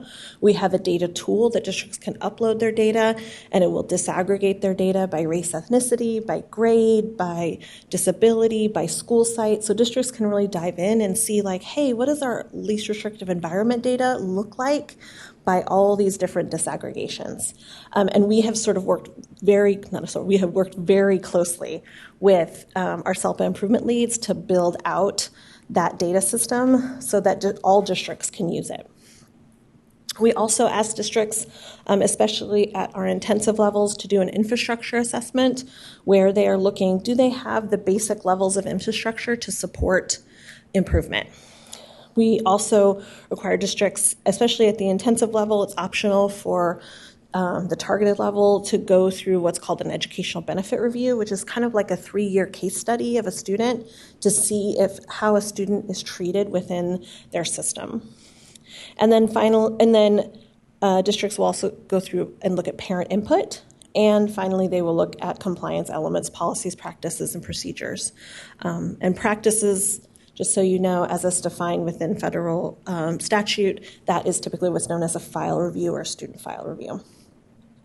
So districts spend about 2 or 3 months looking solely at their data and their information and meeting regularly, meeting with our staff, meeting with our technical assistance providers, just to kind of begin to ask the questions, what are we seeing? What's happening? What's going on with the LEA? And then after that, after they've sort of done all of that work, which usually takes between 3 and 4 months, districts will start the root cause analysis piece. And there's pieces and activities to that as well. I've worked and seen many districts who say, yes, we have our root cause analysis meeting on Wednesday from 10 to 11, and then we're done. It's like, it's a little bit more complicated than that. So we've really broken that out into a couple different activities so that districts can really dig into their data. So there's a traditional root cause analysis, and that could be something like a fishbone activity or a 5 whys or any of the other types of analyses that are done. But we also ask districts to do an initiative inventory and see if that matches up with some of the findings in step 1 and the findings in their root cause analysis.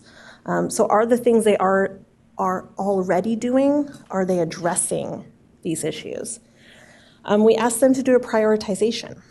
And this is really important because I want, as we move forward at CDE, for us to really encourage districts away from these like 10-point plans where districts are trying to implement 10 different initiatives at 10%.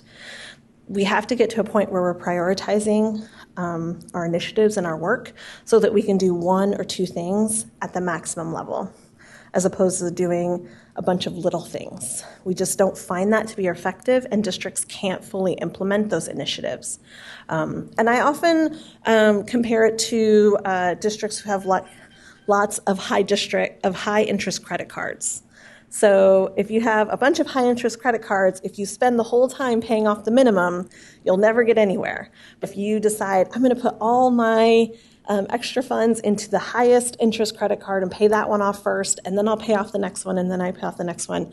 That's really kind of what we're trying to get districts to get into, that ideology of saying, hey, you need to really think about putting all of your efforts into 1 or 2 high leverage activities. And then finally, a theory of action. And that theory of action at this step really challenges LEAs to think about what their beliefs are and why they believe their high leverage activity that they've selected will address those areas of opportunity. We often go into districts and they say, we're doing MTSS. We're like, great, why? They're like, because it's important. Okay.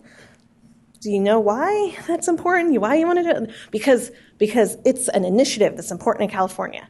But why is it important for your kids? So the theory of action process really allows districts to create, if we do this, then these outcomes will occur. And that's really important for them being able to communicate the importance of their work. And having a theory of action will help ensure that their work will continue regardless of any leadership changes. And if you've worked in an LEA, you may know a district's new superintendent comes in, and a lot of times all the initiatives change. And so having a theory of action that's tied to real data will help a district kind of weather that a little bit. And finally, step 3 is the development of the plan.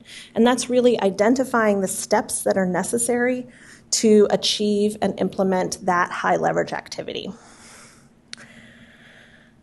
So I did also want to talk about how the monitoring activities are slightly different in significant disproportionality because there's some different requirements there.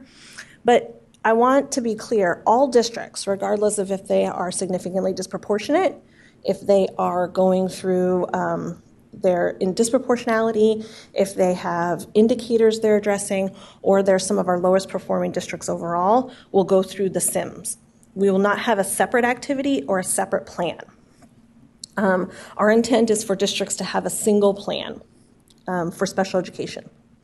I understand that there's still a lot of questions, and I think we're going to continue to answer them and try and find answers about the alignment between the LCAP and the SIM process. We're having lots of discussions agency-wide about what that looks like, including with the State Board of Education, with the IDA addendum and how we can achieve that goal. But for sure, in special education, districts will have a single plan. They're not going to have a CSACE plan and a SIM plan. That's not going to happen.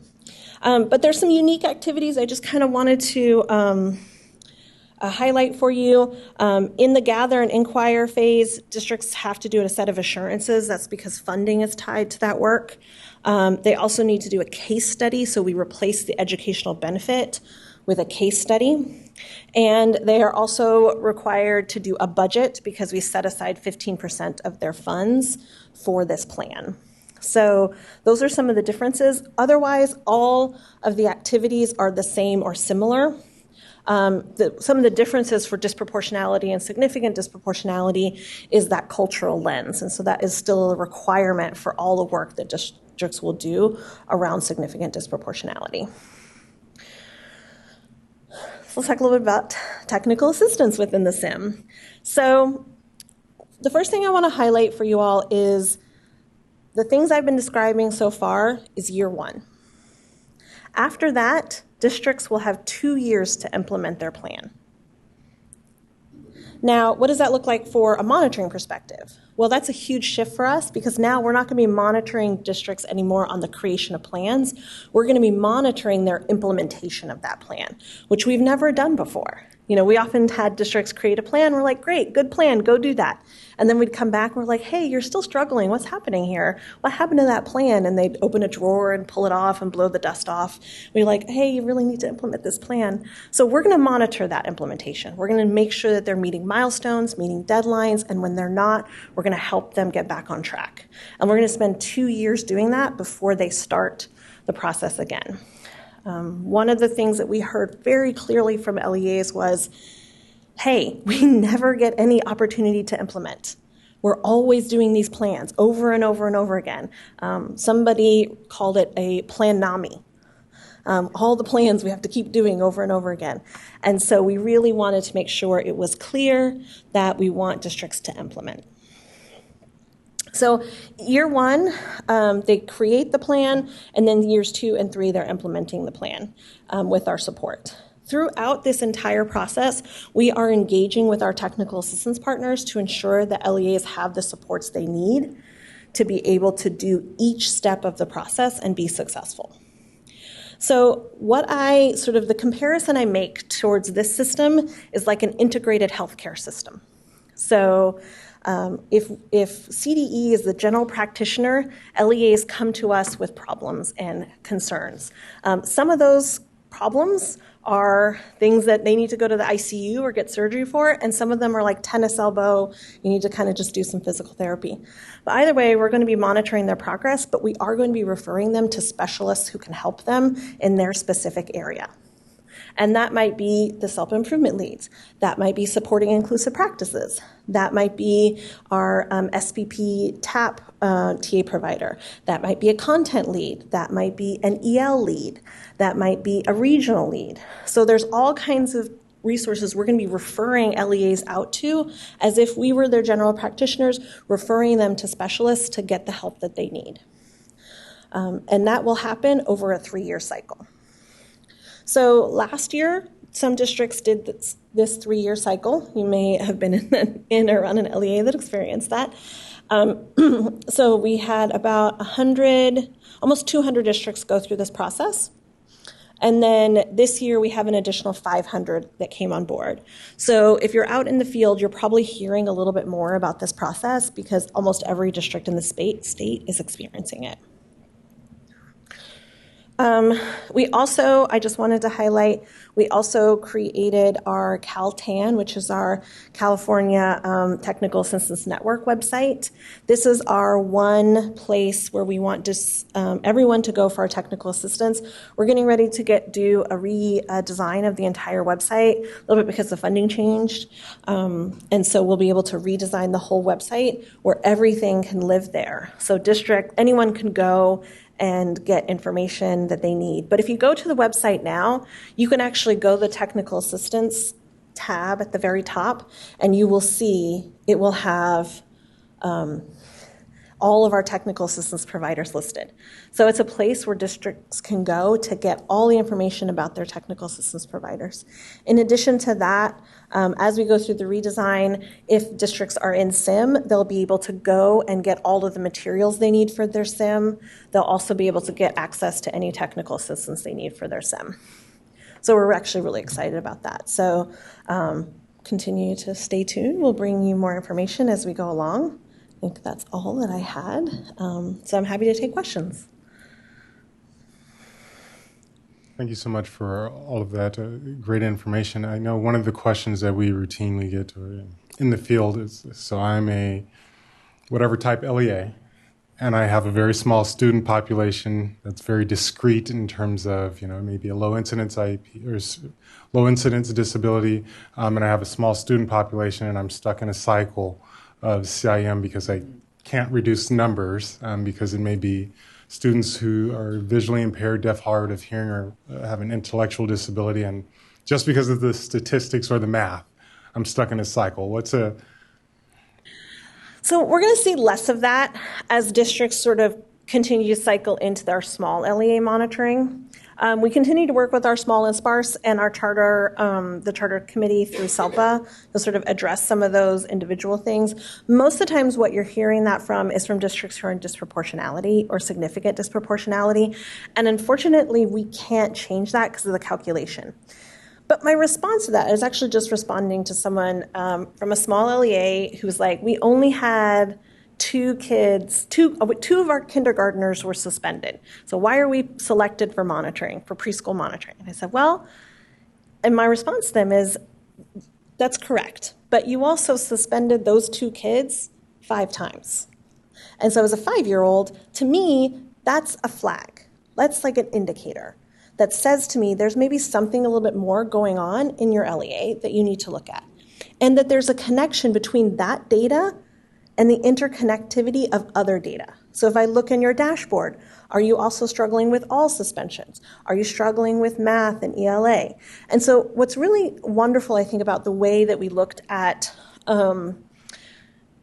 this process was there might be one thing that gets you in, but that doesn't mean that's the one thing that becomes the center of your SIM.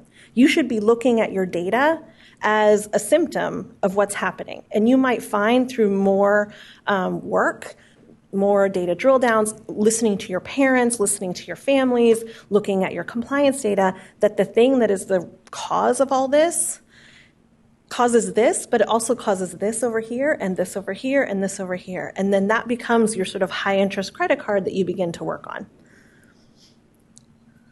Thank you. Great analogy. Other comments or questions? Commissioner Estes?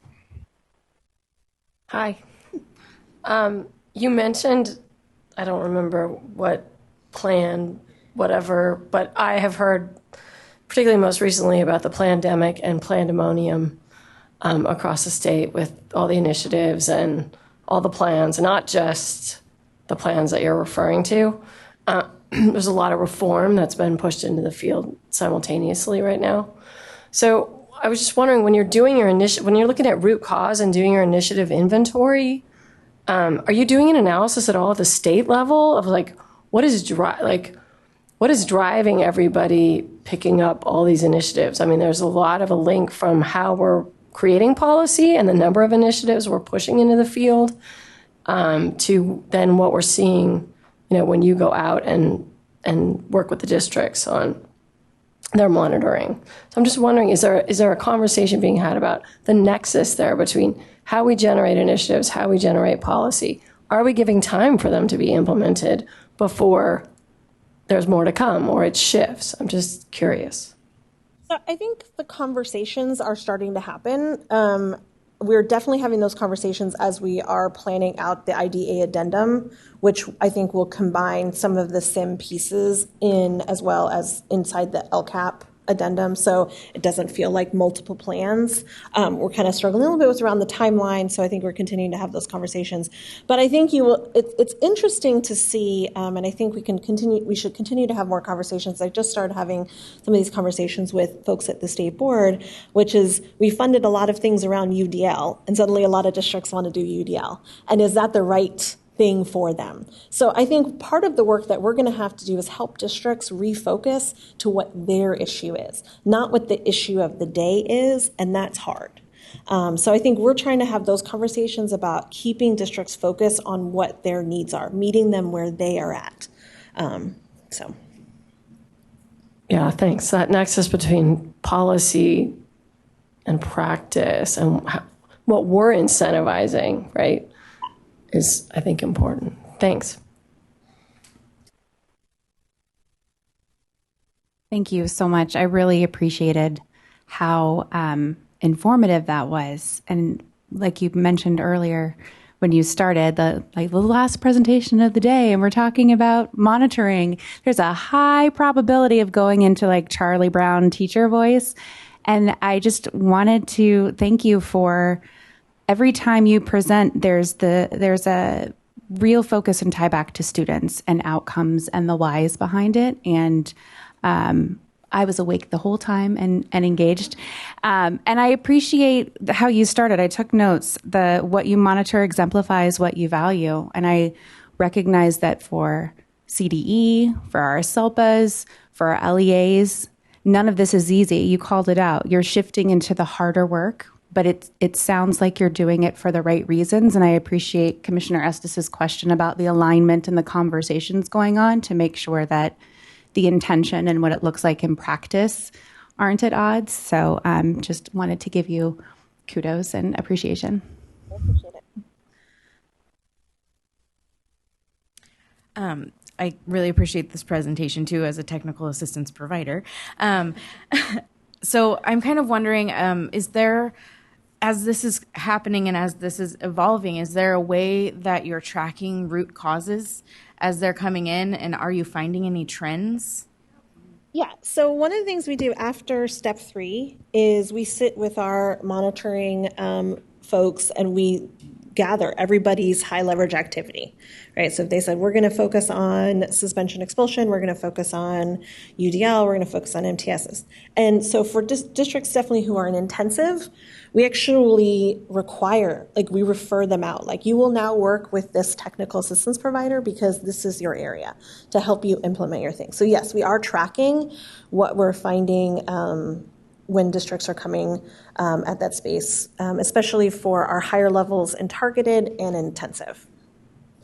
It makes me think about this conversation about all the different initiatives that are happening, and perhaps we use what's happening at a more local level to drive what we offer out and what we highlight at the higher level, so that we're not choosing all these different things and in the meantime with all of the initiatives that are happening, and as technical assistance providers and support providers, we're really showing that through line in what's important, when if we're talking about inclusion or if we're those types of things, like here's the through line and all the things that you're doing, this is how it fits in, so that they're not feeling like they're pandemonium or whatever. Yeah. Planami. I just want to acknowledge how much work goes into creating this monitoring system and CDE's commitment to continuous improvement, because it certainly has changed a lot over the years, and taking all that feedback you've gotten from partners to do that. And so very amazing work, really, especially that idea of going from just having people continuously create plans to actually really focusing and giving LEAs agency and then the space to actually implement those plans, and really looking at that, I think, is really amazing and important work. A couple of questions. One would be, when we mention LEAs, are county offices of education included in that? Only because we're seeing the state shift the operation of youth correctional facilities from the state to the county level, and students who reside in those facilities tend to be much higher students with disabilities than the general population. So I'm wondering how they might be included in this. So right now, we do include County Office of Education. It is a little bit more complicated because for a lot of kids who are served by a County Office of Education, they are, their district of residence is not the County Office of Education. We use the district of residence as the key marker for us for the district of responsibility. But for districts who are wards of the state, or if they're at a local juvenile facility, yes, then they would be. And so I think we are going to look a little bit more closely at this. My best friend, who's the godmother of my children, is actually the director of that state organization that's moving those districts. And we've had two county offices. We've had lots of conversations about, what does that look like? How is that going to work? And I'm actually really excited that one of our content leads that we just awarded for the new special education lead grants is the Los Angeles County Office of Education, and they're going to be focused on work at the county office and how we can better support county offices to increase inclusion. So I think we're really excited about that, and I think we will see that move forward. Amazing. And then for the fiscal monitoring, is that limited to the CSACE plan, or is there additional fiscal monitoring? So we look at MOE, and then we also look at CSACE. Those are the two main elements that we would look at for the fiscal monitoring.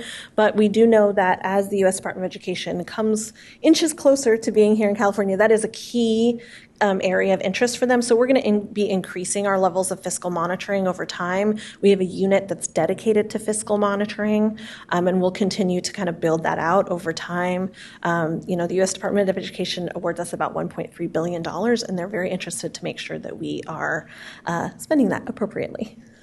Thank you, and thank you again for all your work. Thank you for the presentation. Super clear, and I appreciate the engagement at the end of the day here. Can you talk a little bit about the integration of the SIM process with the ongoing SMALS monitoring and sort of how those interplay between them? Sure. So kind of talk a little bit about how districts get into SIM is that we use their data.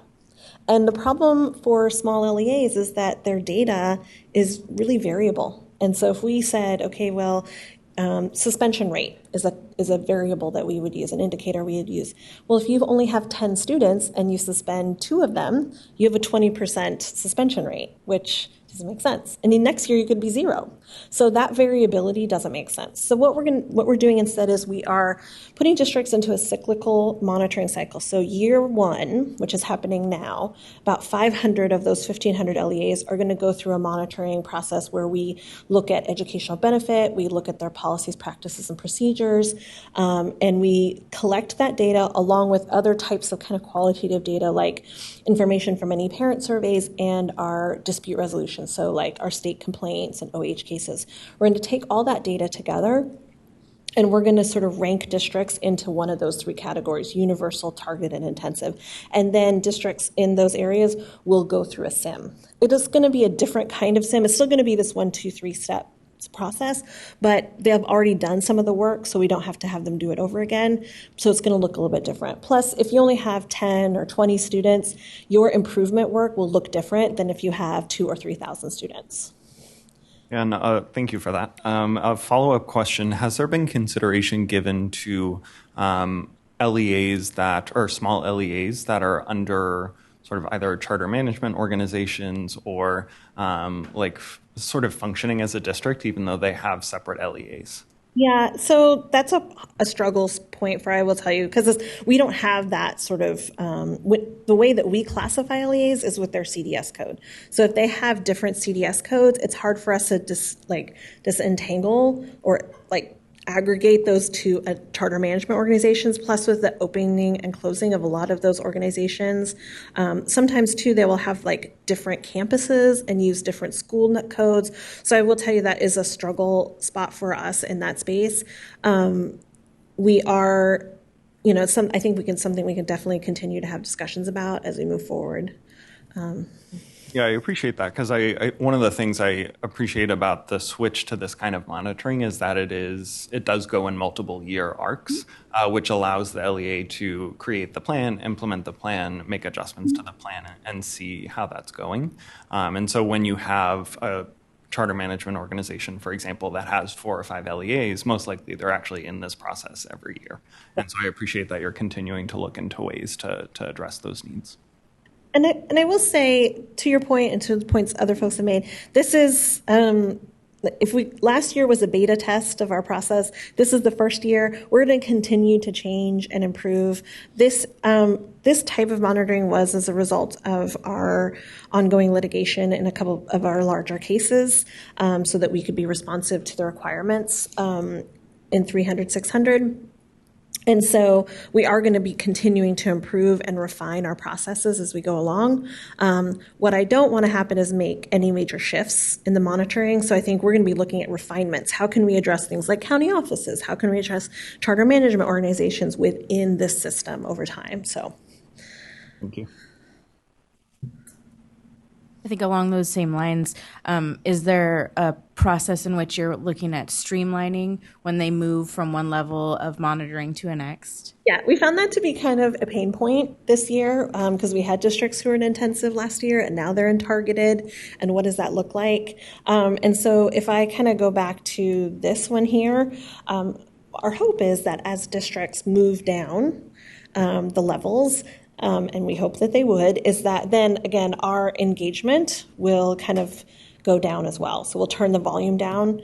And so they wouldn't have to progress report to us very often. But it's a challenge because we have a set of folks who work in targeted and a set of folks who work in intensive. And so districts might be moving back and forth in that. So what does that baton pass look like? That's, I think, what we're finding right now. There do not appear to be any additional commissioner comments. So again, thank you so much for the presentation. I will ask for any public comments in the room to begin lining up. And if we could also share this slide for online public comments.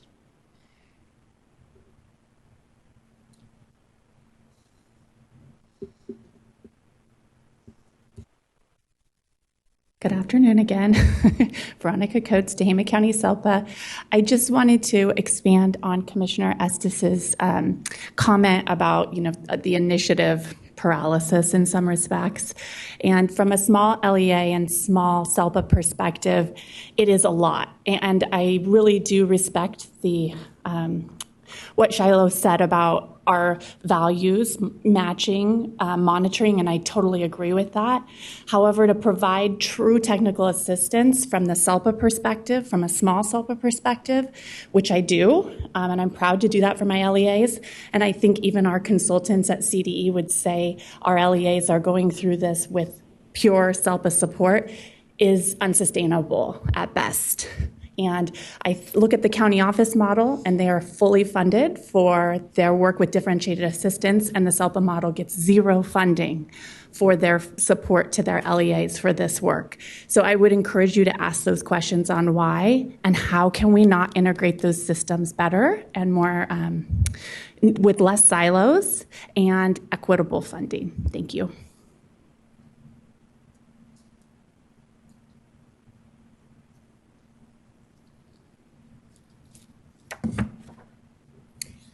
Good afternoon. My name is Tom O'Malley. I'm the superintendent of the Modoc Joint Unified School District. It's up in the very northeastern corner of California. I left at 8:30 and got here at 1:30. So my enrollment is 815 students, roughly. I called in the last meeting and also followed that up with a letter from my SELPA director regarding our involvement in the SIM process, which are in due to having too many white students with an intellectual disability ID. Previous chair, Dr. Hayes White, reached out to me and to Hannah, my SELPA director, and not only listened to us, but wanted to dig in, learn the process, and see if the process could be improved. She asked me to come up with some positives, some negatives, some pivotal questions, and some solutions, which I did this task, and even though she's not here, I did want to go ahead and pass those around. And I don't think I made enough copies, to be completely honest, and I apologize for that. My district is entering targeted 3 for our 17 white ID students. Last year we completed all targeted 2 activities. Now it appears we are supposed to do them all over again. No one in Sacramento at the CD has disputed the formula used to determine disproportionality was not appropriate for my district. In fact, that has been affirmed, but we are stuck in a process that has no exit, which I have emails to say exactly that. I have a list of my ID kids, which obviously I'm not going to show you. But I would like to respectfully ask the commission if they have input on which of these 17 children my district stops providing services to in order to meet an appropriate state ratio. Now, yes, I know this question cannot be answered. My district will continue to provide services for all students who qualify for special education. What we will not be doing is participating in any targeted 3 activities. We just don't have the time to waste in my small district. It appears the consequence will be redirecting money used to serve special education students. If the state or the federal government believes that to be appropriate, then I don't know what to say, other than for those of us on the ground in the small districts, this process simply takes away from children. As I said last time, I would love for any of you to come to my district. We do some amazing things, and I'm very proud of what we do. Thank you for your time.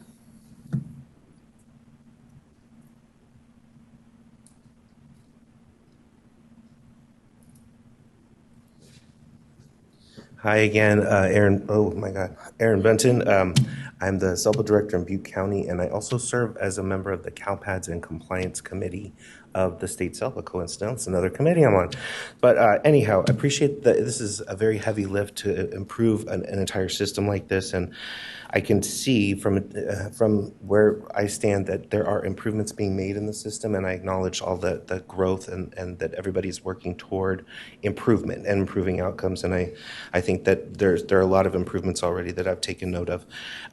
I wanted to just remind everybody, we used to be in a 4-year special ed self-review, and we used to do those every 4 years. Your whole district would go through a self-review, and a lot of the components here are the same, but we would just come up with a plan, submit the plan, but there wasn't really any kind of discussion about all of the different elements of the data that you collected. And so I think the root cause and the SIM process is very beneficial in that regard, because that's probably what was missing, is getting at the root cause and targeting some high leverage activities. So I think that's a big improvement.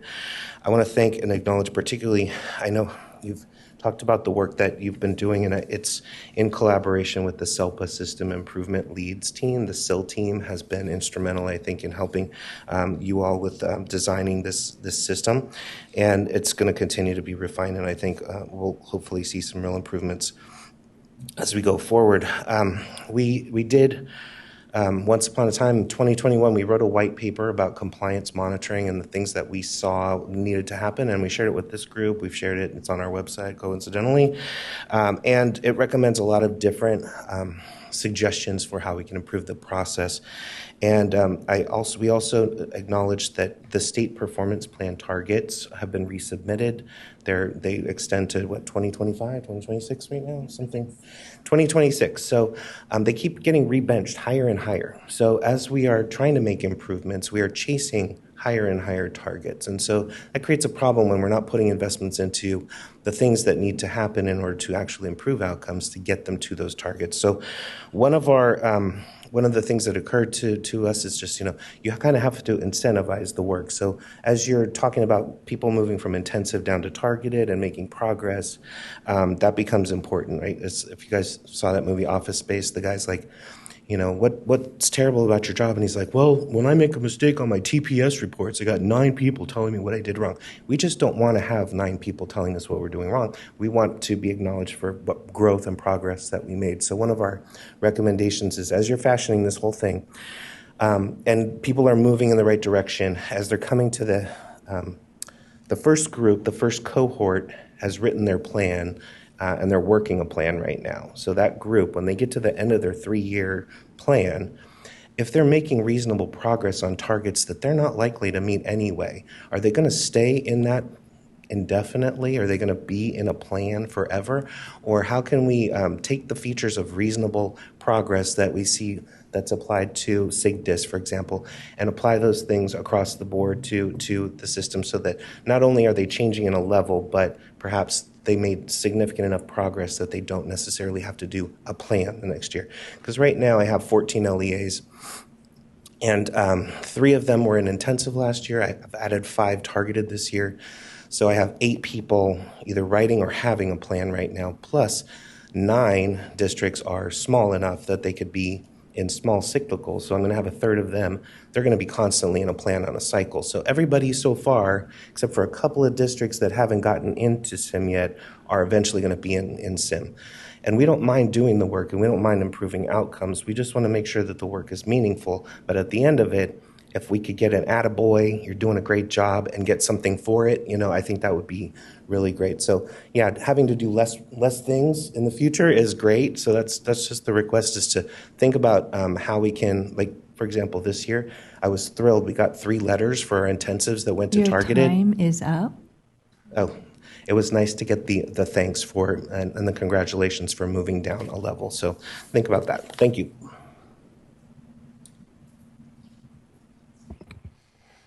Are there any online comments? There are no online callers at this time. Thank you. That will conclude that item, and we will move into our last item of the day, general public comments. If I could ask for the general public comment slide to be displayed, and we will give opportunities for folks who are calling in. And if there are any remaining general public comments in the room that anyone would like to share, please begin lining up.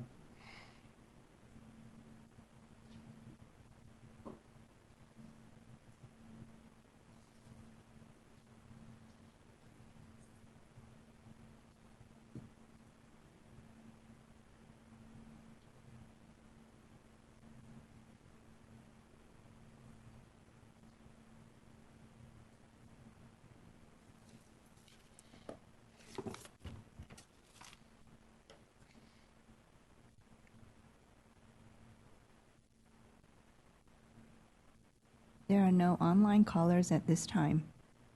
Thank you. I will conclude public comments for day 1 of the ACSE meeting. And as we move to adjournment, I will just, by way of review, tomorrow morning we'll begin at 8:30 with the Legislative and Policy Committee. 8 o'clock. For Leg and Policy, Mental Health Committee, I believe, is still planning on convening. Commissioner Estes? It's Mental Health. Yes. And the Goal Award will meet from 9 to 9:30 to finalize their recommendations, and then we will begin our meeting promptly at 10 a.m. With that, I thank everyone for your investment of time and energy today, and call the meeting to be adjourned. Thank you.